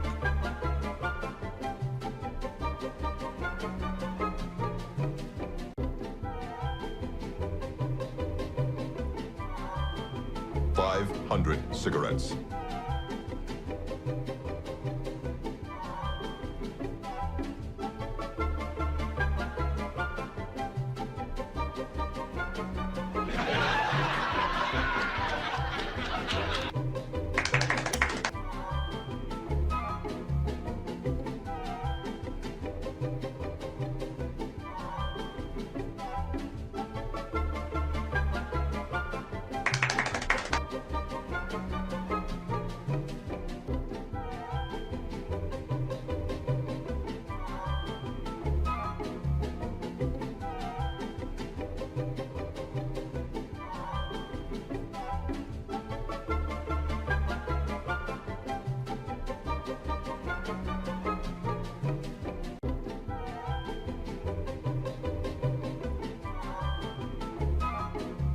No.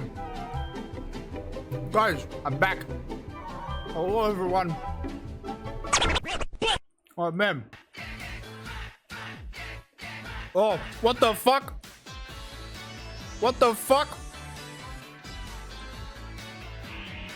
You're not supposed to do that. Oh, shit. I'm back. Oh. Thank you for the on-screen celebration of the another 10 bits, Grim. Jesus Christ, what the fuck? Oh, Jesus Christ.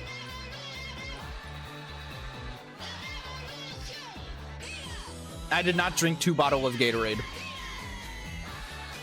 I don't even know what that's a reference to, but I did not drink 2 bottles of Gatorade. I drank 5 bottles of Gatorade. No, I refilled my cup, and I have Pop-Tarts.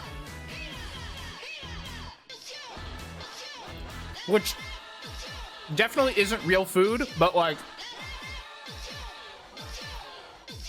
it works, you know? It works for our purpose. Thank you, thank you, thank you. I'm actually taking care of myself. I'm actually eating food. Thank you, thank you.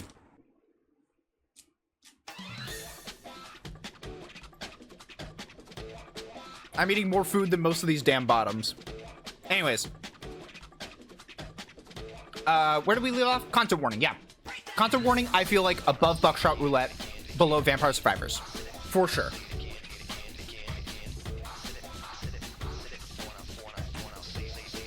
And I'm very comfortable with putting that there. I feel very fondly towards content warning. Next. Saturnalia. This is a weird game. This is a weird game. Basically, I don't understand what's going on here.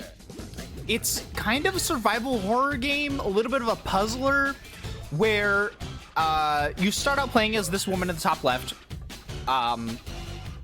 who comes to visit. Oh, Jesus Christ. Who comes to visit this like Italian village while they're about to have like a massive celebration or whatever, like a massive festival. Queer. No, it's not a queer festival. It's not gay pride. That's not what's happening. That's not what's happening. Who the fuck is pinging me?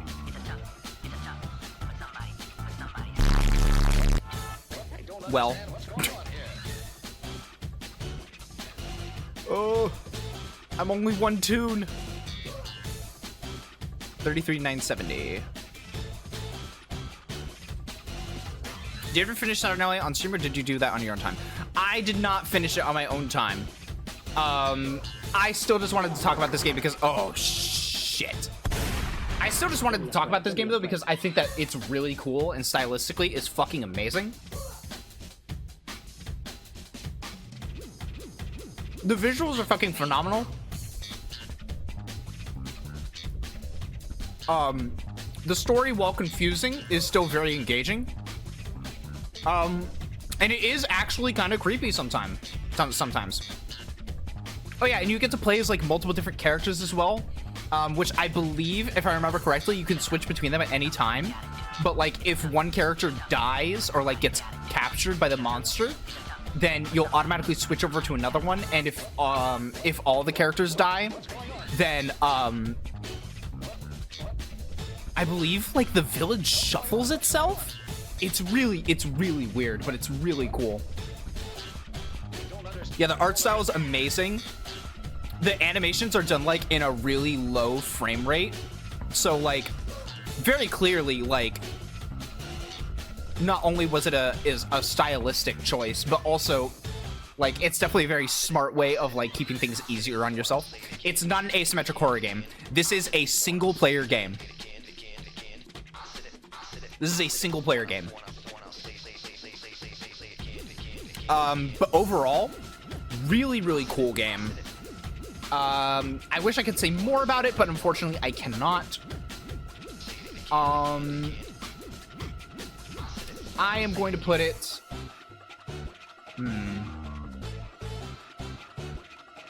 Right above Wizard with the Gun sounds good. I don't understand what's going on here.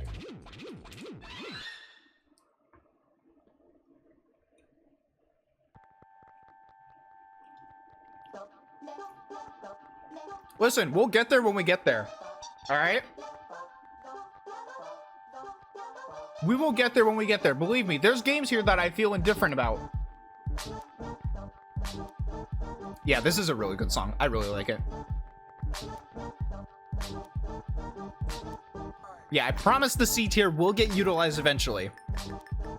Much to the chagrin of some people and how I utilize it, but I'm going to utilize it. All right, next. My favorite from Bomber Cyberpunk. I think my favorite is definitely, probably Feel the Funk. Real big fan of Feel the Funk. Such a good song. Anyways, next we have one of my personal favorites that I will always sing the praises of. Children of the Sun. This game is fucking cool. So, this game is kind of like if you took Sniper Elite, but then turned it into a puzzler. So you play as this girl whose family was murdered by a cult, the Children of the Sun. And so every level you are placed into, there's a bunch of cult members around that you need to kill. The way that you kill them is you take aim and you shoot at one of them. And then once your bullet hits a target, you re-aim the bullet from that position. Because, well, minor spoiler warning, but the main character has paranormal powers. She has telekinesis. So the whole point of the game is you're trying to ping pong this bullet around the whole level to kill all the enemies in one go. Some of these puzzles are fucking hard. But man, when it clicks and when you finally get it just right, man, does it feel good. It feels so good. Stylistically, this game is absolutely gorgeous. I love the color palette. I love the atmosphere. This is a game that I can taste. I can taste this game. It's got so much style. One of my favorite, and also one of my favorite features is this one in the bottom left, where after you finish a level, it shows you the path that your bullet traveled throughout the whole thing. It's really cool. Really, really cool. The story is rather straightforward in how it's delivered. But again, like stylistically, it's absolutely amazing. Oh, I'm back. The gameplay is really fun. It's a fairly short game, but it feels just right. It doesn't feel like it overstays its welcome at all. Which I really appreciate. Hands up, I'm a fan of shorter games. I'm a fan of shorter games. I think that if you can get in, do a concept and do it really well, and then get out, that's great.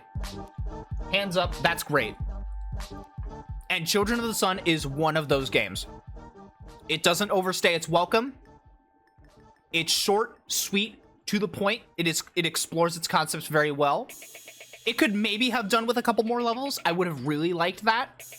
But overall, I'm not disappointed at all. I'm not disappointed at all. I will absolutely sing the praises of this game 10 times over.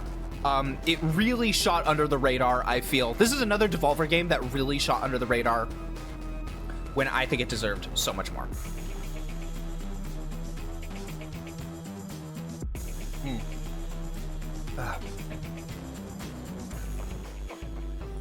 As for where I would put it,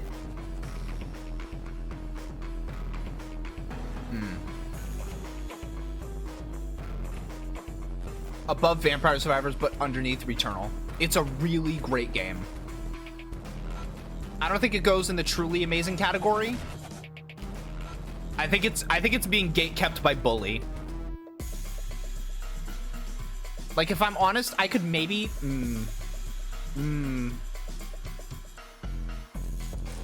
me take another bite of this Pop-Tart. Well,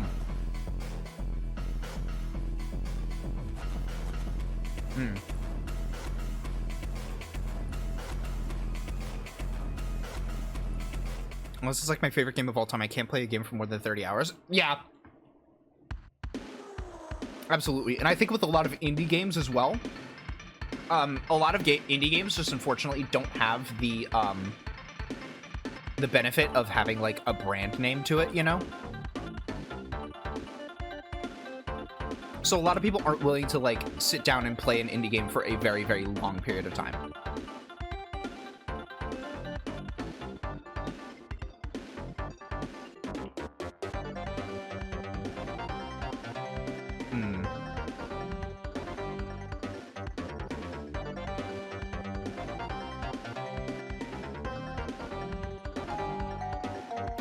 Do I put Children of the Sun above Returnal?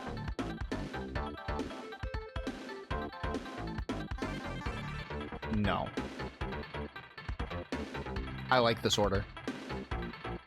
I like this order a lot. Me when I order 50 chicken nuggets from McDonald's. What's next? Oh god, you guys. Oh boy. Okay. All right, you guys. Let's talk about Pizza Tower.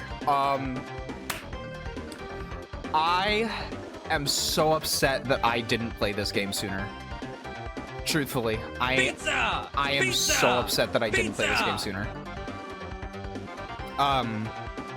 Because holy shit, I think this is one of the best platformers I have ever played. Again, we were just talking about how, like, short games are completely fine. This is a short game. It's sweet. It's to the point. It doesn't overstay its welcome at all. Pizza Tower, I think, is actually the perfect length. It is so good. It's so good. Because it's so short, if you haven't played Stay Tuned, you're missing out. Stay tuned. Oh, I haven't heard of this. Wow. I'll look into that more later. Yeah, Pizza Tower. Obviously, of course, I'm going to enjoy this game a lot because it derives a lot of its art style from a lot of different cartoons, especially Courage the Cowardly Dog, which is one of my favorites, with the extremely exaggerated expressions. Also, it's super easy to just pick up and start playing, which I think is great for a platformer. But like it's so beginner friendly, but there's a lot of skill expression involved with it, and that is just fucking incredible. Yeah, the pig cop is absolutely amazing. That's one of my personal favorite levels, the Pig City. One of my personal favorites. You know what? Where's the Pizza Tower music? There we go.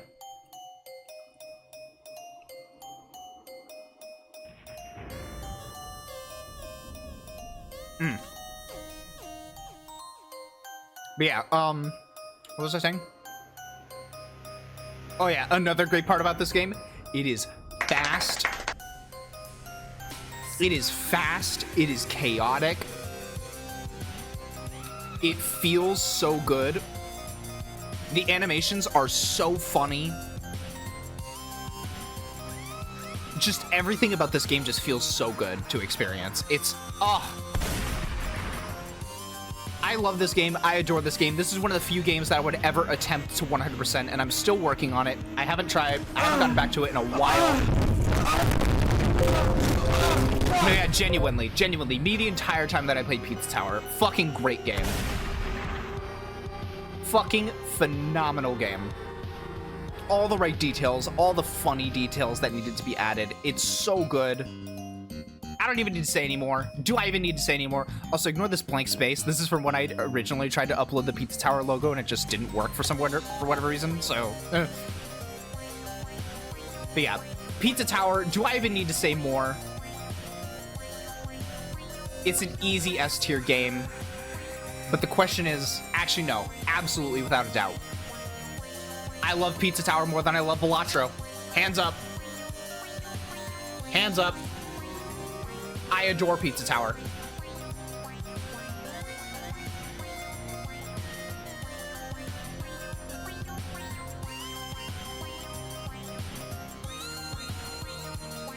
I mean, okay, listen. This would honestly probably depend on the day. Like, ask me in 2 days, I would probably have it like this. But right now, this feels right. I loved Pizza Tower. Genuinely, unironically, no notes. No negative notes. Pizza Tower is solid all the way through. Because it's so short, they were able to make it the best that it possibly could be, and it is the best that it possibly could be.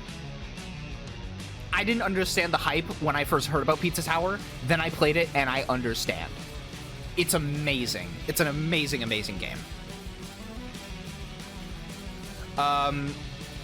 We need to, all right, I need to play a certain song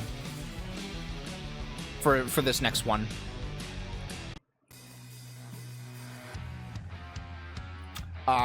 We need to get into it. So, I know some people would be upset at me for having Hades 2 here when it isn't even out yet. My genuine reaction is, fuck you, it's my tier list. Fuck you, it's my tier list. And you might actually be surprised at where I'm going to put it, so hear me out, alright?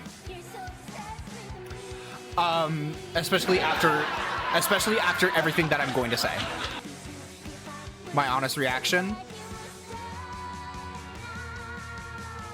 But listen, alright? I think it's so fucked up that Supergiant made one of the best games ever with the first Hades.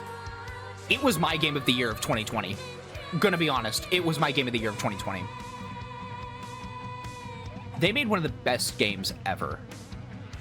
And then they sat there and they were like, what if we did it again? And that's what they did with Hades 2. This is straight up just more Hades. I could not be happier about more Hades. Everything that made the first Hades so great. Everything that made the first Hades so great is still here. The character designs are absolutely amazing. The action gameplay flows together so well. The story is absolutely amazing. It's incredibly compelling. All the characters are incredibly compelling. At first, I wasn't really sold on Malinoe as the main character, but she really grew on me over time. She really grew on me over time as I spent more and more time with her. And, you know, actually learned more about her character in a really organic feeling way. I've never played the franchise, but I'm stoked that the Brain Rot Manosphere calls it woke and such. Anything that pisses them off, I love. Oh yeah, they're so angry. They're so angry about how they designed Hestia. Because Hestia is a plus-size woman. And they're angry about that. Not to mention Supergiant never do sequels, so the fact that they actually made Hades 2 just how much they love it and how confident they are, absolutely. And that confidence is not misplaced, let me tell you. Honestly, if you guys remember, I did a Twitter thread ages ago when Hades 2 first launched of giving my thoughts, and a lot of it was just excited screaming about absolutely everything. My thoughts are still the exact same. My thoughts are still the exact same. It's just constant excited screaming. And what's crazy is that, like, right now, it basically is almost, if not the same size as Hades 1. with more being added onto it. More Hades. I'm sold. I couldn't be happier. Yeah. I remember that as well, Grim. And also, I need to find the picture. I gotta find the picture. You guys know what picture I need to find. And if you don't, then you'll see. I'm gonna scroll back in my media a little bit. I need to find it. Operate.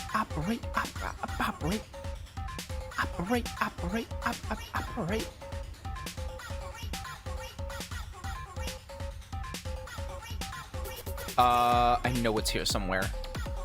Ah, here we go.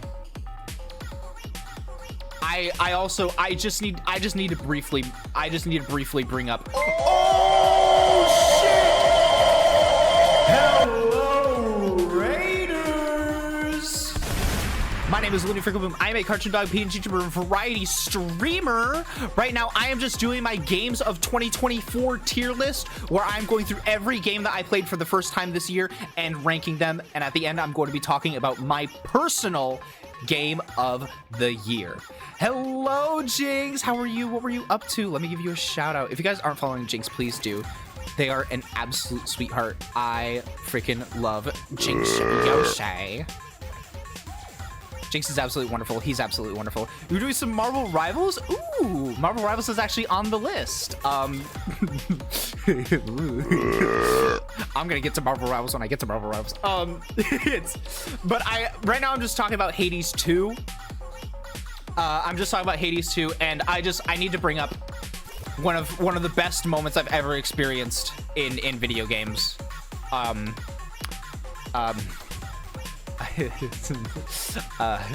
Yeah. So I know that I just got done singing the absolute fucking praises of Hades 2. I literally said that they made the first Hades and it was one of the best games ever, and they did it again. But I don't feel right adding Hades 2 very high when it's just not a finished game. So I'm going to say that it's good. It's good. It's really good. But do I feel okay adding it up into the A tier? Absolutely not. Absolutely not. But with that being said, once again, everything that made the first Hades great is still there in Hades 2. And whether you're playing it right now or whether you're waiting for the full release, just know this game is going to be a fucking phenomena.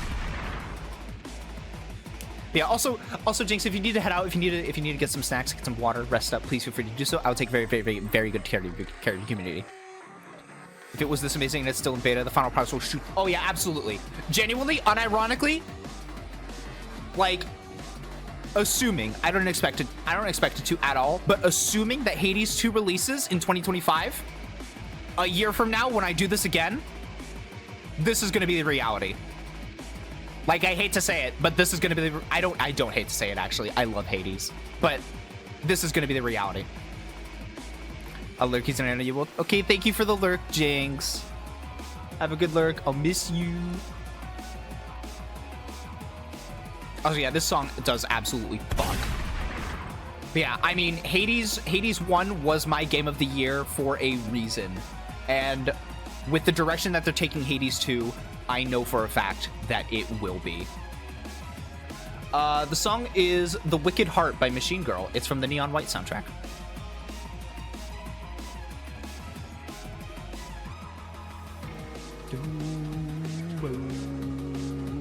All right. X-Sync is about to cream in his pants. So happy for Melune's VA since he's also. Oh, I missed that message for the first time. I'm so sorry, Stitch. For Melune's VA since she's also Ludicrous and Marvel Rivals. Now I see Melune having an idle arc and Luna having an emo phase. Oh fuck. But yeah, no, absolutely deserves her flowers. She's absolutely amazing. All right. Next one, this was a bit of a wild card for me. Doom 2016. Let me drink some water before this.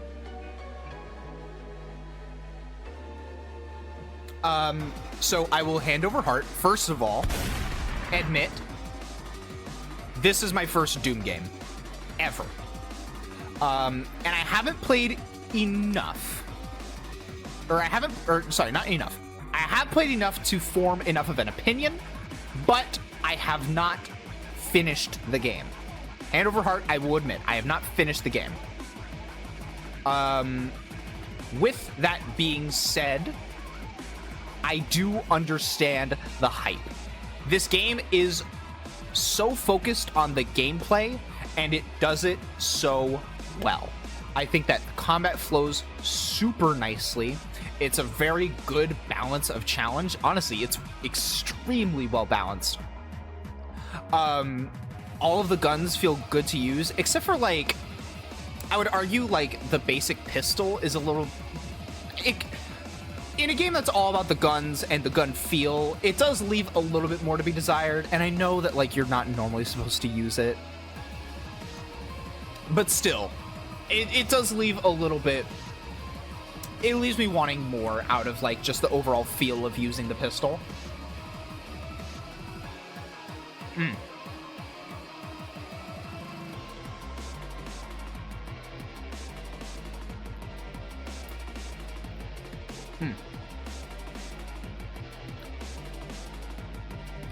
Level design is really fun as well. Visually, the game is great. The soundtrack, of course. Iconic soundtrack.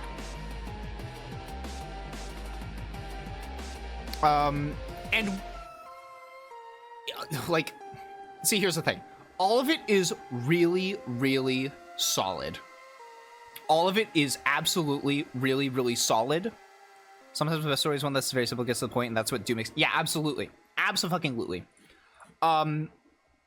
With that being said, though, there just isn't really much else for me personally to say. And honestly, I think Doom, for me, occupies a very similar space that Evil West does, where it does a lot of things really, really amazingly well. It's just not my personal tastes. That being said, though, it is absolutely, oh, there we go, above Evil West, but for me, not above Deceiving. That feels right. Yes, that feels right. That feels right. If it was anywhere below, well, no, it definitely wasn't going to be below B, because I think the game is great, and I think that it's absolutely worth checking out. Especially Doom 2016 in particular. When it goes on sale, it goes on sale. So, like, you might as well pick it up. It's worth your time. It's, dog, it goes for cheaper than a fucking candy bar. Like, pick it up when it's on sale. It's a good game. You'll have a good time with it. And if it's not your thing, hey, you spent like 25 cents on it, you know? You know? Next up on the list, Hi-Fi Rush. Wow.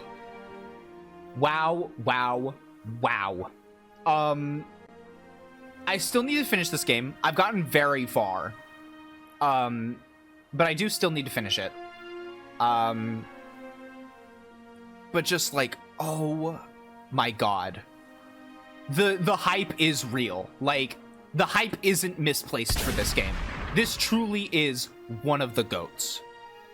One of the fucking GOATs. The gameplay is so amazing. It's easy to pick up, which is great.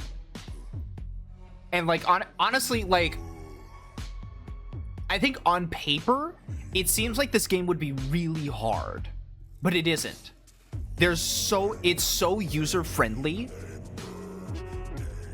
but in a way that doesn't feel obtrusive or holding your hand. It just gives you enough to where you can play the game and have fun, but then it gives you extra tools and combos that you can do and all of this stuff to really allow for a lot of skill expression. And goddamn, man, pulling off those combos feels fucking great. And the way that it flows into the music is so goddamn, oh. Yes, absolutely. It had the right amount of low skill floor and high skill ceiling for a combo game. Absolutely. Yet another game on my ever-growing backlog. If there was a game that I would say you should play right fucking now, it is Hi-Fi Rush. Play this game immediately. Also, can I just compliment the writing of this game as well?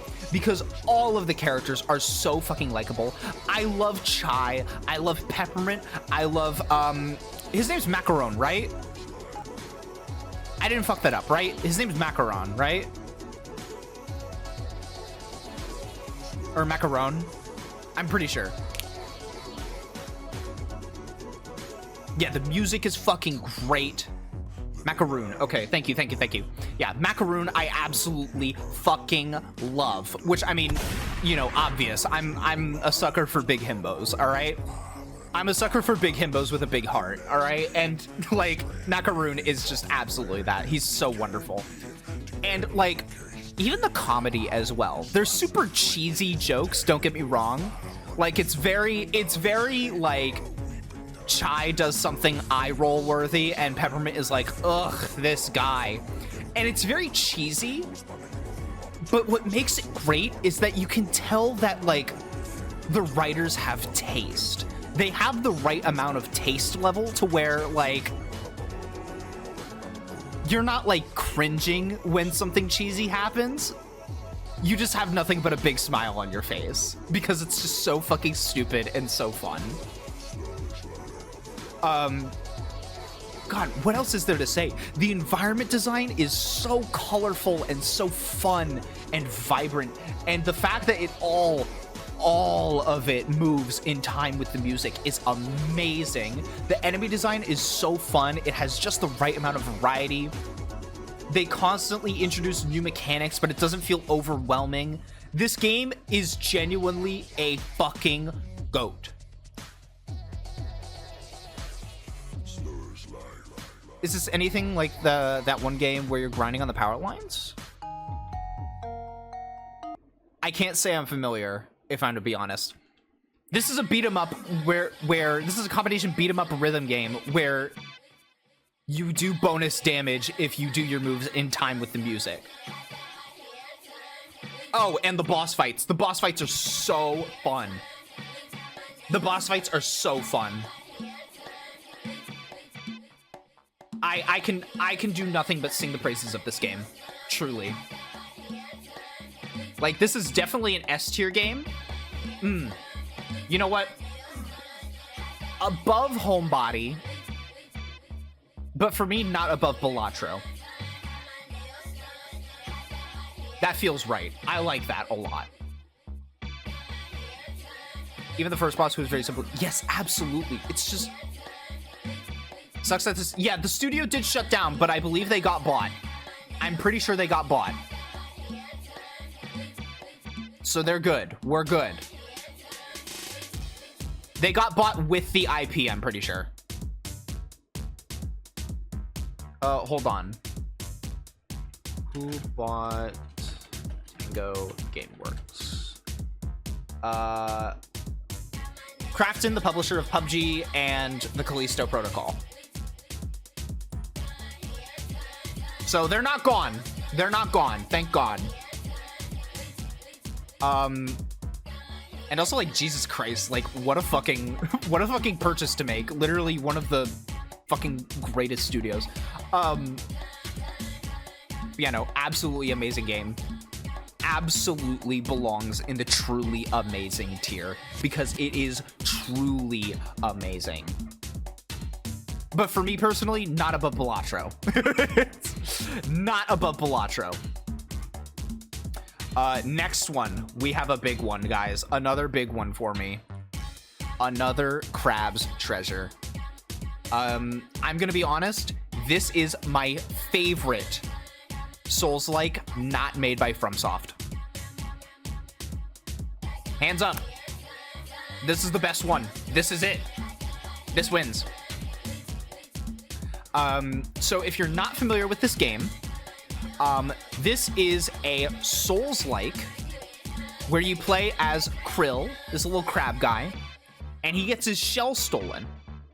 And so the whole point of the game is that you're just trying to get your fucking shell back.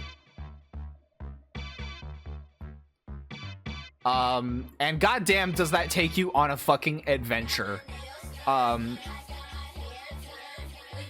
at first, like, the story seems very, like, funny haha and like, oh, you know, it's just lighthearted and funny. But then, like, it genuinely does get into, like, some really dark territory about, like, how we're destroying the environment and how the ocean is fucking dying. And it gets very real. It gets very real and very dark. And, like, it's kind of amazing. The combat is amazing as well. One of the main mechanics being shells. You can use different items around the game as shells, and they all have different abilities, different stats. So it leads to a lot of different, like, variety in terms of what you can do. I still remember my goat, the Rubik's Cube. I still remember my goat, the Rubik's Cube. Who remembers the Rubik's Cube? Hands up. I remember the Rubik's Cube. The Rubik's Cube shell, I should say.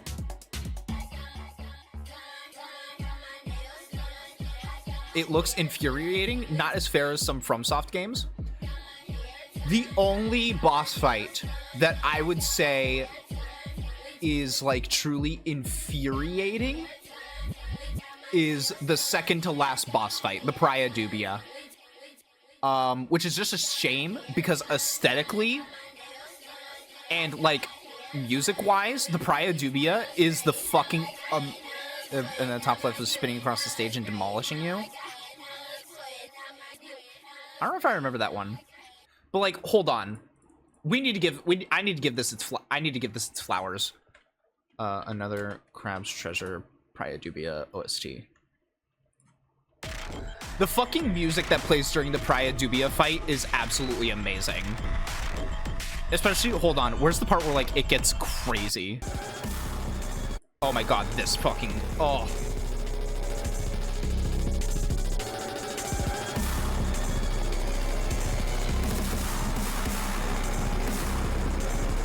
And remember, the whole point of this boss fight is this is, like, the culmination of, like, so much anger for the environment being destroyed.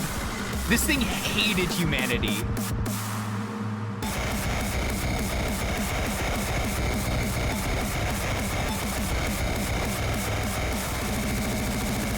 Oh my god!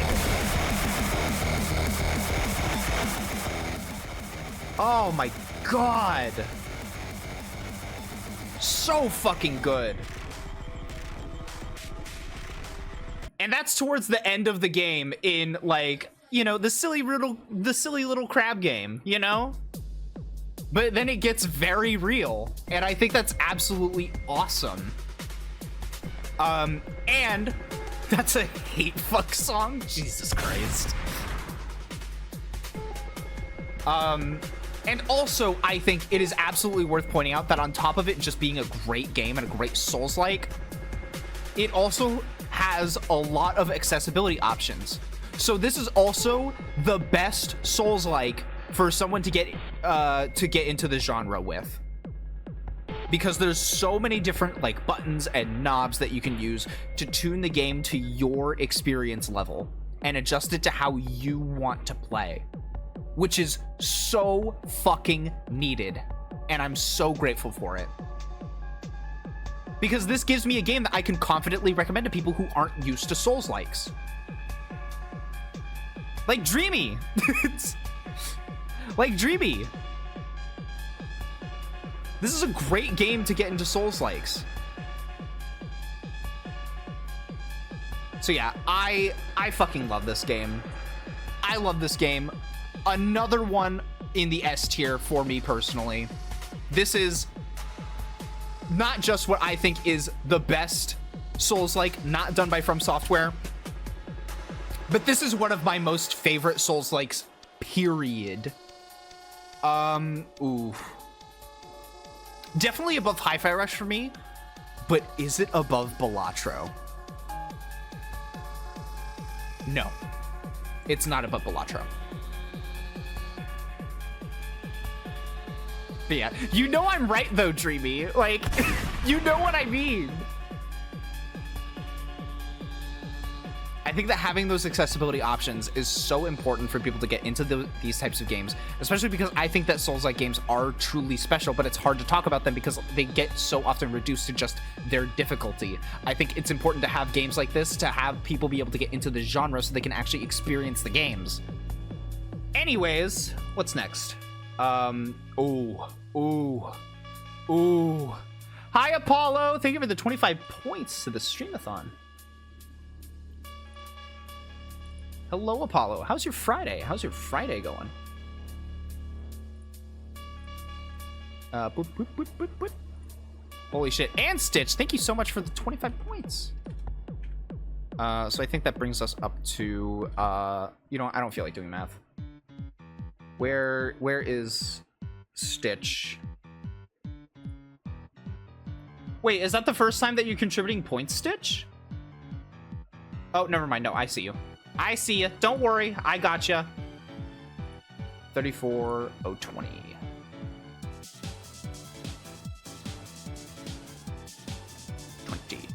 Doing well consider. Oh my god, it is a Friday the 13th. Holy shit. We're at 30 points on yesterday's stream. Is there any way I could catch up? No, unfortunately there isn't. None that aren't that isn't through like money. I'm so sorry. But hey, you'll be able to add 25 more tomorrow. Don't worry. Don't worry. I did leave some room in like the personal incentives to where like if you really want the poorly drawn OC and MS Paint, there's some wiggle room there, so you're fine. That's cool. Just got to contribute. Well, thank you. It's really appreciated. It's really appreciated. That's why it's there. It's because I wanted people to be able to have more than just monetary ways to contribute to the total. Also, don't smack me. And Doug, go back to your cage. All right. Next one, Crow Country. Did I meet the poorly drawn MS Paint threshold? I think you did, actually. Yes, you did. Yes, you did. You're at 273. You did. So feel free to send me a reference image, and I will get to that probably tomorrow. What is the points needed for that? 250. 250. And Apollo, right now you're sitting at 50 points. All right. Crow Country. Oh shit! Holy shit! Thank you, Grim. That's another 10 points. God damn. Y'all need to slow down. Oh, speaking of another Crab's Treasure, this absolute fucking banger. I could do that too. Yeah, I love how Twitch added that feature, even though, like, it's been a thing. Holy shit, that's a big dancing loony. Can we get some dancing loonies in chat, please? Holy shit.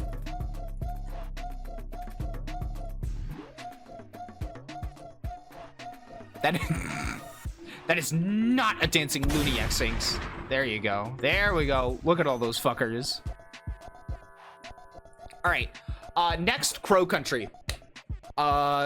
This is another like sort of classic styled survival horror game where you play as a woman named Mara who is coming in to investigate a theme park called Crow Country. Speaking of dancing loony, it sure looks like a 3D model. That's because it is. Oh yeah. Yeah, I know what you mean. Or hold on. Is there? There's also this. So you do have a no, I don't have a 3D model. I do not. I literally took a video of Looney in Toontown doing the dance emote, and then I turned it into a GIF.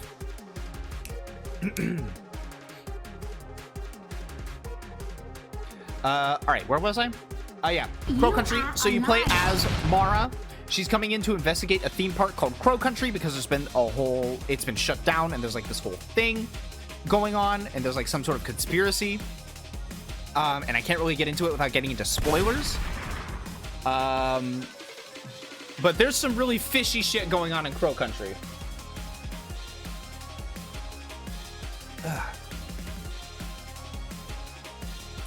But yeah, what can I say? The environment design is great. It's so engaging. The music is phenomenal. I think I watched you play this too. I know that you did because you made a clip of me during this game where I specifically said grenade and then shit. And I love that clip. But yeah, no, this game is fucking incredible. The combat was a little bit clunky at first. You have to like hold a button and then your character stands still, and then you use like, I think it was the right joystick to move the gun around to like aim it. It was a little bit clunky at first, and I wasn't the biggest fan, but it did actually grow on me a lot. It did grow on me a lot. And you get used to it very fast. Although some of those fucking skinny enemies are really fucking hard to hit, I swear to God. Some of the puzzles are, particularly the puzzles for like optional stuff, is complete bullshit. I still think about that mushroom puzzle. I still think about her.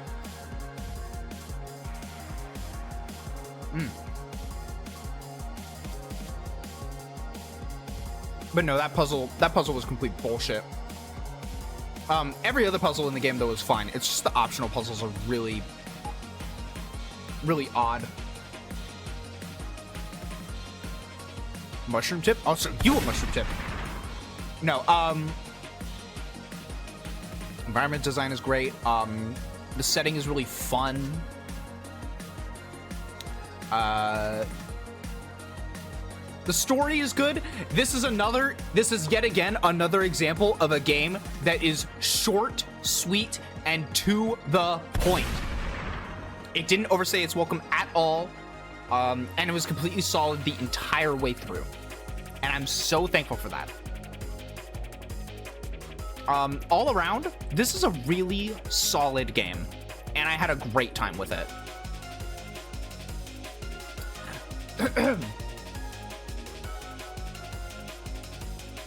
I would put it...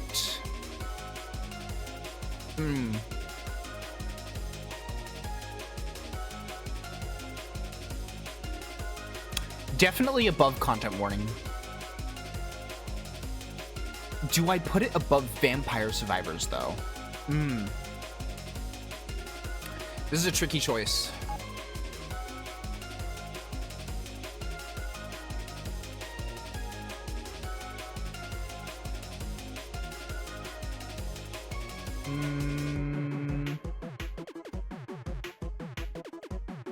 No. Actually, hold on. Let me just... How do I feel about this? No. This feels more right. This feels more right. Yeah, definitely. Also, Crow Country is an indie game. Support indie games. Support indie devs. They put in a lot of work, and this one is really good. This one's really great. All right. Next, the big controversial title, thanks to the Game Awards. The big controversial title. Elden Ring Shadow of the Erdtree. Now, I know, there was a whole lot of discourse about how you can't have a DLC be nominated for an awards show, and I would agree. However, now that we're here, and this is my tier list, this is my rules. And so I say, fuck you, I want to talk about this game. So I'm going to talk about it.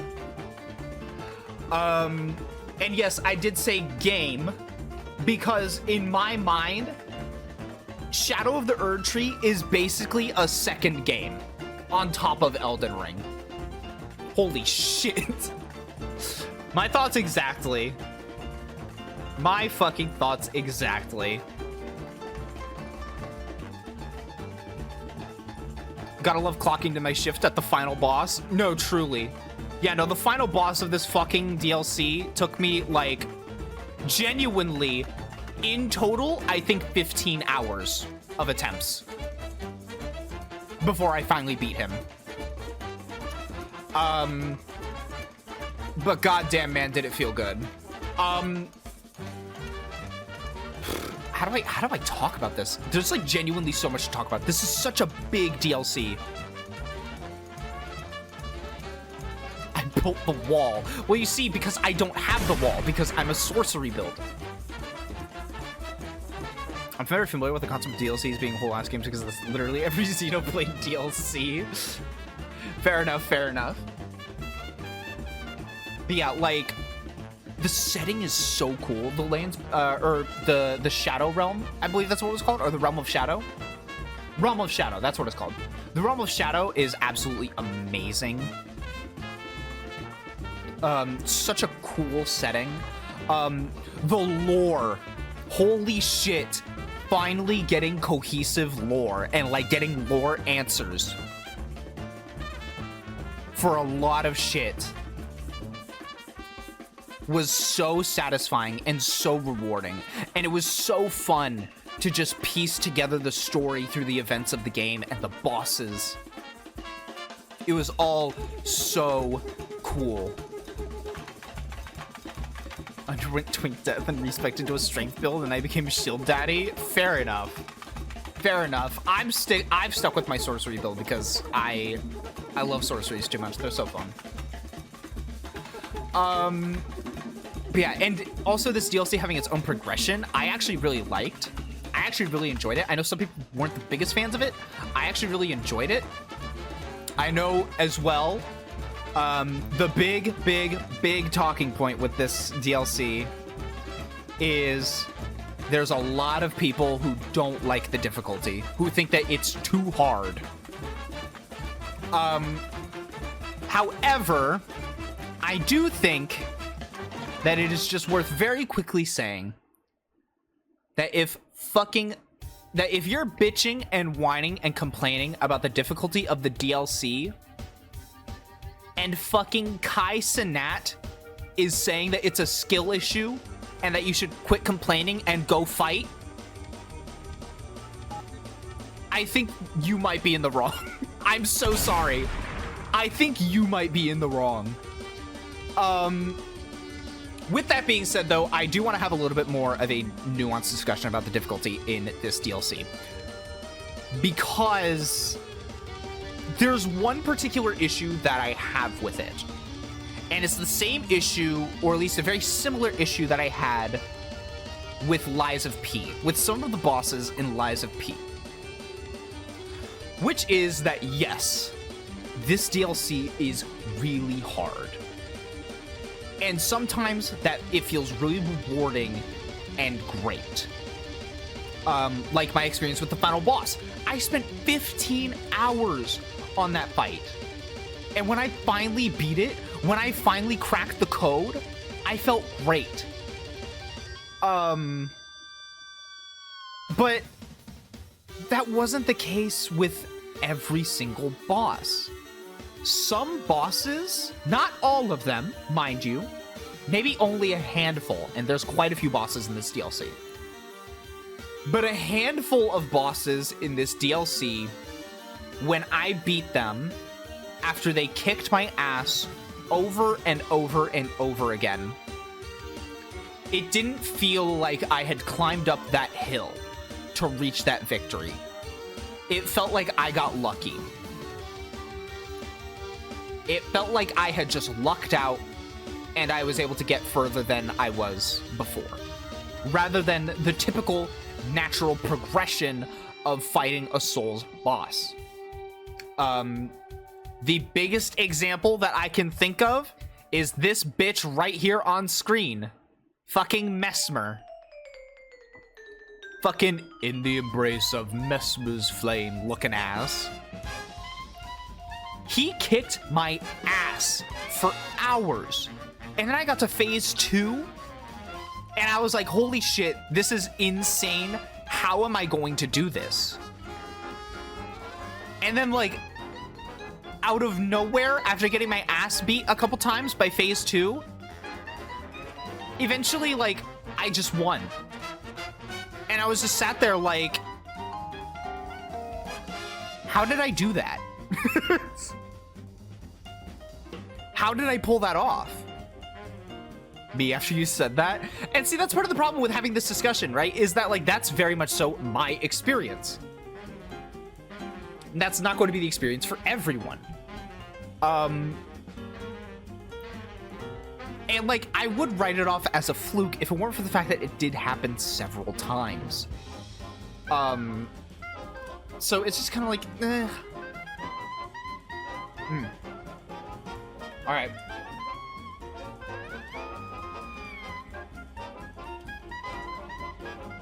The Pop-Tart's gone.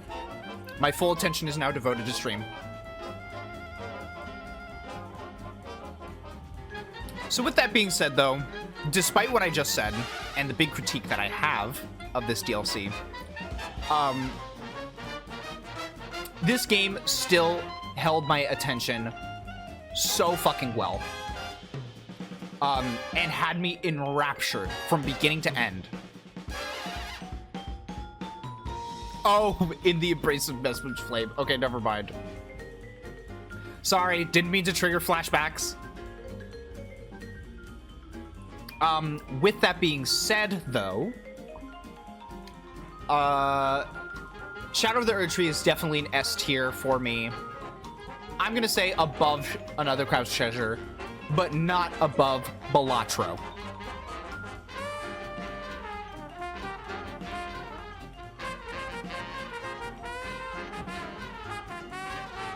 Not above Balatro for me, but still insanely good. Truly amazing. As the tier says, that's why it's called that. All right. Next, we have a bit of a weird one. We have a bit of an odd one. Chained Together. So I feel like there's really not much to say about this game, but I'm going to talk about it anyways. So if you don't know, this is a up to 4-player co-op game, co-op platformer, where everyone is, as the name suggests, chained together. Which definitely adds a very interesting challenge to the overall platforming. And I think that a lot of the times it is really fun and it's really cool. Excuse me.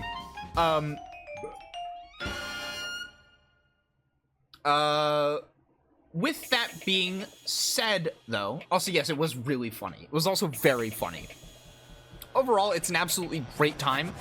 I do just have some minor nitpicks with it that are definitely going to bump it down a little bit. First of all, is there's a mechanic where if you're looking at the person that you are chained to, because you aren't chained to everyone, you're just chained to sometimes 2 other people, sometimes 1 other person, depending on where you are in the chain. But sometimes you can look at a person and you can pull on their chain. So like if they're hanging off a ledge, you can help them. That mechanic is really inconsistent. And by really inconsistent, I mean like 90% of the time it doesn't work. And the other 10% of the time it works okay. Which is, I think, a major oversight. Especially because the name of the game is Chained Together. And it feels like that should be a pretty major mechanic that should be like ironed out and figured out. And it just kind of feel like it was done pretty sloppily, all things considered. What what else? Some of the level design was meh. Some of it was good. Some of it was all right. And you know what? I'm gonna say it. I don't like the visuals of this game. I think this game's ugly. I think this game's really ugly. And I know a lot of people will say gameplay over visuals. You know, the gameplay matters more than the visuals. And that's true to an extent. But it also may just be you. For me, aesthetics matter a lot. If I like a game aesthetically, then it will just inherently click with me a lot more. So this game just didn't really click with me. I didn't like it that much. It was still a good time. But overall, I feel kind of indifferent about it. It's all right. It's completely fine. It's a great game. And clearly it has shown that it is very successful for the developers, which is great. I'm very glad for them. You know, it was a hit among streamers, which makes a lot of sense. It is very good and well suited for streaming, but it is also just a fun time together with friends. But overall, I feel pretty indifferent about it. I don't have very strong feelings. Yeah, we did just get like halfway through and never played again. That's the other thing as well, is it's so long. It's so long. And for what? Nah. Yeah. Thing about you, babe, wanna know your name. All right. Next one. This one's gonna be kind of hard to talk about. Yeah, it is incredibly long. It's kind of ghastly. I don't think it needs to be that long. Next on the list, Book of Hours. So this is a game made by the same developers who made Cultist Simulator. Which if you're familiar with that game, then you'll kind of have an idea of what this game is going to be like. Which is that it is going to be fucking weird. But weird in a really good way. This game's really hard to look at. My eyes just cross looking at that graph. Yeah, it's the different pathways of enlightenment. Anyways. So, this game's really hard to talk about because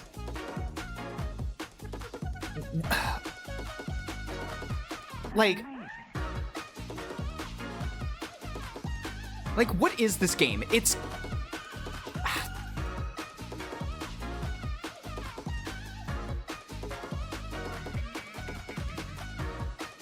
okay. I'll just explain what happens in the beginning of the game.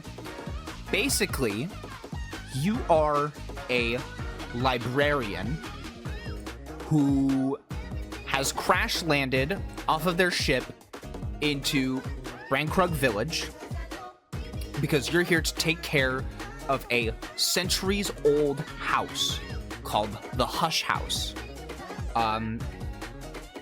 There's always a librarian taking care of it. Holy shit! Come. Thank you so much, Brian, for the 25 months. Thank you. You have received one. Hi, Ditzy. Thank you for the posture check. Correct your posture. And the hydrate. Holy shit. What's happening here? I am doing my Games of 2024 tier list, where I am ranking every game that I played for the first time this year. And right now I'm talking about Book of Hours. Hold on. I don't think Brian, I think this is your first time showing up since the start of the Streamathon, so hello. Let me go ahead and just do that, and then do that.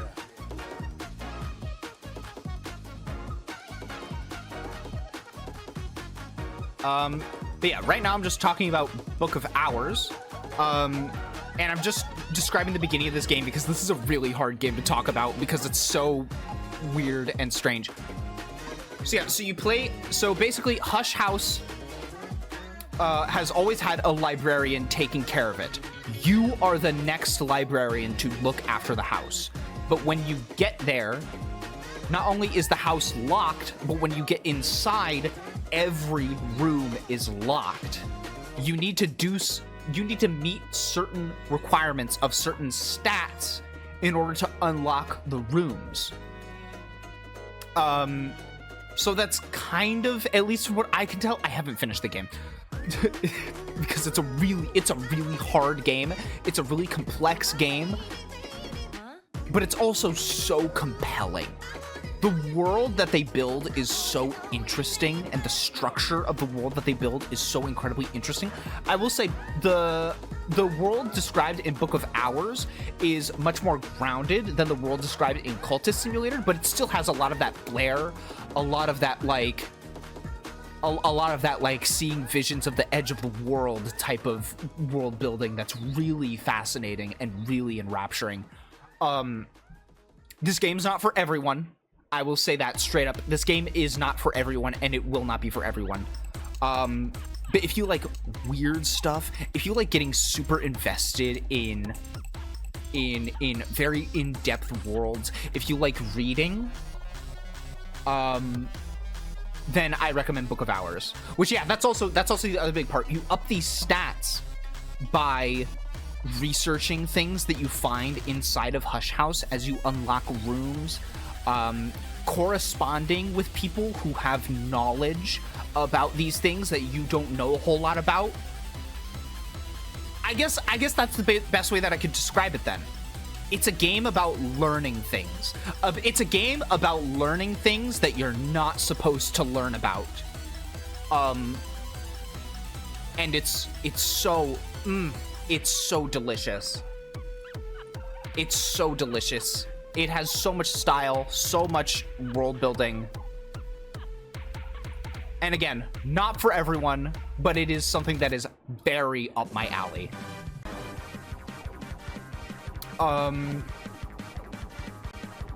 You know what? This might come as a surprise. Above Children of the Sun.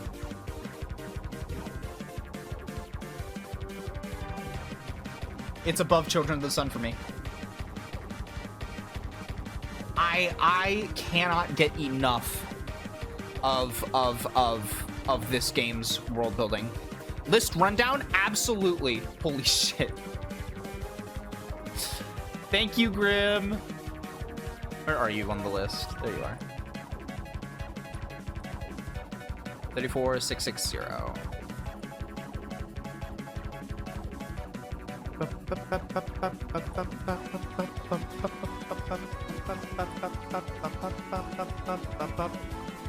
Okay, so list rundown. Ignore this top tier. This is going to be for Game of the Year, which I'm going to do at the very end. S tier is truly amazing. A tier is really great. B tier is good. C is meh/indifferent, and D is needs some work. D tier is probably the only bad tier, but even still, like, C tier is not a bad tier at all.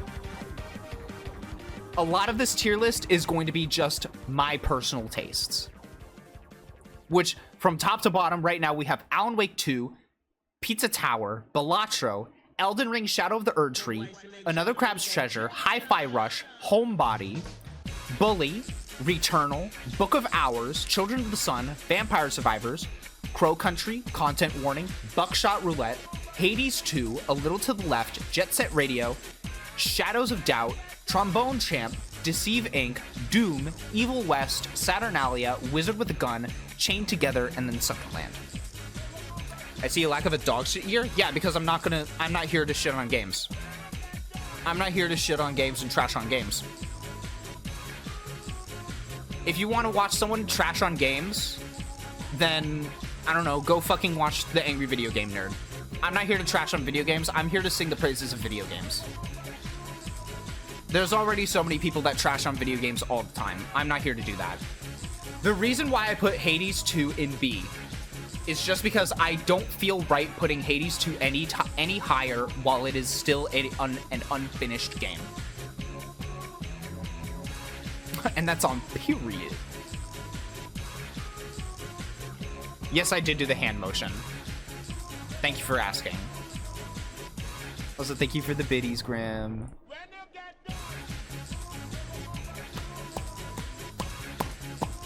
All right. Next up, this one I probably don't have much to say about, but I felt the need to talk about it anyways because, again, it's a game that I played for the first time this year. Murky Divers. So I had to think a lot about this game. So I guess I do actually have something to say about it. Partially because of what we talked about earlier with the difference between Content Warning and Lethal Company. Is that Lethal Company definitely focuses more on the gameplay, while Content Warning focuses more on the social aspect of it. Murky Divers is essentially Lethal Company, where you're going into a location and you're extracting materials and stuff. It was a lot of fun.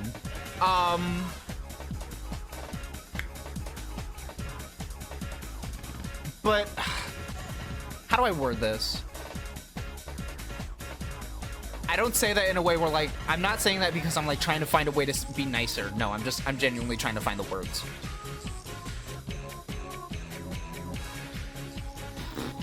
So Murky Divers definitely falls more into the Lethal Company camp, I would say, where it focuses more on gameplay rather than the social aspect. That's not to say that it's not important.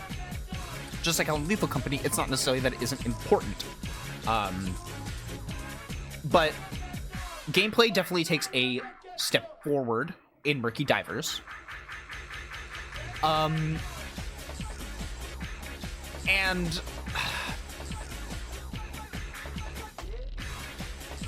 the game is just really hard. Like, it's really, really hard. Like, almost too much. Yeah, like, it's extremely punishing. In a way, and it kind of makes me thankful for Lethal Company, because I feel like Lethal Company is a little bit more balanced in terms of its monsters. Bit too many monsters. Monsters are really, really aggressive. And they kill you quickly. Overall, though, like, the gameplay is there, and the gameplay is fun. So it's a oh, well, fair enough. And you know, hey, hands up, maybe they changed what I'm talking about right now. Maybe they changed exactly what I'm talking about right now. But I'm just going to go off of my frame of reference for the game, which was my experience with it.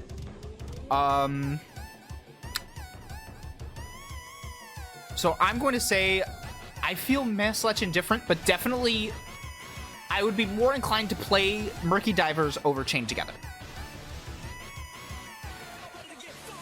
But like, I don't feel, for my personal tastes, I don't feel good putting Murky Divers any higher than Wizard with a Gun.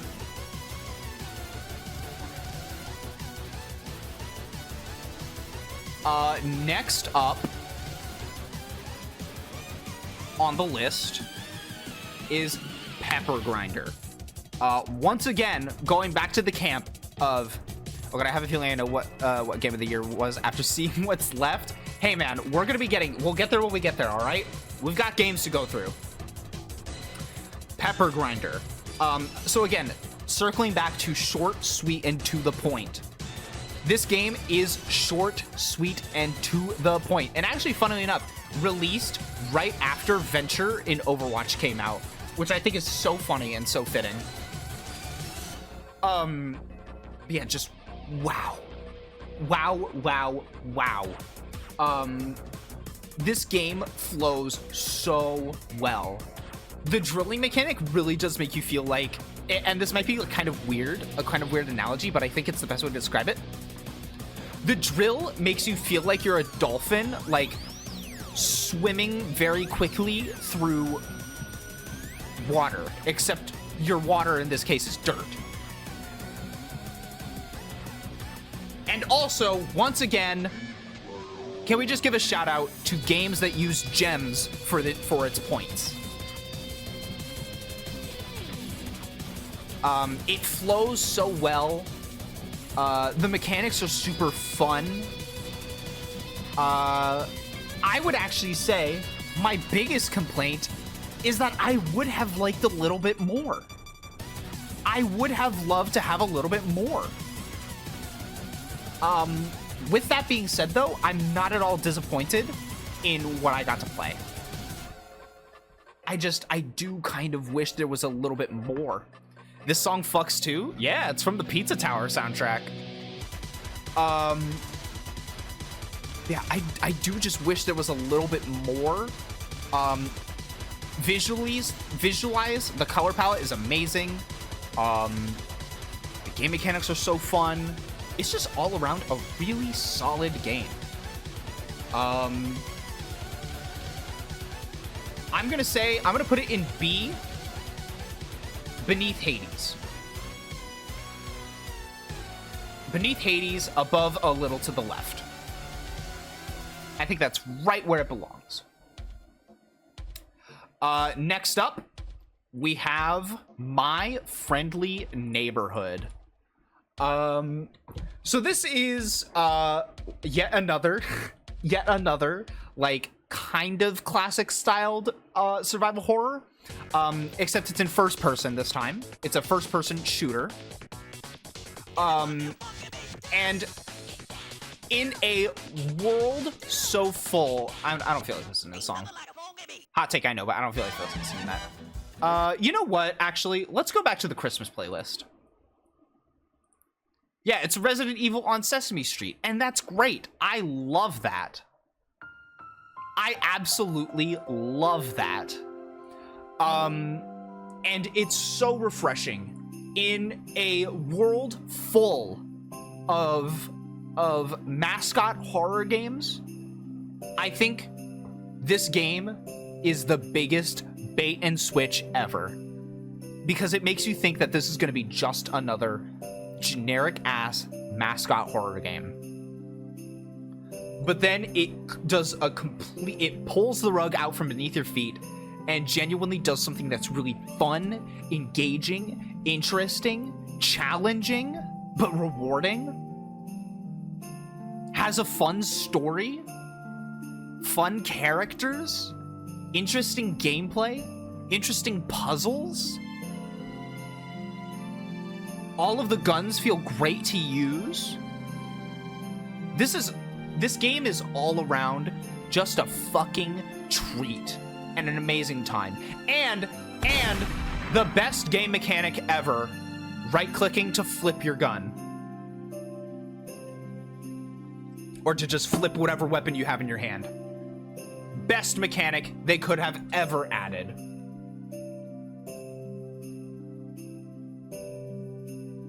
They had one of my favorite YouTubers, Arlo. That was Arlo? They also recently came out with a COD. Yeah, they do have a horde mode. They have the neighbor horde mode, which is awesome. It's great. There's multiple endings. This game has depth. It has replay value. It's amazing. I will say, probably my one big complaint with the game is that enemies do kind of combo the fuck out of you.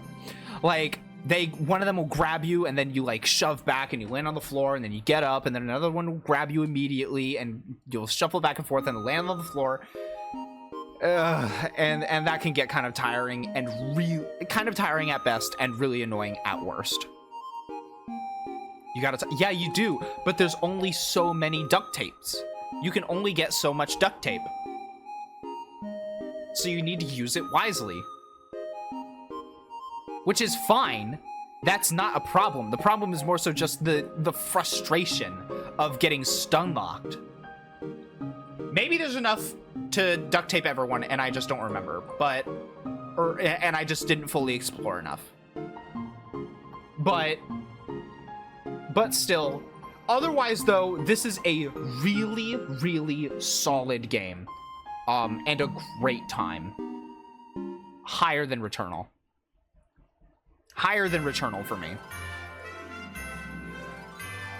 And again, bear in mind, what separates S tier and S tier games for me is just how much the game resonates with me. So like truthfully, My Friendly Neighborhood is probably objectively My Friendly Neighborhood is probably an S tier game. It just doesn't resonate with me personally, so it stays an A tier, but it is a solid A tier choice. I would actually, you know what?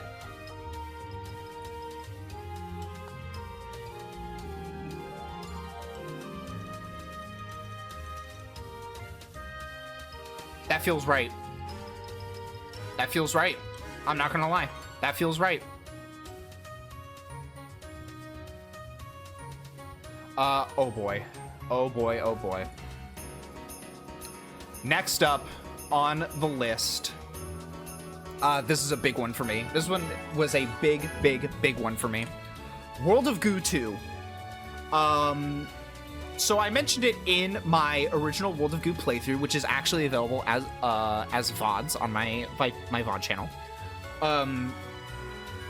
World of Goo 1 is one of my most favorite games ever. There's so much that I love about it, from the music to the visuals to the story to the gameplay. It all is so great. So I was so happy to see that. Maybe we did talk about it, Grim. Maybe we did. I don't know. I've slept since then, so I don't remember fully. I do a lot of sleeping, which means I do a lot of forgetting. Yeah, I was so excited to see World of Goo actually get a sequel, but I was also so curious, like, what could they possibly do? Because the first World of Goo was a very, like, set in stone, like, pretty solid story. But see, that's where the rug got pulled out from under my feet. I thought that it was going to be a continuation of the story in World of Goo 1. But it's not. This game's story is about World of Goo, the game. It's about so much in that regard. It's about how it's impossible to recapture the magic of something. It's about how we can't preserve everything forever. It's about how we're fucking destroying our own planet. And eventually we will become obsolete. It's about so much. The story of this game is fucking incredible. When you get to World 4, Ye Old Reckonator, and it does a complete 180 and starts changing up the gameplay so dramatically with, like, the golf levels and the one in the top left here, the point and click, like, adventure levels and the, like, gravity levels. That was fucking incredible. This game starts out with a crawl, then gets into a walk, then gets into a run, and then gets into a full fucking sprint. And it's amazing. I love it. The iterations on the gameplay from the previous game are absolutely amazing. I think they did an excellent job. The levels are really fun. If I will say, a lot of them are just kind of like reused levels from the first game, but with a twist, with like a new mechanic that was added in World of Goo 2, now added on top of it, which is fine, I think. But, you know, I understand that would be disappointing for some people.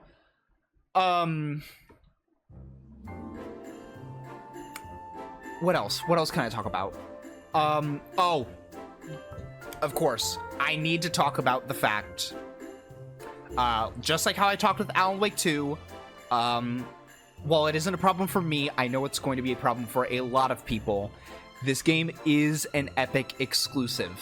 And not only that, but it's $30. Those two factors, I think, are going to be a big turnoff for a lot of people. Especially because... Jesus Christ. Especially because I know for a fact that, once again, like I said earlier, I am all for games that are short, sweet, and to the point. So I overall was not upset about it, but I know for a fact that there would be a lot of people who would be very upset if they spent $30 and got a game as short as World of Goo 2. That's just the unfortunate fact of the matter.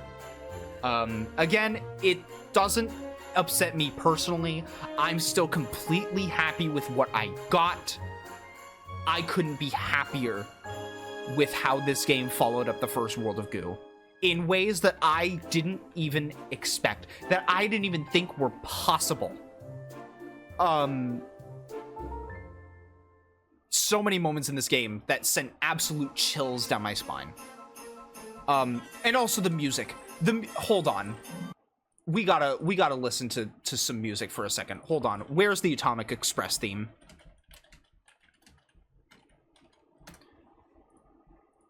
This shit is so good.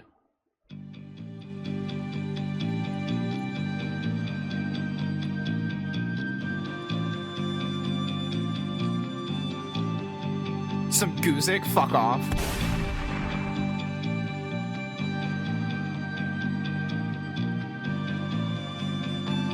Just wait, here it comes. Here it comes.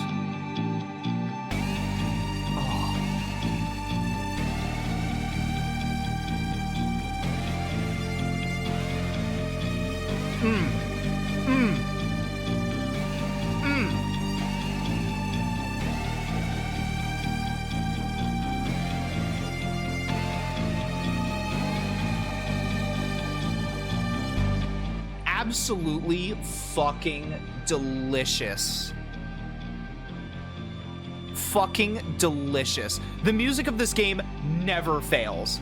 And it's so amazing too that we go from that to so that is the music for World 3, like the actual level select screen of World 3. And then you get into one of the levels of World 3 and you're greeted with this.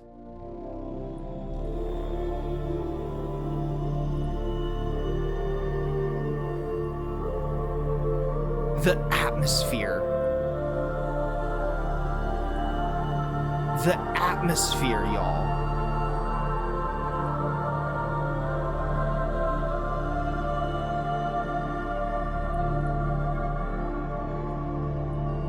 Like, holy shit. The fucking atmosphere of World of Goo 2 and World of Goo 1 comes through in the music, and it comes through so well. Hi, Cat. I just want to say it's a joy sitting and listening to you be passionate about games for a few hours. I'm very glad, Grim. I am very glad.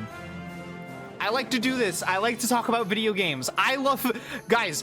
Spoiler alert, the guy who likes to make video games likes video games, and I like talking about video games and discussing video games with people. With that being said, though, I do need to pee really bad. Like, really, really bad. So I'm gonna go piss girl. I will be back in just a moment. Don't go anywhere!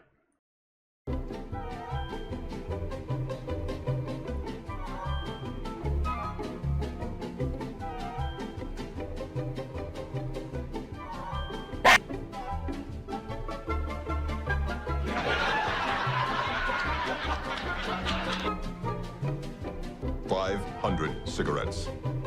Smoke.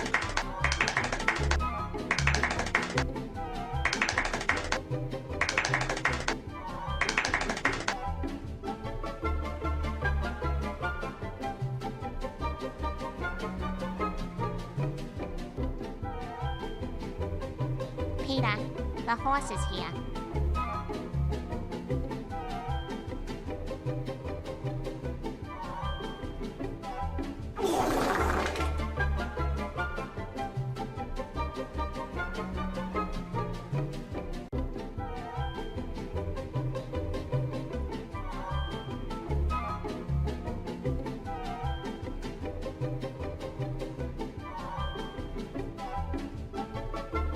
Christianity.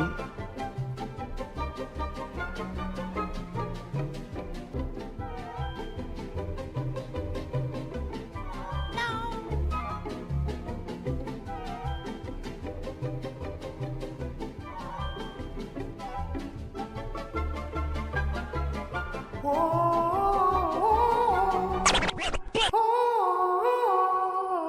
my goodness. Hello, I'm back.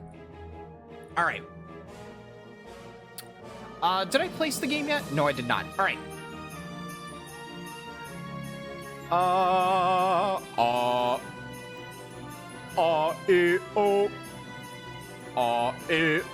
Okay.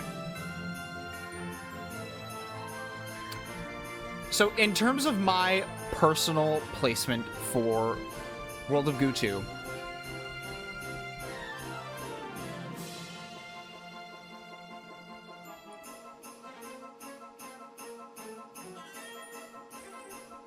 I love it that much. I genuinely did love it that much. It needs some work for being Epic exclusive. I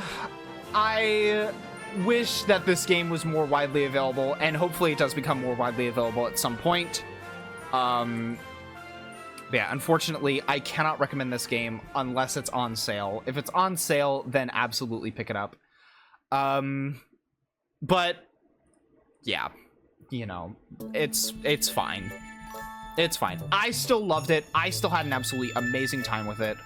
I do know why a lot of people would maybe feel very differently. But I am not a lot of people. Hello? Where did my PowerPoint go?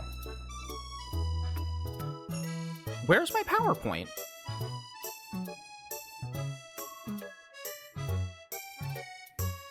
You ate it? Give it back, bitch!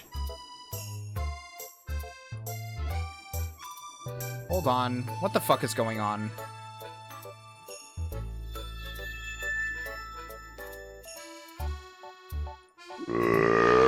Please don't burp.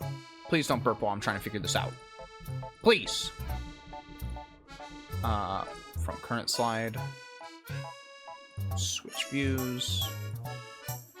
Oh! What are you looking at me with those big bug eyes of yours?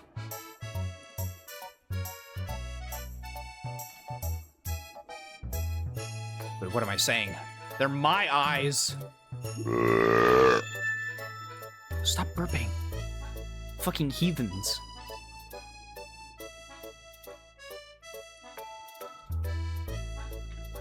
Alright. Next! Actually, if I can get this to fucking work. Come on. Come on. Lock the fuck in! It's not working. All right, well, I guess we're just gonna have to do this.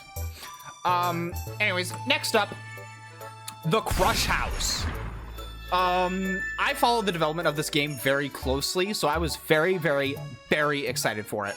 If you're not familiar with what this game is another game published by Devolver. It describes itself as a thirst-person shooter, where you play as a camera worker for a hit reality TV show. And your goal, each level, is you have to satisfy the wants of different audiences, whatever audiences appear in that day. Different audiences will want to see different things, or they'll want you to do different things, or they'll want the cast members to do certain things, and you have to be the one to capture those moments in order to satisfy the audiences so the show doesn't get canceled. You choose at the start of each season, so each season lasts for 5 days, with each of the days being levels, or each of the days being different levels. So at the start of each season, you choose 4 cast members, and then you load in, and you essentially just let things happen. Holy shit, Grib, you need to calm down. What the fuck? Daddy, chill.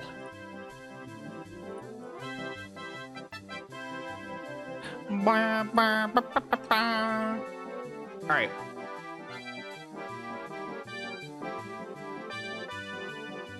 This music does things to me. This music sends me back to Christmas.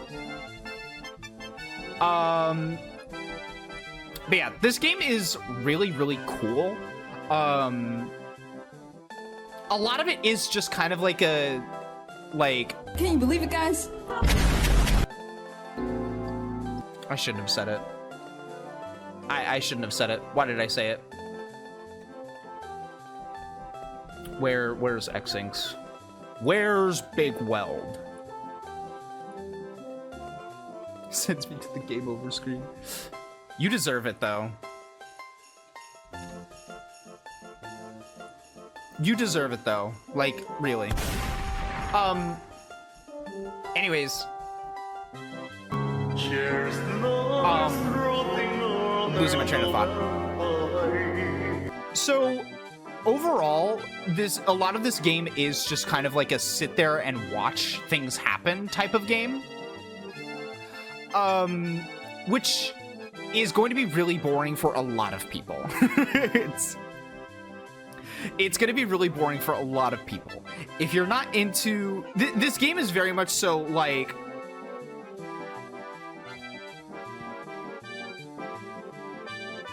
That's Anuka Titawan. He's a guy that does a lot of song covers. His Christmas carols have gotten very popular because of his fucking piercing gaze.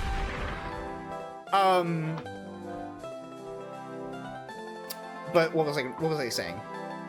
A lot of this game does kind of feel like you're basically given a dollhouse, and you kind of just get to, like, the cast members are your dolls that you get to just, like, put in here and just see what they do. Which, if that sounds up your alley, then hey, this game is absolutely for you. If you feel like that would bore you, this probably isn't going to be for you. And especially if you're the type of person who absolutely hates reality TV, even though this doesn't necessarily, if that sounds up your ass, yeah, it riffs a lot on reality TV, in some really funny ways. Where'd the music go? Anyways,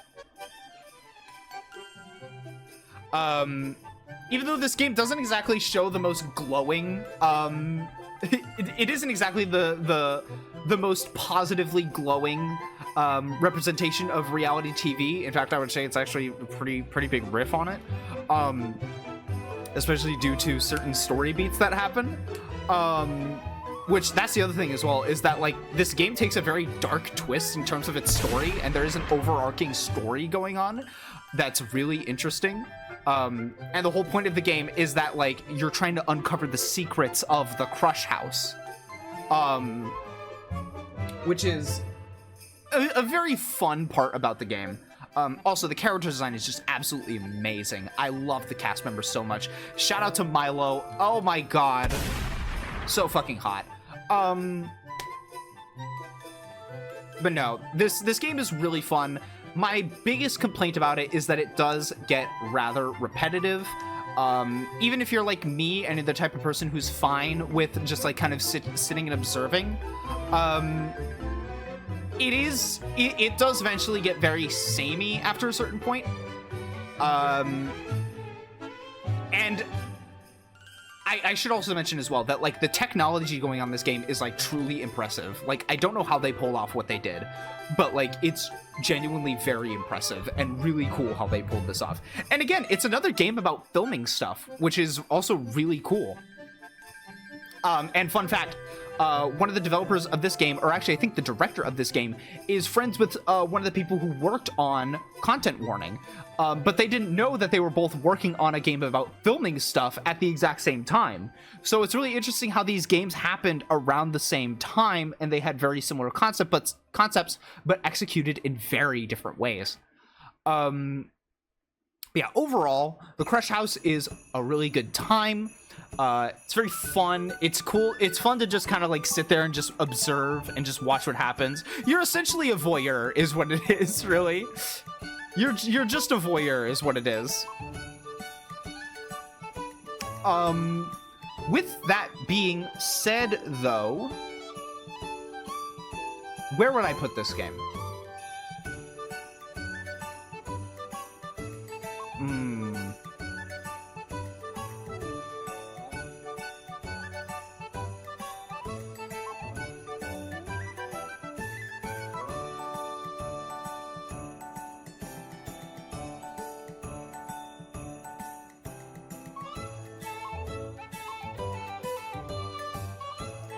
Above Hades 2 only because it is a finished game.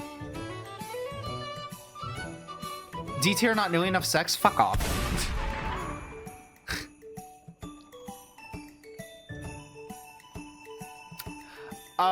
Next. This one might be another weird one for people, but I still wanted to talk about it anyways. Deadlock.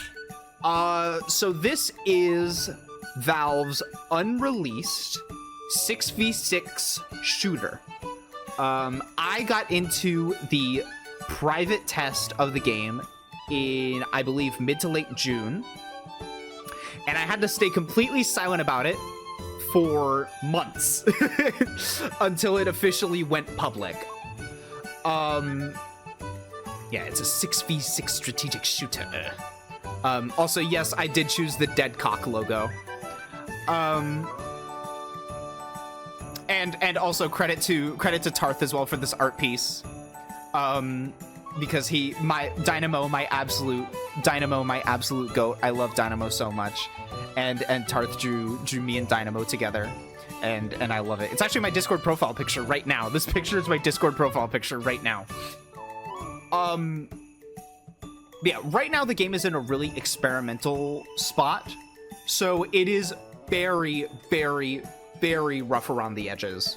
That being said, what they have right now is really cool and really fun. The character design in this game is amazing. It is absolutely amazing. The designs are so cool. They're so interesting. The gameplay is really, really fast-paced. It's a very interesting take on a MOBA. Which that's the other thing as well that was really surprising to me. It's a fucking MOBA. I wasn't expecting it to be a MOBA. I always think that's the Skelecog in your profile picture. Holy shit. That's so awesome. But, if your goatee is what I think it is, see, that's the thing. I don't know. I don't know. I'm still, honest to God, I'm still undecided.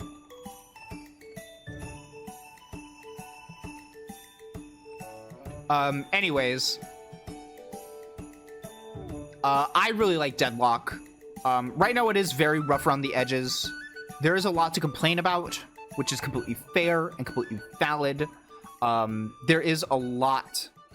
Aesthetically, I think the game is great. I think it's such a breath of fresh air to have this sort of like early 1900s noir style game instead of another sci-fi shooter. Sci-fi multiplayer shooter, like, thank God. Aesthetically, it is such a breath of fresh air. The world building that they're already doing is absolutely incredible.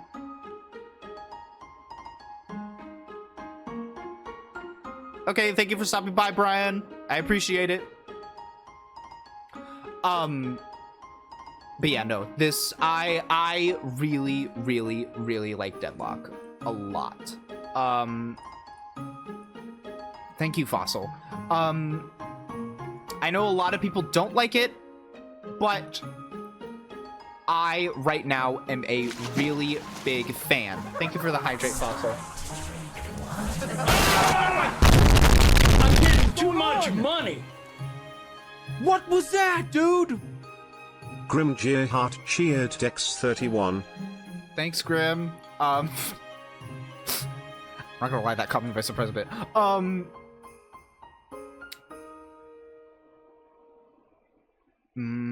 Where do I put it, though?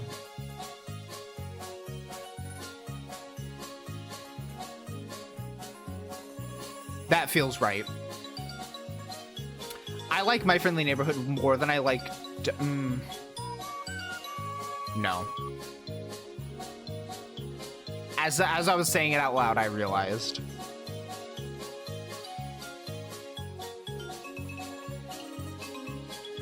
Top of A tier.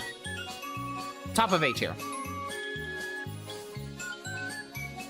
Oh.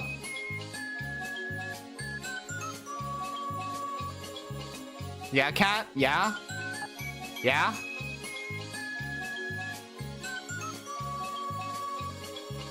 Shrimp check. Thank you for the posture check. Fossil. Fuckle.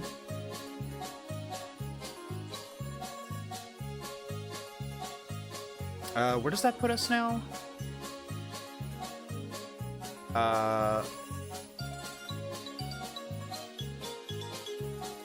48.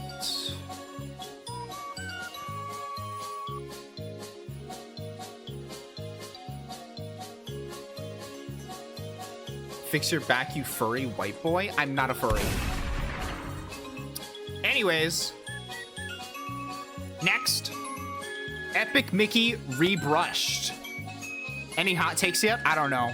I can't remember if we have had any. We've been going for a while, Cat. We've been going for a while. Epic Mickey rebrushed. So this is kind of a remaster, kind of a remake. Not a remake, but it is a very, very in-depth remaster of the original Epic Mickey, which has always been one of my most favorite games of all time. I've been edging this entire stream. Please hurry. I can't take this anymore. Thank you so much, Fossil, for contributing to the conversation. So yeah, I love the original Epic Mickey so much. It is one of my most favorite games of all time. It's part of the reason why I'm loony. It's part of the reason why I'm loony to this day. But yeah, no, it is so special to me. And so to actually see this game get recognized in the modern day was a fucking miracle. And this remaster did not disappoint.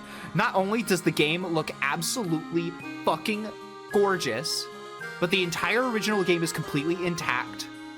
And they even added in some new movement mechanics on top of the original game. There's I believe they added a sprint, a dash, a short dash, and a ground pound.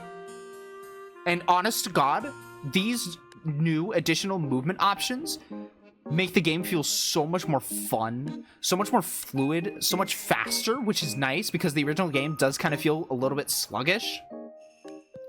And overall, just a great fucking time. And on top of the fact that, like, to see these environments be rebuilt and be so gorgeous, like, truly did make my heart sing. Like, it was genuinely a bit of an emotional experience. Also, just streaming these games, this was one of my most favorite series that I've done. Oh, Jesus Christ. I can't stop drinking oil. Yeah? I can't stop drinking oil. Yeah, you can't stop drinking oil? I just can't stop. I can't stop drinking crude oil. Wow, me too. The black stuff that comes in barrels. I can't stop drinking it. I just can't stop drinking it. It's Jesus tantalizing. Christ. It's addicting.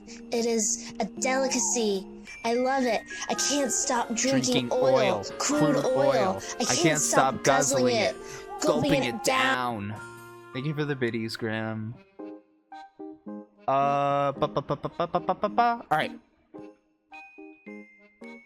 Where was I? This game's great. This game's great. This game is absolutely awesome, and it's so nice to be able to actually recommend people to play Epic Mickey now that it's like actually available. So with that being said, I mean, it's got to go in the truly amazing tier, but where for me?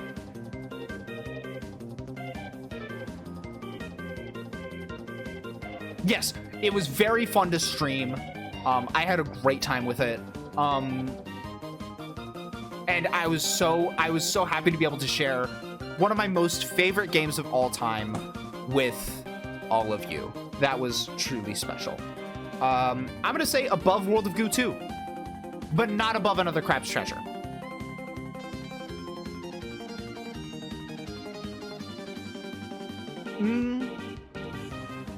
Actually,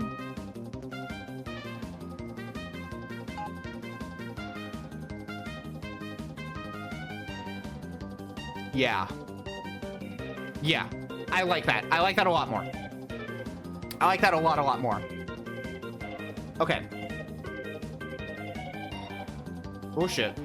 Next up, this one was a really big surprise. Tiny Glade. So I actually discovered, holy shit! Hello, Raiders! My name is Looney Frickaboom. I am a cartoon dog, PG YouTuber, and variety streamer. Holy shit, Bo, thank you so much for the 5 months. Thank you.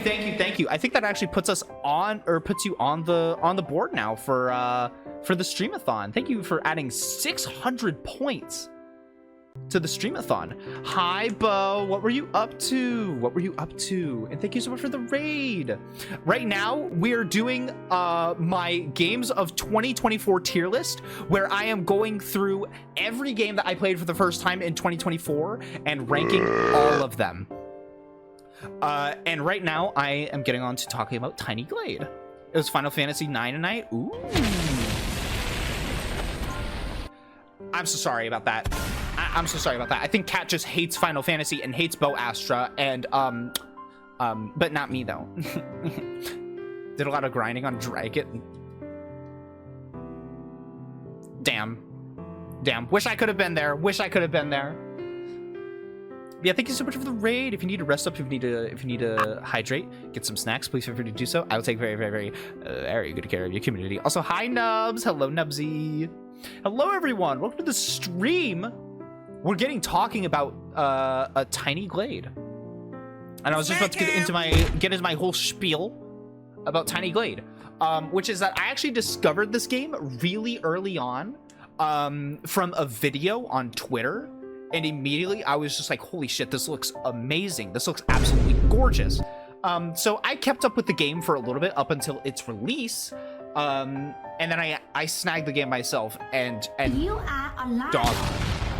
Let me tell you, I know I talked earlier about how I am not a big fan. Once again, I talked earlier when I talked about a little to the left, that I'm not the biggest fan of hashtag cozy games, because I feel like a lot of them just kind of don't do much in terms of like their actual gameplay. Tiny Glade is one of those other exceptions. This game is cozy as fuck, and it's really great. All it is, it's a little diorama builder. It's a little diorama builder. You can make wonderful, gorgeous looking little dioramas, little towns, castles. Hashtag dreamy core. Dreamy response? If you're here, I don't know if she's here. Can you see the peepas? The peepas? Oh, the peoples? No, there's no people. There's no people. There is animals though. Also, hi Baji. Hello Baji. Yeah, there are no people, but there are animals that wander around, and it's really cute. This game is a great time, you guys. This is genuinely like a very relaxing game. It's a very relaxing game. It's a nice time. It's a nice time to just sit back, relax, maybe grab some hot tea or some hot cocoa, and just build a little diorama and just have some fun. It genuinely is. It's cozy as fuck, man. Let me tell you, it's actually a cozy as fuck game. And the technology on display with this game is like also very impressive. The way that like your structures kind of like bend and move as you edit them is not only really gorgeous, but also very impressive from like a game dev standpoint. Like, I don't know how they did that, but it looks fucking phenomenal. It looks great. So time to rank it. Oof.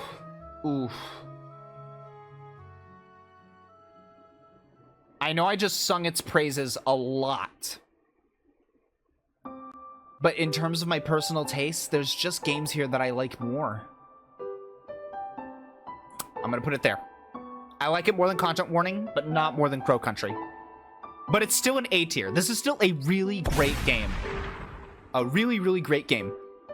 Also, by the way, since there's a bunch of people who are coming in right now, I just want to clarify that this tier list is just based on my personal preferences. I'm not necessarily saying that I am correct with these. These are all just coming down to my personal tastes. But the floor is absolutely open for discussion about these games. In fact, I encourage discussion about these games because I like to talk about video games. I love video games, and I want to be able to talk about them. Of course, though, keep things civil. But yeah, I love talking about video games. That's why I'm doing this in the first place. He's correct. You're wrong. Cry about it. Well, damn. Also, what's up, Grim? What's up?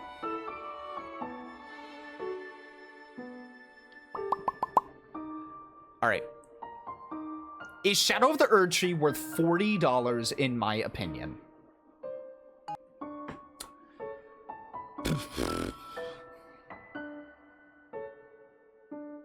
Yes.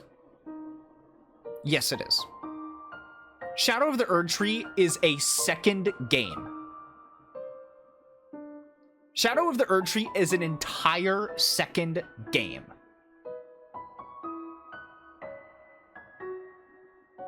It's not just a DLC. I'll spin your propeller hat if you raise Jet Set Radio higher. I don't like it more than I like A Little to the Left. I'm sorry. Yes, I absolutely think it's... I absolutely do think it's a solid second game. But no, I'm sorry, Baji, but I like Jet Set Radio, but I don't like it more than A Little to the Left. And the reason why Hades 2 is so low is, Cat, is because I don't feel right putting Hades any higher than B, or Hades 2 any higher than B while it's still in development and it isn't finished. When it's finished, easy S tier. Easy S tier. But right now, I don't feel right putting it that high. So it's just going to stay there for now. And bear in mind, B is not a bad... Let me just clarify as well, because there's a lot of people who maybe didn't hear my explanation earlier. C tier is still a good tier. C and above, good. D tier is the only one where I'm like, But like, B tier is not a bad tier by any means. By absolutely any means. Every game in B tier, I would still 100% say, yes, you should play these games. Even C tier, I would say, yes, you should play these games.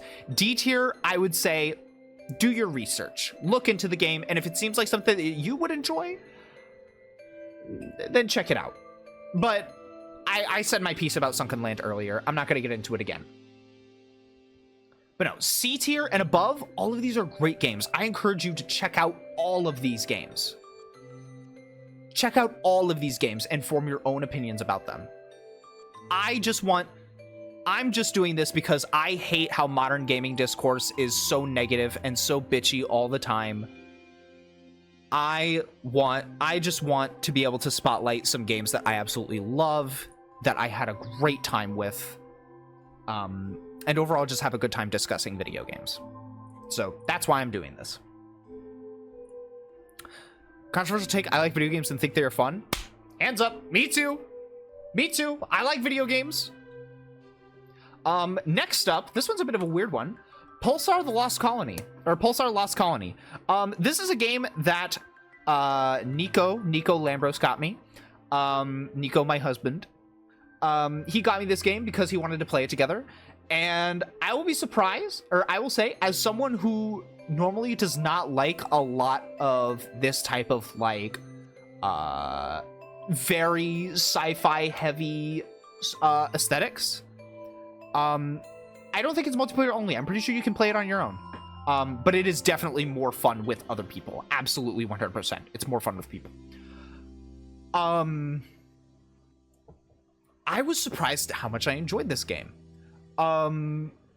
There's not really much that I can say because I still have only played so little and the game is very big. It's very, very big. But it's insanely fun to play with friends. I was surprised at how much I enjoyed the game, given that I'm not the biggest fan of this type of aesthetic. You have received thank you for the posture check, Grim. request to correct your posture. And the hydrate.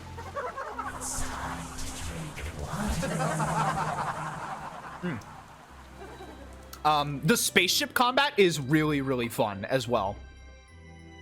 The spaceship combat is really, really fun. Everyone gets to have a different role.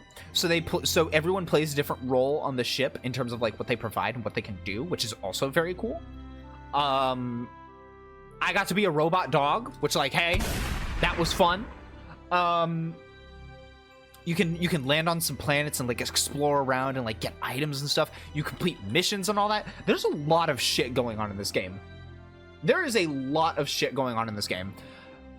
Probably, I will say my biggest complaint is I think that the UI is ugly. Like, ugly. And on top of that, while I did just say that, like, there is actually, like, the different roles are pretty good and pretty fun, there are some times where it kind of feels like your role doesn't really do much in a given situation.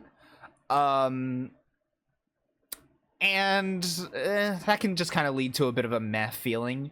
But overall, though, I had a great time with this. Where's my music?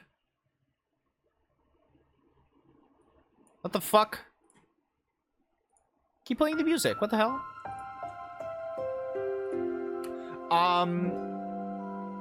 Where do I put Pulsar?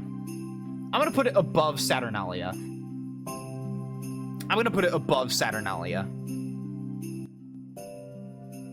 I think that's a good spot for it. All right, guys. You guys have been waiting for it. You guys have been fucking waiting for it.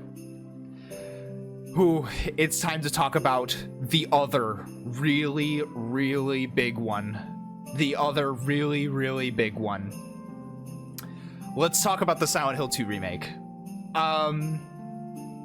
For starters, I just want to say I was a fucking believer from the very beginning. I was a believer from the very beginning. And I will say, it got a little shaky sometimes as we were leading up to the release of this game. But I held out hope. And not only did this remake meet my expectations as a hardcore Silent Hill fan, it exceeded my expectations in every way imaginable. It did everything right in terms of the story. Absolutely fucking everything right in terms of the story. It does every single character justice. Even Eddie, who I think is a character that gets a little bit shafted in the original game, he gets his time in the spotlight to actually like have a reason to be there. And that makes me so fucking happy.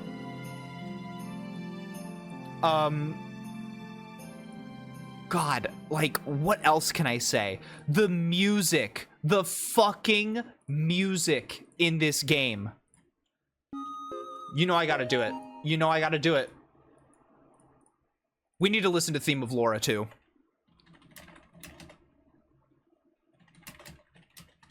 We need to listen to the remake of Theme of Laura.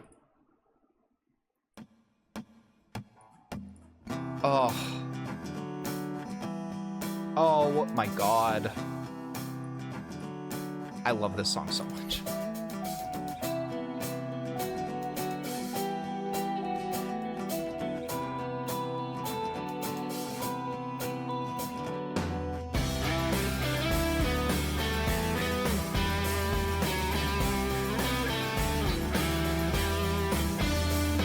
Oh my god! Oh! Holy shit! Silent Hill music is always just an absolute fucking banger. And Akira Yamaoka... Oh shit, I fucked up the counter. Whoopsies. Akira Yamaoka always delivers in terms of the music. And goddamn did he not disappoint with this. My fucking goat. The game is absolutely gorgeous. The game is absolutely fucking gorgeous. It does stylized realism in a way that makes me fucking cum. I swear to God. Also, just the facial expressions on characters is so good. I genuinely sometimes I just think about how well they did the fucking facial expressions on characters in this game, because they're all so fucking immaculate. They convey so much about every single character. The updated designs for each character is absolutely amazing. It doesn't feel disrespectful at all to the original. If anything, this remake actually serves to complement the original game.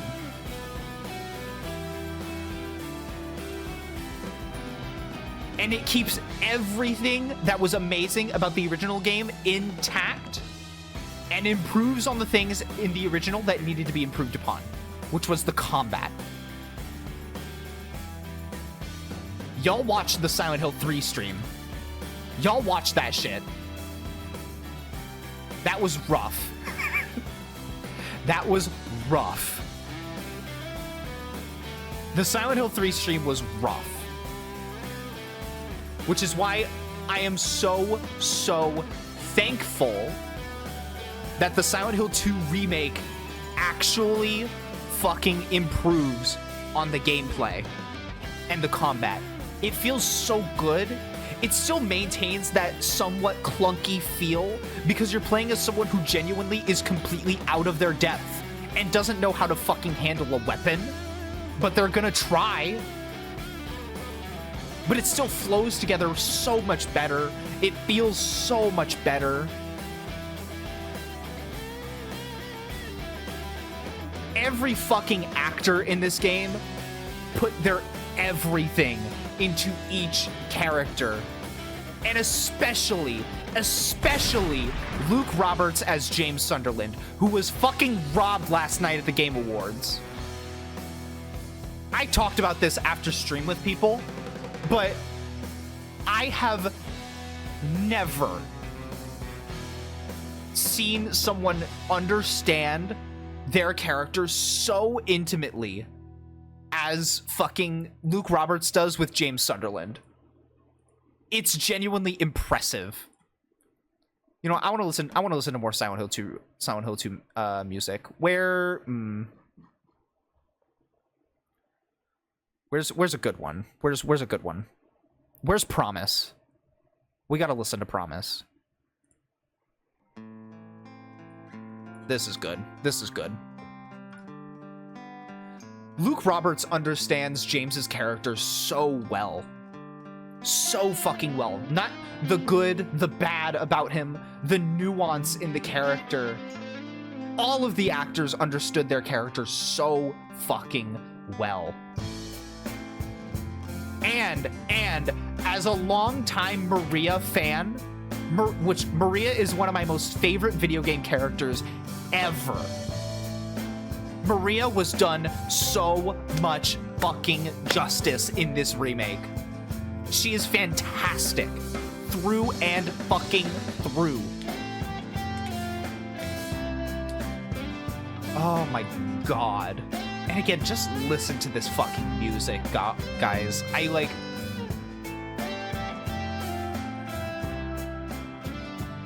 Now, it's not all positive, okay? I do have one big complaint. Two big complaints, actually. Two big complaints. First and foremost, let's talk about performance. Sometimes this game runs great. And other times it runs absolutely terribly. It's a gorgeous game, don't get me wrong, but at the cost of the fact that it was built on Unreal Engine 5. And if you've heard me rant about Unreal Engine 5 before, then you'll know my gripes with Unreal Engine 5. And this game suffered from that heavily. They have since fixed a lot of the major issues. But with that being said, it still is not perfect. And it could have been better.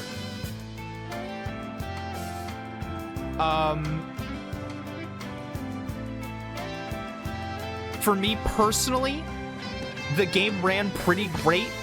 The only time that it absolutely shit the bed was when I started trying to stream it on Twitch, which I think I'm a little bit more on the extreme end because I have so much video shit preloaded on my OBS. So like, take with that, or do with that information as you will. But the other big thing, and it's what makes me so upset. Like genuinely, I'm like getting very, very sad. Is shit! Hello, Raiders! That's the third raid this stream.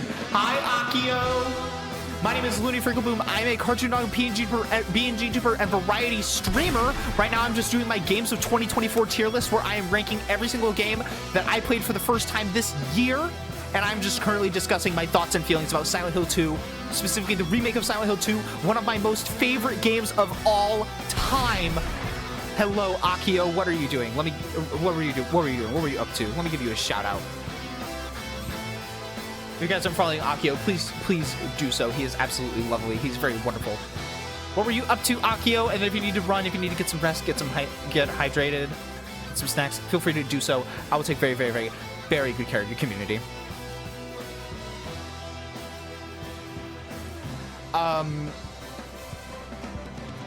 Yes, hello everyone, hello everyone. If you want to look at playing some Emblem Engage, oh hell yeah, hell yeah. I hope you had a good time. You were saying, Looney, you're cooking? Okay, yeah. Just real quick, if because there's people who are coming in, I will just once again restate that the floor is open for open discussion about games and the games that are being discussed. My opinion is not law. I may be the streamer, but my opinion is not law. If you have thoughts about the games being discussed, please feel free to share them. Yes, with that being said, two big complaints about the Silent Hill 2 remake. One, the performance. But two, and this is what makes it so hard to talk about, and it genuinely makes me really, really, really sad, is the price. The price of this game. Yeah, I'm just gonna keep the fucking train going with the Silent Hill 2 music. It's not just a $60 game. It's a $70 game, US. Which I know that is the nowadays standard price for AAA games. I understand that. That doesn't change the fact that for a lot of people, that is just out of their price range. And it makes it so frustrating for me because as much as I could sing the praises, what's the playtime? For me, as someone who is experienced with survival horror and with this game, 14 hours. When Sleepy played the game, my friend Sleepy VT, when he played the game, it took him 20 hours. And that's for one playthrough. There are 8 total endings in this game. There's 8 total endings in this game. A new game plus.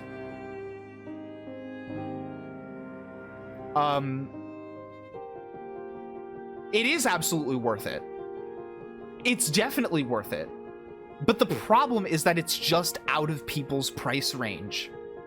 So it doesn't matter how much I sing the praises of this game. It doesn't matter how much I talk about how emotionally charged the story of this game is, how it's so much more than just a horror game. How it's one of the best horror games ever made, one of the best stories ever told in a video game. For me, up there with Soma, as just how amazing the story is. And Grim, you know what I mean by that. I know you know what I mean by that. One of the best fucking stories ever told in video games. And it's just out of people's range. So I will say, if the game goes on sale and it reaches within your price range, absolutely fucking 100% pick this game up. You owe it to yourself, whether you're a fan of horror or not. Even if you're not a fan of horror, understand this game is so much more than just another horror game. It's so much more than that. And it deserves to be treated as so much more than that.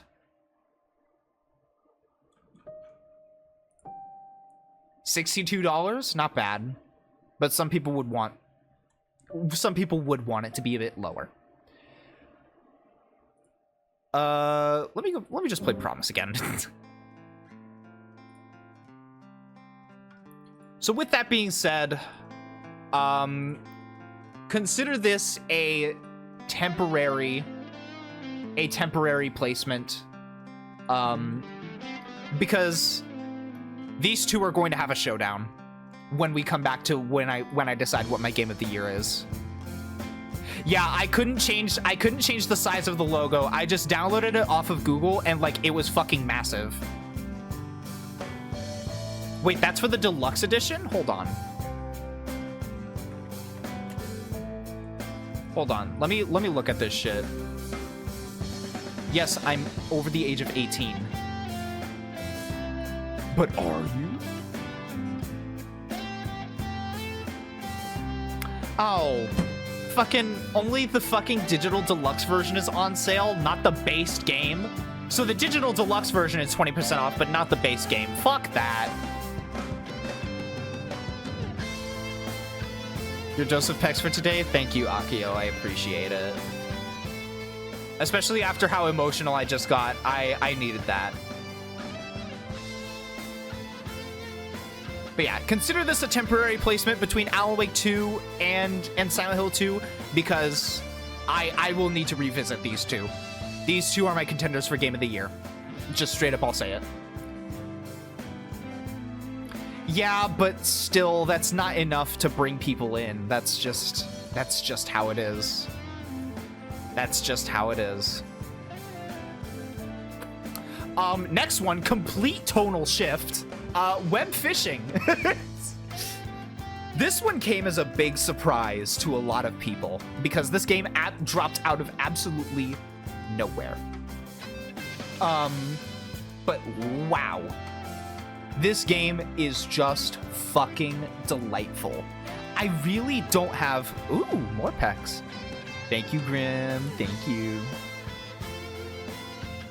I really don't have much negative to say about web phishing because, like, really, what is there to say that's, like, negative about web phishing? It's genius. It's genius. It's a phishing game.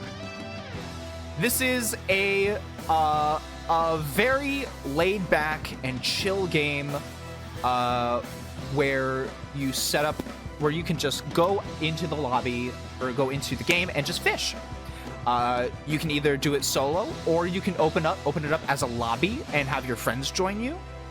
There is a very big emphasis on the social aspect, but that doesn't necessarily mean that the fishing aspect is completely ignored either.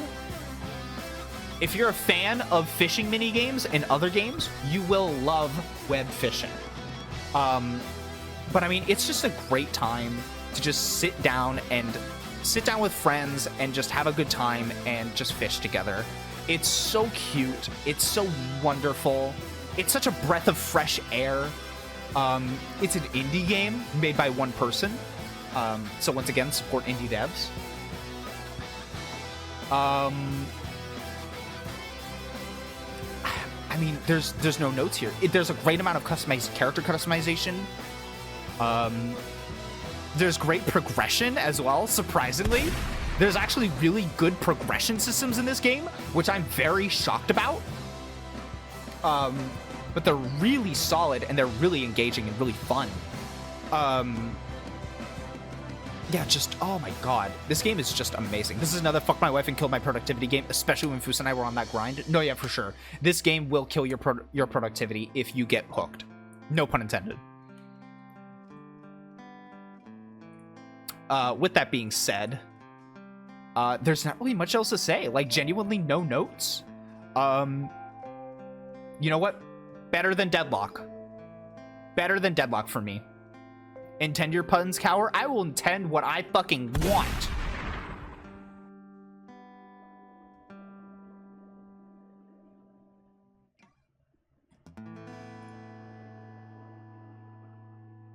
Sorry, I just had to hear those last few guitar strums. Ugh.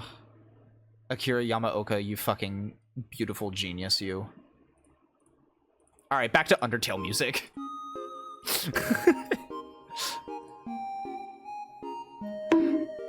Don't bonk me, what the fuck?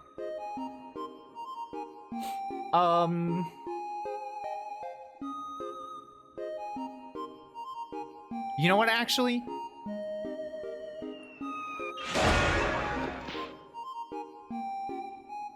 And I'm getting a piano dropped on me. What the fuck is this? You shot me? Yeah, well... Listen, you're a robot. You can handle it. You're tough. You're tough enough. You can handle it. Okay, you can stop. You can stop. You can stop. Stop! Snack cam. This is so fucked up. Guys! This is so fucked up. What did I do?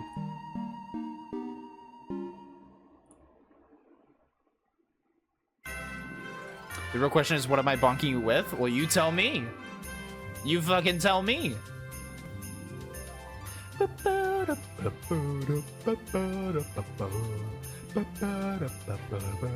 I won't lie, doing this much streaming has kind of destroyed my voice. I've been drinking a lot of hot tea. But yeah, web fishing, I definitely think above Homebody for me, but underneath Hi-Fi Rush.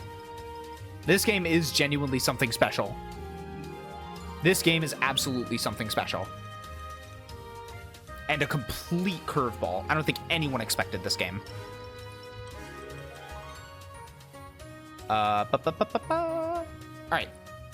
Next up, Ghost Runner. This is a recent one. And obviously I still have not finished it, but I still wanted to include it, and I feel like I've played enough of it to form enough of an opinion.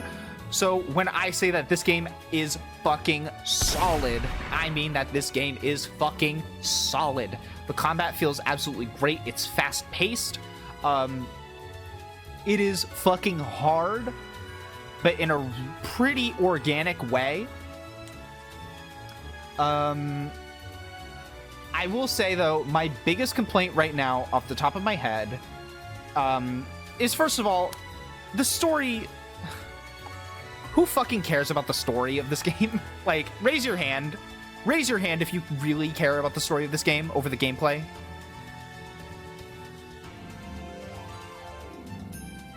Like, to me, this game is very much so like Mirror's Edge, in that, like, no one plays the game because they're there for the fucking story. You're there for the gameplay. Hi, Tarth! Hi, Tarthy. I remember the clip I got of it. Hell yeah. I remember that clip as well. Yeah. Also, my other big complaint, I have been streaming for 8 hours. Oh my goodness. Are you still live? Tarth, are you still live?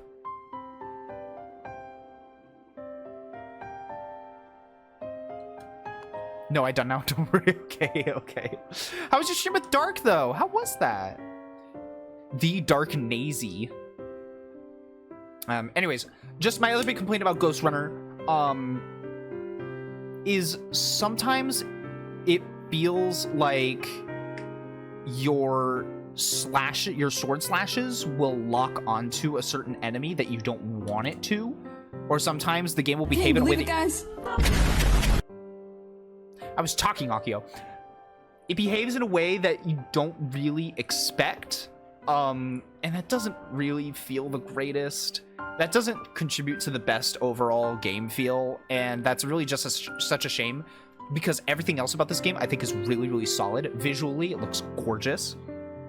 The movement feels amazing, and when you pull off beating all the enemies in a level, it feels cathartic. It feels amazing. Can you believe it, guys? Christmas, just a week away. It's not Christmas. Christmas is in a week. Christmas is not in a week. Christmas is not in a week. I'm so happy about this information. It's not in a week. Christmas, We still have 12 days. Come on. Oh, wow. Come on, you silly Christmas, gooses. just in a week. Oh, Jesus Christ.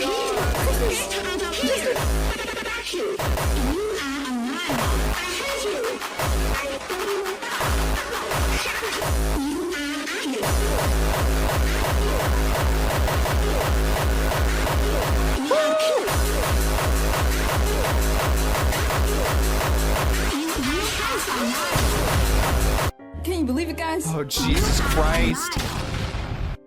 You are alive.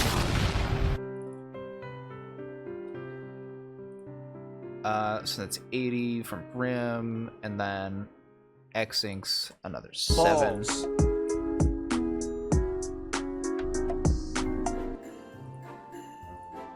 Well, never mind. That's another 11 from Akio. Jesus Christ. You'll need to calm down. What's the new total that we're at now? Okay. Holy shit. Queer. Oh wait, did I miscount? Apparently we were at 35k, not 34k. That's my bad, everyone. Unless, did I put an extra 0 somewhere? Hold on, wait a minute. No, I didn't. I really just misread. Wow, okay. Oh, Jesus Christ. When did you add another 6, Grim? I need to slow down. I can't keep up. 33. Jeez. This is so fucked up. This is so fucked up. So we're now. Jesus Christ. 35, 5, 5, 8. Okay. Okay. I'm caught up now. I'm caught up. Anyways, let's get to the fucking ranking. Let's get to the ranking for Ghost Runner. We're almost there, you guys. We're almost at the end. Gotta give you some love tonight. Well, it's very appreciated. I mean, use a bit. Yeah, use a bit. Yeah, use a bit. Graham. Use a bit. Graham. Yeah, use a bit. Graham. Yeah, use a bit. Yeah, use a bit.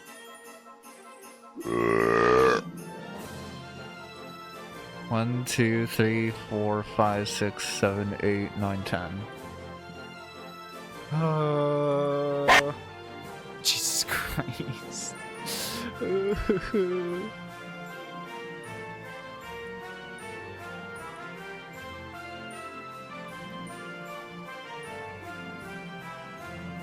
Wait, 1, 2, 3, 4, 5, 6, 7, 8, 9, 10. No, that's 10. It's 10.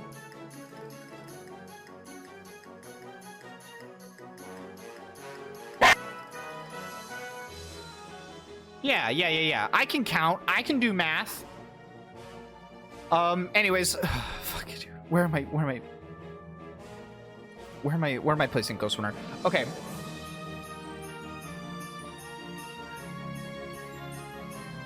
You know what? This might come as a bit of a shocker. Ghost Runner above Pepper Grinder, but beneath Hades 2 and the Crush House. I think that's a good spot for it, for me. Really solid game all around, and I have a good time with it.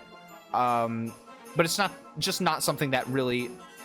Jesus fucking Christ. What the fuck? I'm not gay.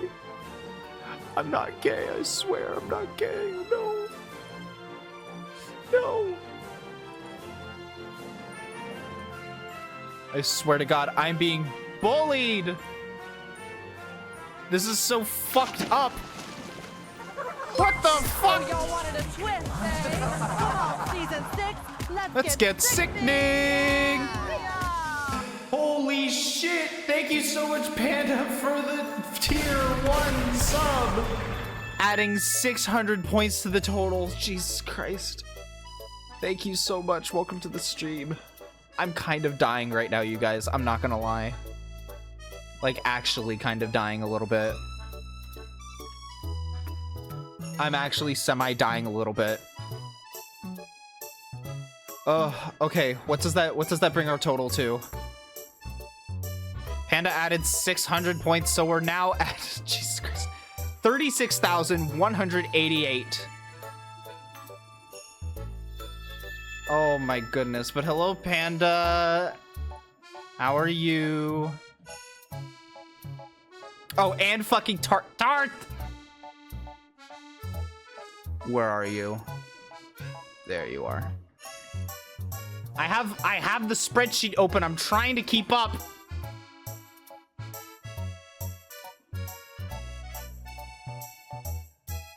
It's because I didn't do it earlier. I'm sorry. It's fine. It's fine. 2 and 3. There we go. Hi, Tori. Why does it say that it's your first message? The fuck? Oh, because this is an alt account. Keep up with D's nuts? You fucking wish I would, bitch.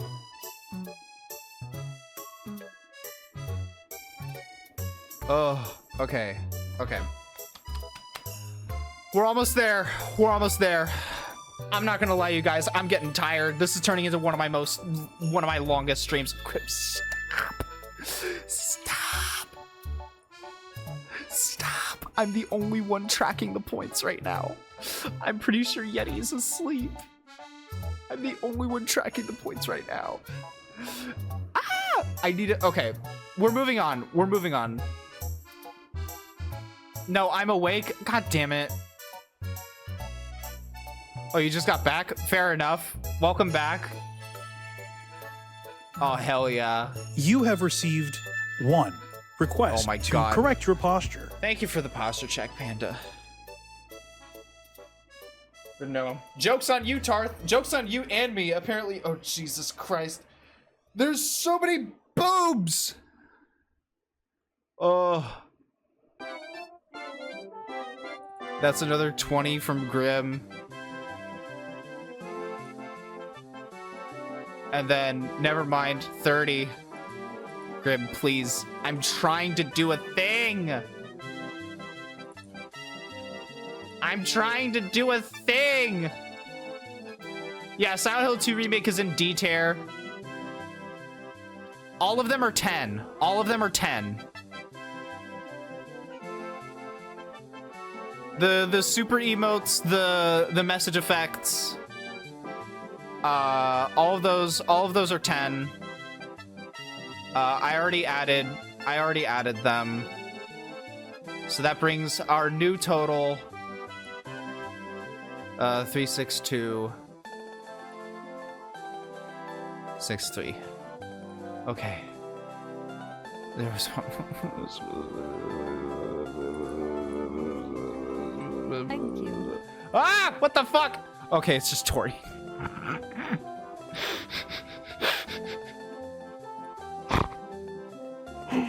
Oh no. Well, that's 100 points. Thank you so much for the follow, Tori. I'll count it. Why not? Oh, Jesus Christ. Thank you for the 100 points for the follow, Tori. All right. So back to what my bullshit was on about. We have a couple more games to run through.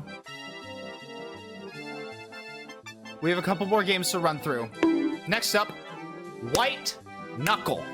This was a little indie game that I had discovered the other day. I'm getting too much money. Too much money. It is a spooky parkour climbing game.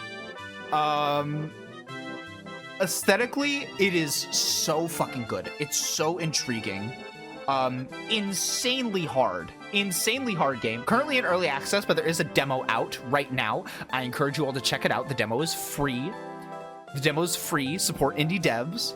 And this game is really fun. It's really challenging. It's really cool. The main gameplay loop of climbing is done in a really involved way, but is honestly, like, genuinely so fun to use. With a lot of skill expression in it as well, which is also very fun. We love skill expression. Lots of fun, neat little mechanics to just really add a lot of depth into it. It's very straightforward. Cat hates games that are straightforward. It's very straightforward, but there's a lot to learn, and there's a lot to master with this game. But it's a really good time. It's a fucking great game. And it plays super well. It plays fantastically. So yeah, I really cannot recommend this game enough. Please, please, please check it out. It is a really great time. And by the way, the whole point of the game is that you're trying to climb upwards as fast as possible because there's a rising mass of melted together bodies called the Mass that's slowly flooding the facility, and you have to try and climb up as fast as possible. But that's not the only thing that can kill you in this game. There's googlies and there's creatures. It is genuinely very spooky, very tense. Falling is, like, terrifying in this game. If you start falling, you better fucking hope you grab onto something. And you will. Like, when you grab onto something, every time I fucking fall and grab onto something, I fucking, like, I take a breath. I'm just like, oh, man, okay. Relief that you didn't die, but also, like, having to face the harsh reality that you need to keep going. It's, for a demo, insanely impressive. And just all around, really, really fucking incredible. I am going to put it right here. Because with the same rule with Hades 2, in that I don't feel comfortable adding a game that is incomplete higher than B tier.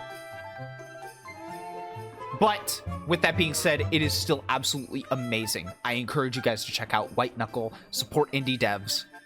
It is a truly one-of-a-kind game. Yeah, it's a creature feature. It's featuring a creature. Oh boy. Still haven't finished this game, but I feel like we're getting close to the end. And I still want to talk about this game and give this game its flowers. Because I thought that this was going to be very similar to Resident Evil or very similar to Silent Hill. And it is very similar to Silent Hill in a lot of regards. But it very, very much so has its own identity. It is so again, it's another classic styled survival horror game. But what if, all right? What if you made the main plot about queer romance? Oh. So this is a queer horror game made by two queer indie devs. What if it was gay? In the game, you play as Michelle, the girl in the pink jacket. What the hell? She is struggling to process a really rough breakup with her girlfriend that happened long before the events of the game. But when the game starts, she gets visited by a demon called the Duchess, who places a curse on her. Michelle Visage? Maybe. Maybe. But the Duchess places a curse on Michelle. Where basically... Can you believe it, guys? Christmas. It's not Panda. It's not Christmas. It's not Christmas in a week. It's Christmas in 12 days. God damn it. I'm so happy about this information. But she gets a curse placed on her where basically she has to either confess her love for the Duchess, a demon, and mean it, Christmas, or be turned into a giant horrific monster. So there's a little bit of body horror going on with this game as well. It's really fucking sick. It's really cool. Along the way, you like queer romance and just romance in general plays such a central role in the story and with every single character in this game. Like this guy in the top left, that's not his name. Is this an old screenshot? His name was Chamuel, right?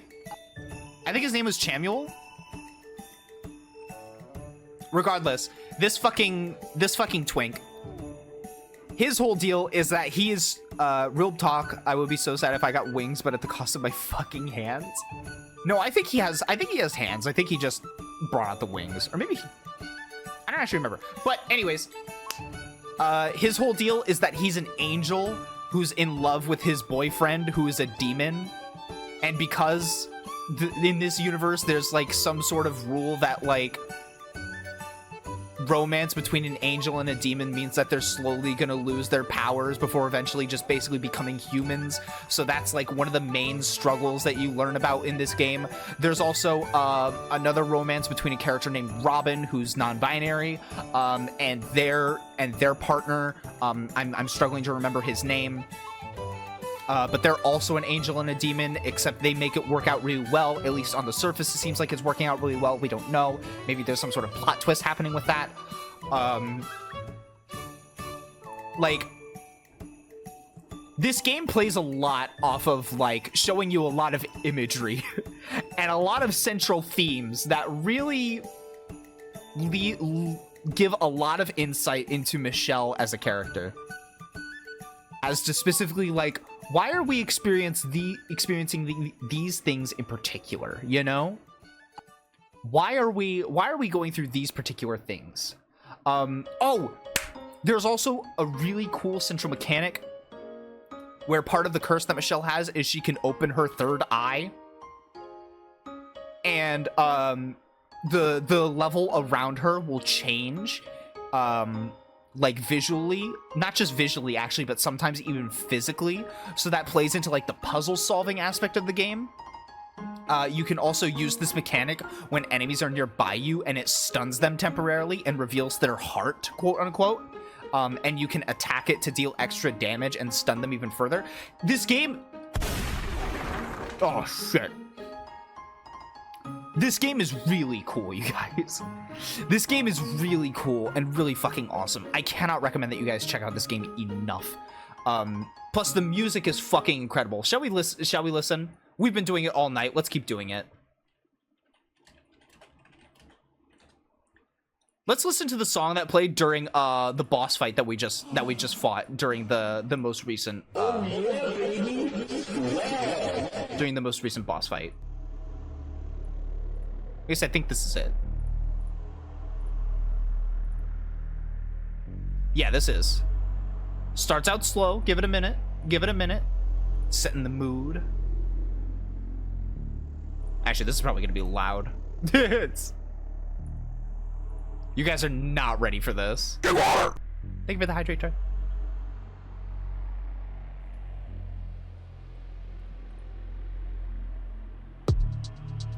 The more I seem to change, the less I see myself. The more I share the blame, the less I have my help. The more I seem to change, the less I see. And this is while you're fighting like a giant fucking monster. Like, oh, it's so good.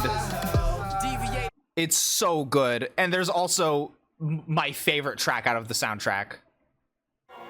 Oh. Oh. I gotta crank this shit.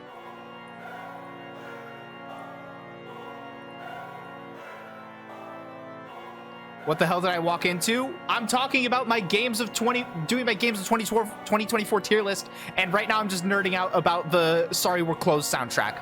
Here it comes.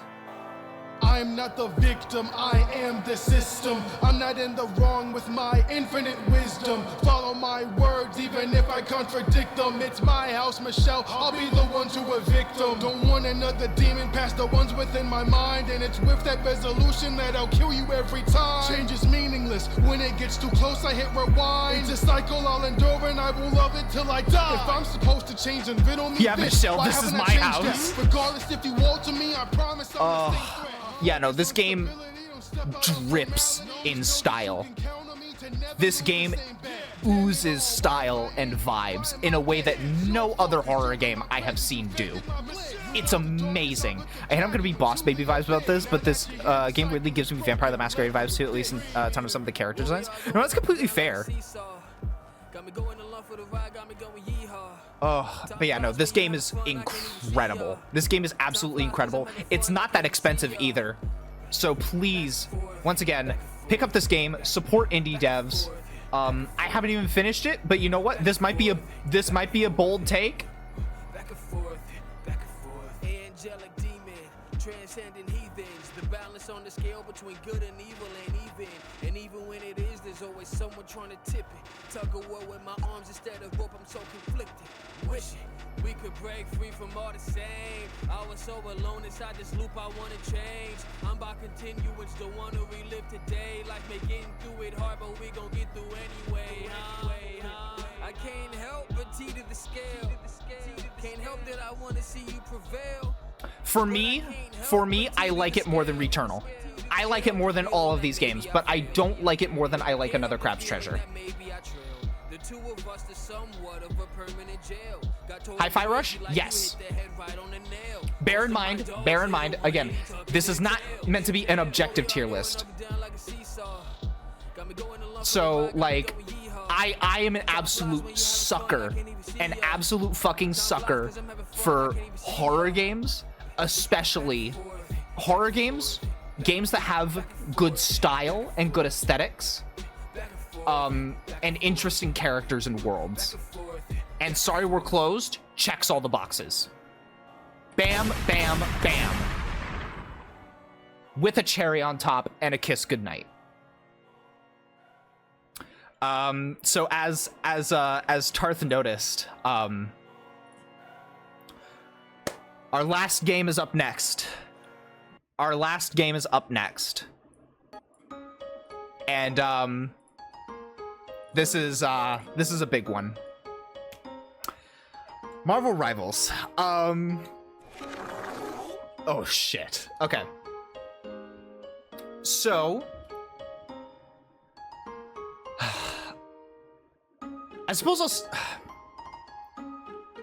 I have so many feelings about this game that, like, I'm kind of having choice paralysis. Like, where do I start? I guess first things first. Just to get it out of the way, because I just want to say it on a stage that's my own. I didn't remove the boom meter. The boom meter should be there. Yeah, it's still there.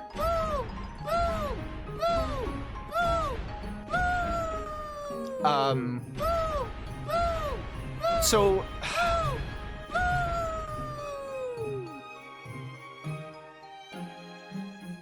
my bad, I was looking at the bit menu. Oh, damn. Well,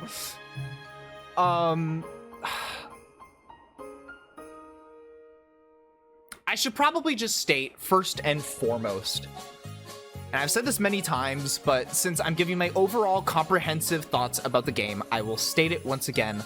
I don't care about superheroes. I didn't grow up with superhero media. I didn't grow up liking it. The closest thing that I grew up with was like Teenage Mutant Ninja Turtles when I was really, really, really little. But I grew out of that really fast, and I found other interests pretty fast. So superheroes, Marvel, both Marvel and DC, were just something that I didn't really grow up with. So right off the bat, one of the boxes that I just previously mentioned about characters that I enjoy and worlds that I enjoy, already this is kind of off to a bit of a disadvantaged start. which is where I get into the gameplay. So Looney hates superheroes and hates you if you like this game. Yeah, I absolutely hate you, and I think you should feel bad if you enjoy this game.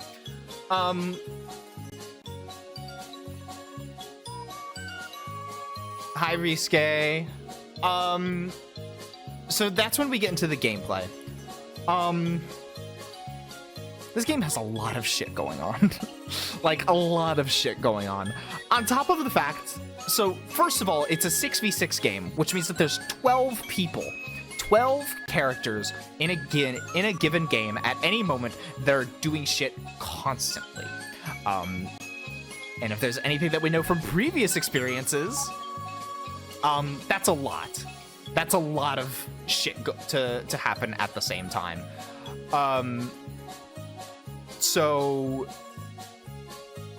But I think what kind of adds more is the fact that, like, oh shit, I can't change the Streamathon total right now.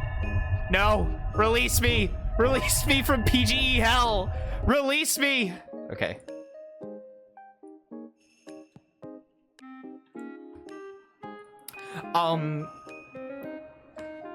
That's why it's hell.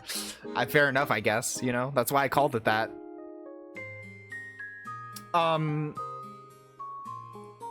like, a lot of people bring up the destructible environments and are just like, and really like it. And that's fine if you like it.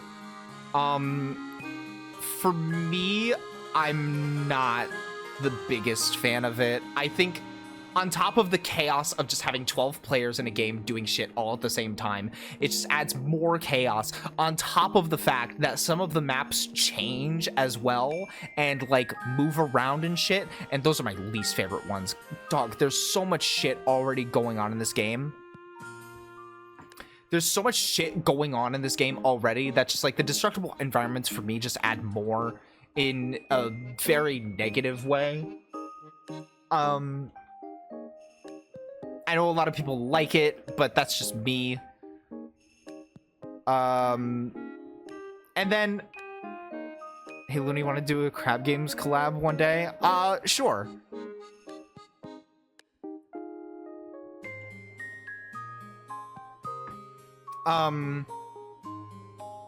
Also, I don't like the team-up mechanics.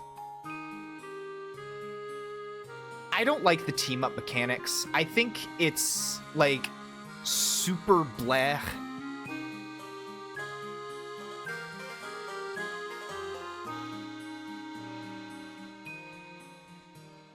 I think the team-up mechanic is super bleh. I know a lot of people really like the team-up mechanic, but I feel like, again, it just adds more chaos into this game. And also, just more, in a more blatant way than other games, forces a certain meta to take shape in the game. And yeah, that's the other thing. Team-ups either feel useless or they're just absolutely fucking insane. Yeah, and there's already just so much shit going on. And also, like, there's the social aspect of team-ups as well. And I've harped on this so much, I'm gonna keep on talking about it, where you're going, in these games, you're already going to have a lot of social conflict between people because it's just inherent to the type of game that it is. And I think that adding the team-up mechanics is going to make it even worse because you're going to have players who like really want to play their game or play their character, but like maybe their character is really good with the team-up, or maybe their character needs that team-up to be good.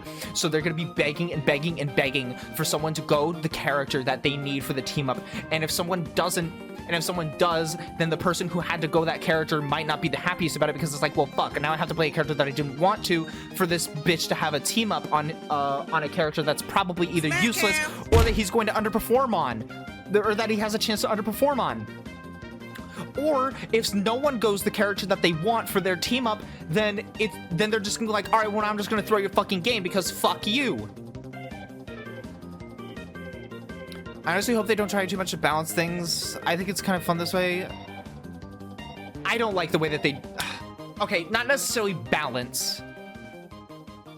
not necessarily balance. I'm gonna be honest, I don't like the character design of some of the characters in this game. I watched a video by Spylo the other night, and he put to words a feeling that I've had about this game for a while that I just didn't know how to put it into words, which is that this game feels so lopsided towards DPS. DPS characters in this game have the best design kits.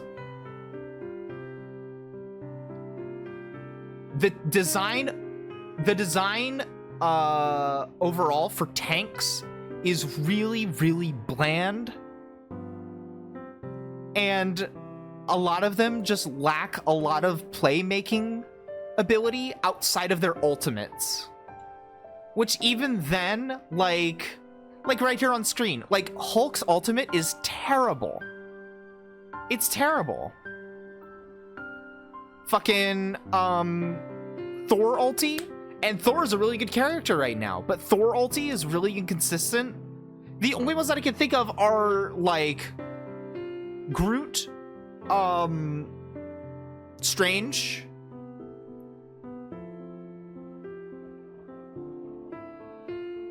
tanks are overpowered in this game because they don't die, but that's also all they do. All they do is just stand there and not die. They don't have much in terms of playmaking ability. And supports have a very similar problem. That's why Mantis and Cloak and Dagger and Luna Snow are the three most played supports right now, is because every other support aside from them is just geared to do more and more and more healing. They're the three most popular supports right now because they're the three supports that actually do something else besides just heal botting.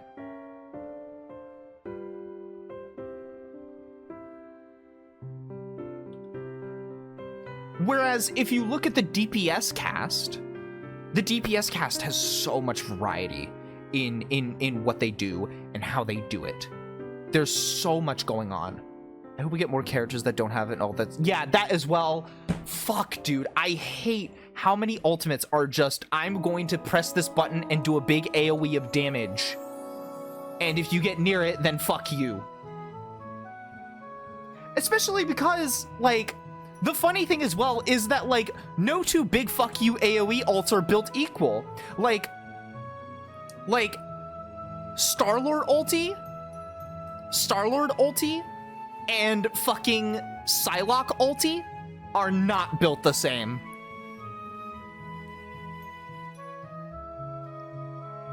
They're not built the same, but functionally they're the same thing. I'm going to press this button and do a big AoE of damage.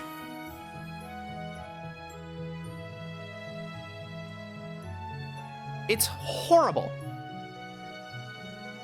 And fucking Mantis and Luna Snow ulti basically being the same thing functionally. I'm going to do a big AoE of healing, except Luna Snow can't do simultaneously damage boost and healing. She has to choose one or the other. Mantis gets both speed boost and AoE healing for whatever reason.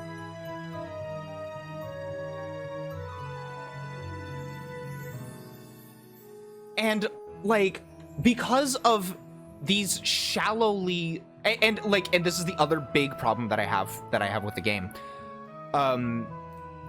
is like, you cannot, and I mean cannot, look me in the eyes and tell me that outside of liking the character, there's any reason to play Jeff the Shark or fucking Adam Warlock or any of the other supports over Cloak and Dagger, Luna Snow, or Mantis.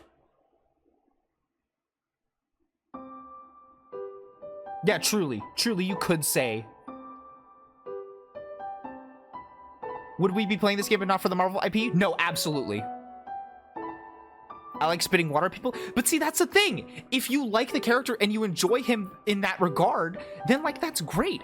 But like, outside of that, like, what does Jeff the Shark do that other supports don't do? What does he do?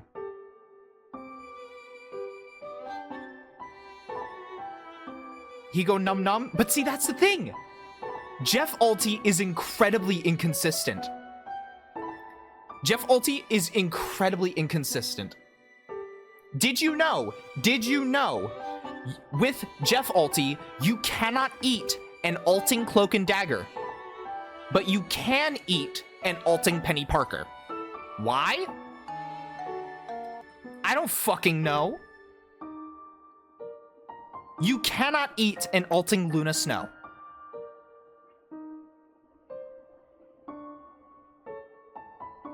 And it's like, why is this the case? Why is it this way? Who fucking knows? They haven't explained it yet. And there certainly is no in-game explanation as far as I know.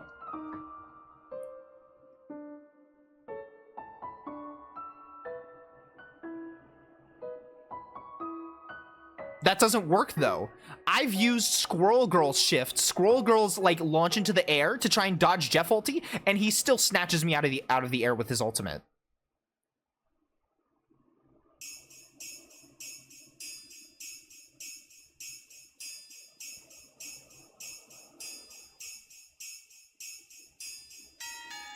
It worked on Hawkeye. See, that's the thing. The inconsistencies.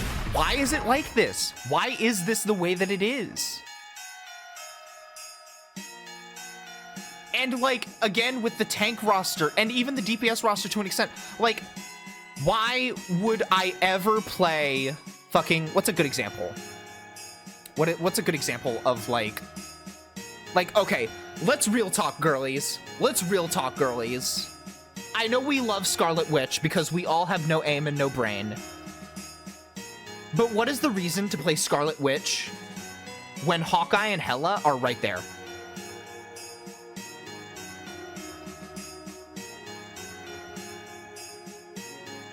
What's the reason?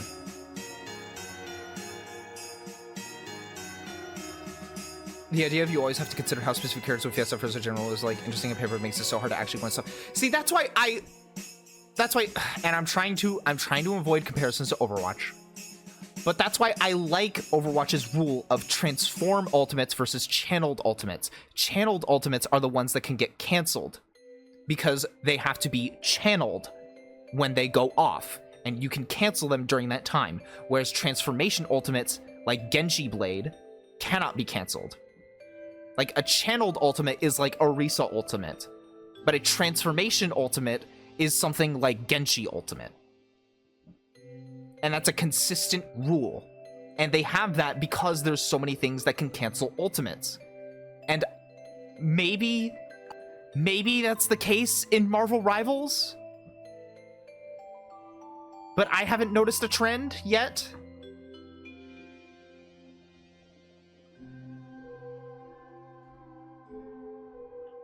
What's the reason to play any DPS over Iron Fist, Spider-Man, Punisher, Hawkeye, or Psylocke? Yeah, I mean, it also is very elo dependent, right?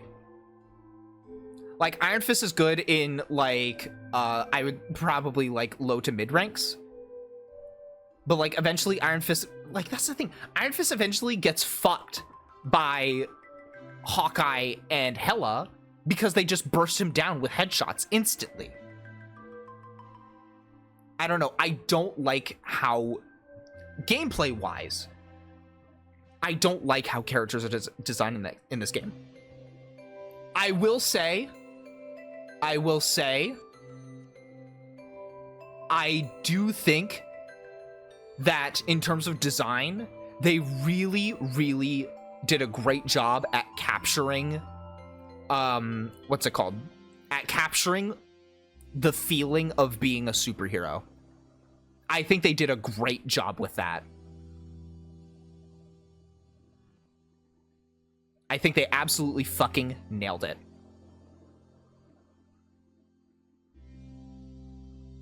Again. Yeah, their character fantasy is great. Their character fantasy is absolutely great. I'm curious to see whether or not they stick with it. I don't know. It's, again, I hate all these people as well who are like, oh, you know, they're going to balance for casuals, they're going to balance for competitives, they're going to do this and that, blah, blah. We don't know, dog. We don't fucking know. Shut up. Shut the fuck up. Can I say something about character fantasy? Go ahead.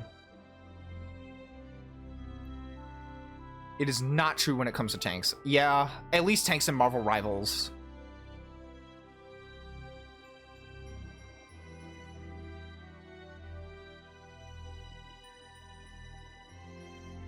And like...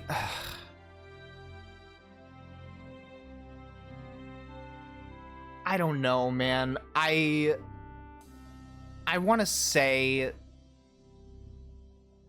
Yeah, no one can predict anything about what they will or won't do. And again, if you have been having a great time with this game, if you've been enjoying it, then genuinely, like, more power to you, because you're getting something out of this game that I cannot. I'm still gonna play it. I'm still gonna, you know, check back into it and keep up with it, because I am genuinely very curious to see where they take this game. But like right now in its current state,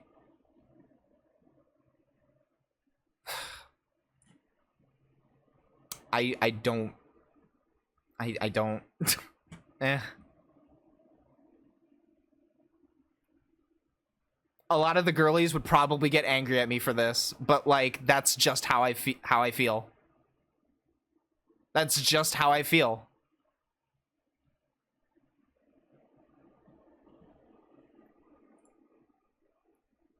Can the music stop, like... We'll go back to the regular playlist. And, you know, here's what I'm hopeful for. Here's what I will say. Here's what I will say. Depending on how they take this game,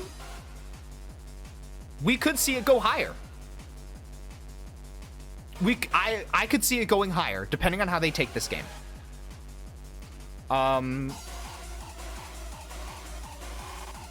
But, like... Let me say this, alright? I do think that there is value in balancing for a casual audience. Don't get me wrong. However, that magic can only last so long. For each individual person, the amount of time that lasts is going to be different for everyone. The honeymoon phase. For me, the honeymoon phase burned off really fast.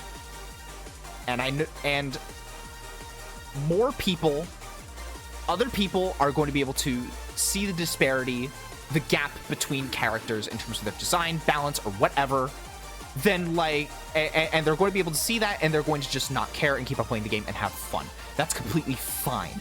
If you're able to continue playing the game and have fun and enjoy it, then please continue to do so. Honestly, if you enjoy the game, I hope you continue to enjoy the game. I want people to have fun with this game. I want people to love this game and have fun with the game. But for me, that enjoyment burned off really fast because I am just naturally a more competitive player. And I need a little bit of stability. I hope they're all miserable. Damn. But I need a little bit of that competitive stability. I don't like the gap between the insanely large gap between characters in terms of balance and in terms of their design. And I feel like mechanics like the team up system just widen those gaps even further. And again, I'm curious to see how they approach it in the future. They have a 10 level requirement to play comp, and you do that by playing quick play. So like, if you learn through quick play and then hop into ranked, it's a completely different game. Then what's the point? Yeah, balancing the game differently for like competitive versus casual is something that I've thought about a lot. And like my immediate thought is always like, okay, well, what if you just make like a sort of like competitive warm-up queue, right? Or something like that. But then like at what point does that like just become quick play 2, you know? When does that just become quick play 2? You also run the risk of like What if one becomes more popular than the other, so then queue times go up extraordinarily for one, but the other is extremely low, so then everyone just starts flocking over to the other mode because they're like, well, I don't even like this mode, but the queue times are shorter. It's a whole dilemma that I've thought about a lot, and it's a really complicated issue. The way they teach wouldn't mesh with it. You'd have to like have separate training or something, because like Val, where you have like quick play series, quick play and then competitive, which is deeply confusing to learn. Yeah, absolutely. They have like what is it, like swift play, quick play, or maybe it's called unranked, I don't remember, but they have like swift play, unranked, and then ranked, and those are like the three main modes, right? Which I think is the Jesus Christ. It's Big Fat Reverend Barrier again! And yes, I know it's 9 o'clock at night, Eastern Standard Time, and I'm probably waking my fucking neighbors up, but do I care? Fuck no! Grim Heart cheered X22. God, I fucking love Reverend Burn. Thank you for the bits, Grim. I think that's 405, yeah. But yeah, again, overall, I'm still going to enjoy playing Marvel Rivals with friends. I just, right now, I'm not absolutely goo goo gaga over it. I'm not goo goo gaga give me milkies over it. As someone's gotten to the first time this year, the difference between Swift and Unranked is not obvious. Yeah, outside of the length of matches, right? It's, I don't know, it's weird, but I honestly, it's weird to say that I think that Valorant has done the best job in that regard, you know? Which is weird to say. Oh boy, but that is it. That's every game. That's every game. So now we get into the difficult part. Now we get into the difficult part. Oh shit, I fucked things up. Hold on, I'm failing. I'm glad people enjoy Marvel Rivals, but I would genuinely like to see the ratio of people in this chat who play Marvel Rivals and main DPS compared to the people who like the game and main tank. Because I feel like people play tank because they can't play DPS. It's Silent Hill. Let's not kid ourselves.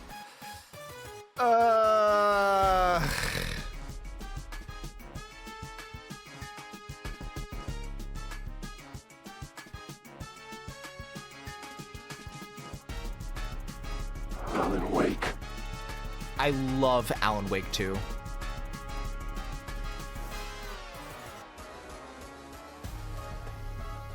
I love Alan Wake 2.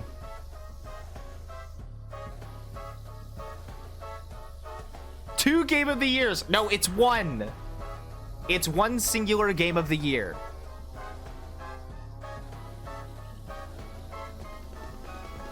Games of the Year. That feels like a cop-out, though.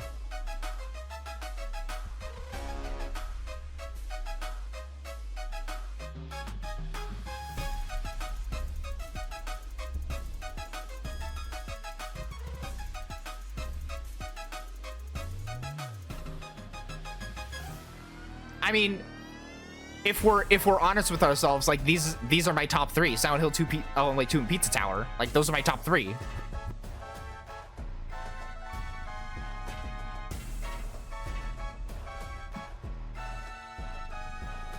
See, like, I know you say that like the answer's obvious. It's Silent Hill 2. I don't think you understand how much I was obsessed with Alan Wake 2 for genuinely the first 6 months of this year.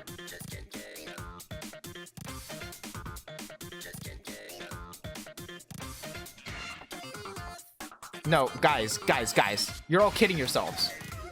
You're all fucking kidding yourselves. The real game of the year is Trombone Champ. Like, come on now. No.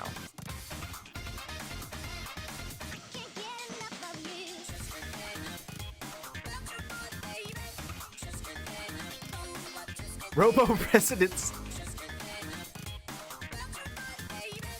Yeah, the cynical take would be that Alan Wake 2 is an original game, but like... Robo Resident Sweep! Oh, God.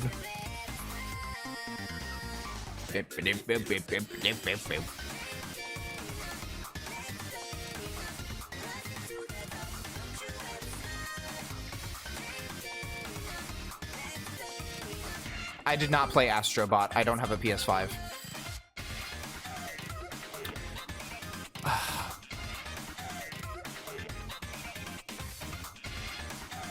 Silent Hill 2 as a game means a lot to me.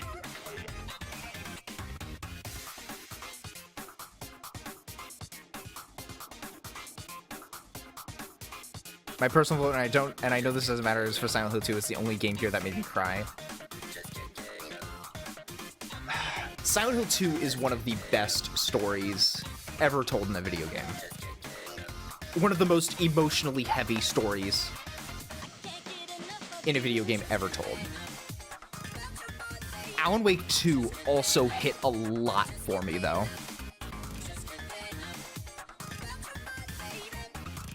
It did. The Silent Hill 2 remake did improve on perfection. Alan Wake 2 also waited 13 years and was a follow-up to a game that no one expected follow-up to, and somehow became, in my opinion, one of the best survival horror games ever. Does things that I've never seen video games do, or does things that I've seen other video games do, but do it 10 times better. We have Alan Wake American Nightmare. Fuck off. You know what I mean. You know what I mean.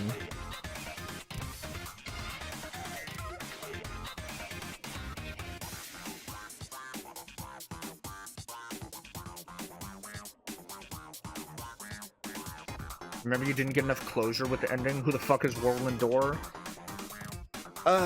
That's true. Silent Hill 2 is a more cohesive story overall. It is a more cohesive story overall. Even though I love the story of Alan Wake 2.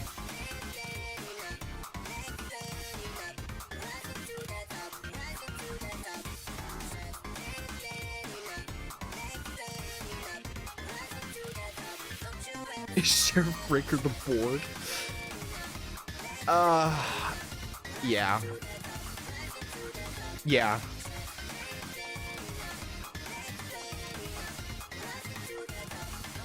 Yeah.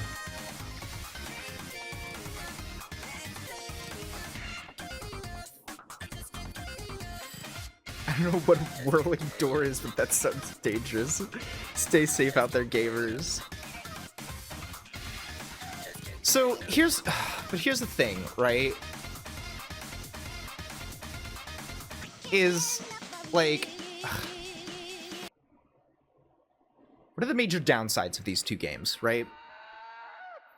Silent Hill 2, price and performance. Though some of the performance issues have been solved. So the major issue with Silent Hill 2 Remake is price. Alan Wake 2, great price, $40. It's not even a full AAA price, but it's an Epic exclusive.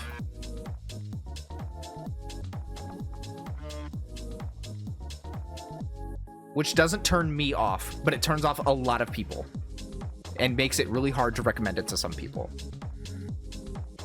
On top of the fact that there's just some people who are just bitches, and yes, that's what I'm gonna call them. I'm gonna call them bitches.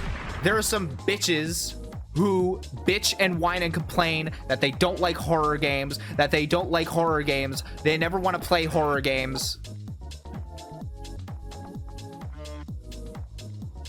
Does price mean that much to you? It does, in the sense that I'm the type of person who also likes to share games with people. Even if there's single player games, I still like to share these games with people, and I want to get people to play these games because I think they're amazing and I want people to be able to experience them. And for a lot of people, price is a big point. Hi, Rose. That's the thing. I also think Silent Hill 2 is worth the price.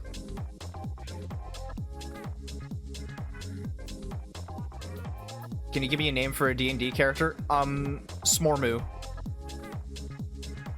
Steam share to half the gay community. That's true.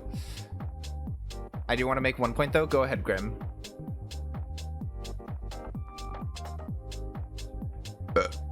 Anyways.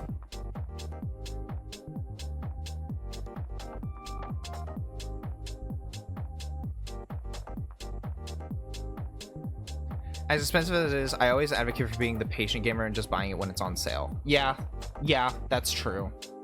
That's true and fair and valid and factual. So I guess if the price is a contention point for you, then wait for it to go on sale and then buy Silent Hill 2.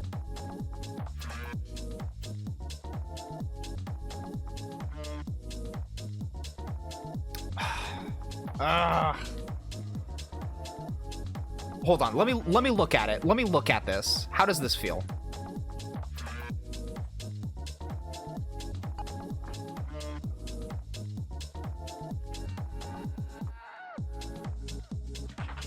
No.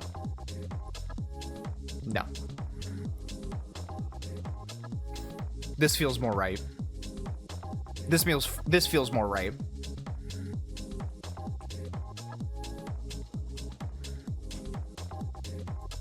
I do just put Balatro in there.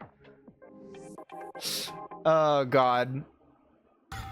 I mean, with that being said, I still think that you guys should check out all of these games. I still think that you should check out all of these games. I think all of them are absolutely amazing. Hi, chicken! Oh my goodness, it's a chicken. Where is Zombie Chicken? With 25 points. I can't afford them giving you all my money. Stop! Then stop! Do not check out Deadlock. It's dangerous and fucked up. Ew, gross Deadlock. Oh my god! Grim, what the fuck? Cheered Dex 1000. Well, at least that makes it easy to add on to the total. What the fuck? Thank you, Yeti. Jesus Christ. Stop!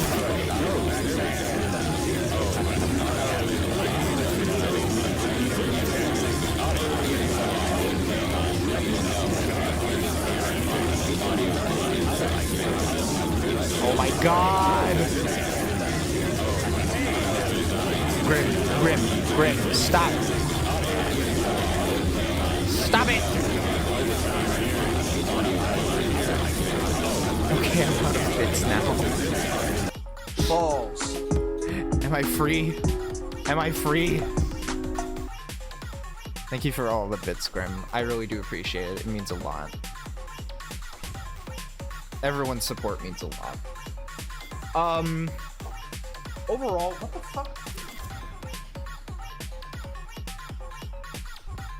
And my dog just puked in the corner of the room. Well. Well, I was going to give my final thoughts. That's her game of the year. I guess so. Hi, you come over here to look at me? She's straight up looking at me like I just puked. Okay, well, give me just a couple minutes. I'm gonna clean this up and then give my final thoughts and then end stream.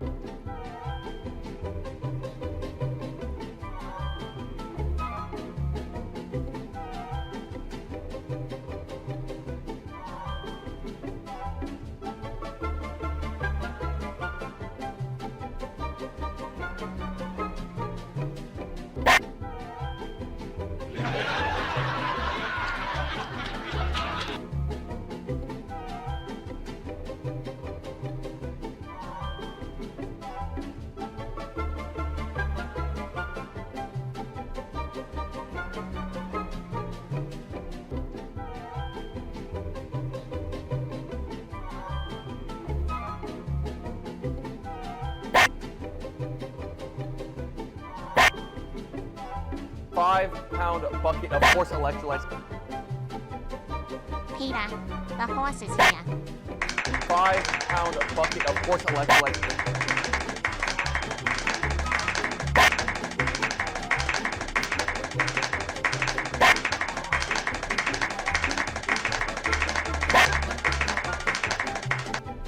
Five-pound bucket of horse electrolytes.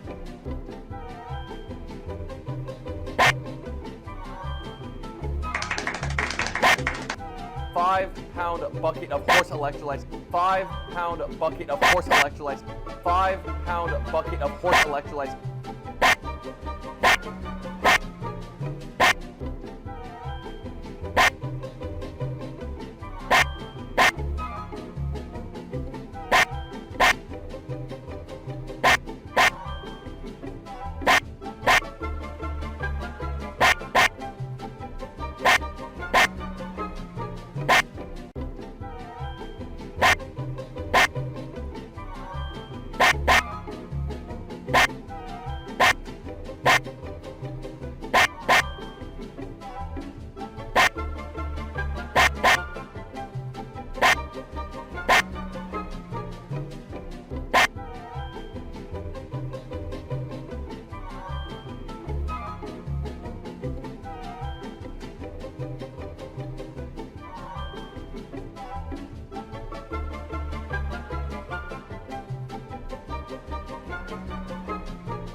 Alright.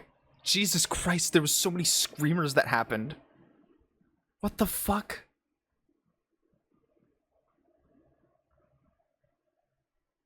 Anyways, yeah, no, she puked because my dog hates video games. Because my dog hates video games, that's why. Oh, Jesus Christ. Anyways, overall,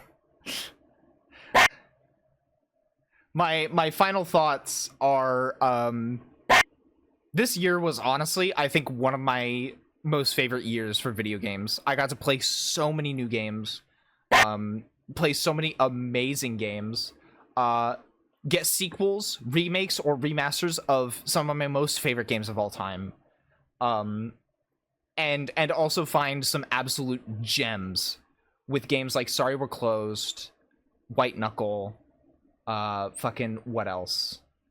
Pepper Grinder, Wizard with a Gun.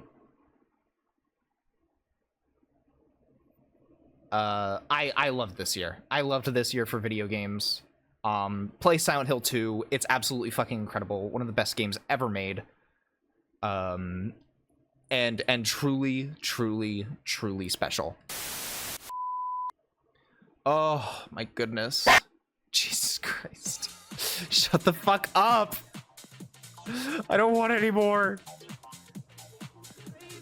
Oh my goodness.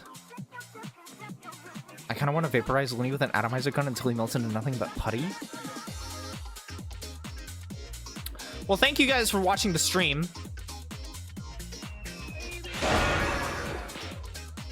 Thank you guys for watching the stream. Let me find someone to raid. Can you believe it, guys? Oh my god.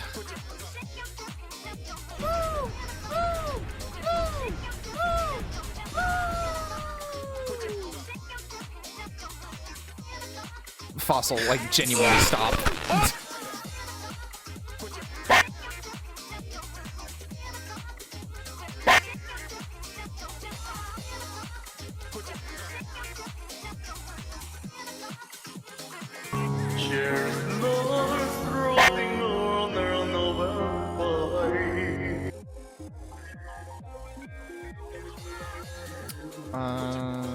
Who to raid?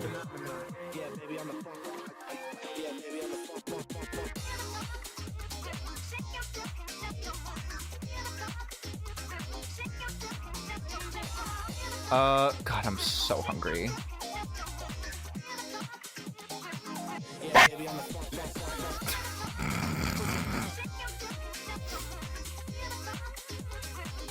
Jesus Christ. You know what? You know what? I actually know where we could go. Since we just had, like, a great conversation about the game. Let's go raid Viv while he's playing Marvel Rivals. Here's the raid message if you're subbed. Here's the raid message if you're not subbed. We're gonna go say hi to Viv. As I said, he's playing Marvel Rival. He's playing Marvel Rival with a couple cool peeps. And yeah, we're gonna go say hi to him. Thank you guys so much for the awesome stream. Where the fuck is this homosexual? You know what? We're just gonna do that. Thank you guys so much for the awesome stream. I had an amazing time doing this tier list. Tomorrow, I don't know what I'm gonna do. I don't know what I'm gonna do. What am I gonna do? Yeah, thank you guys so much for the really good time. I really appreciate if you stick around for the raid and give it some support. And yeah, I don't know what I have planned for tomorrow. We'll figure it out when we get there. I kind of want to just relax for a little bit. So yeah, thank you guys for the awesome stream, and I will see you guys tomorrow. Bye.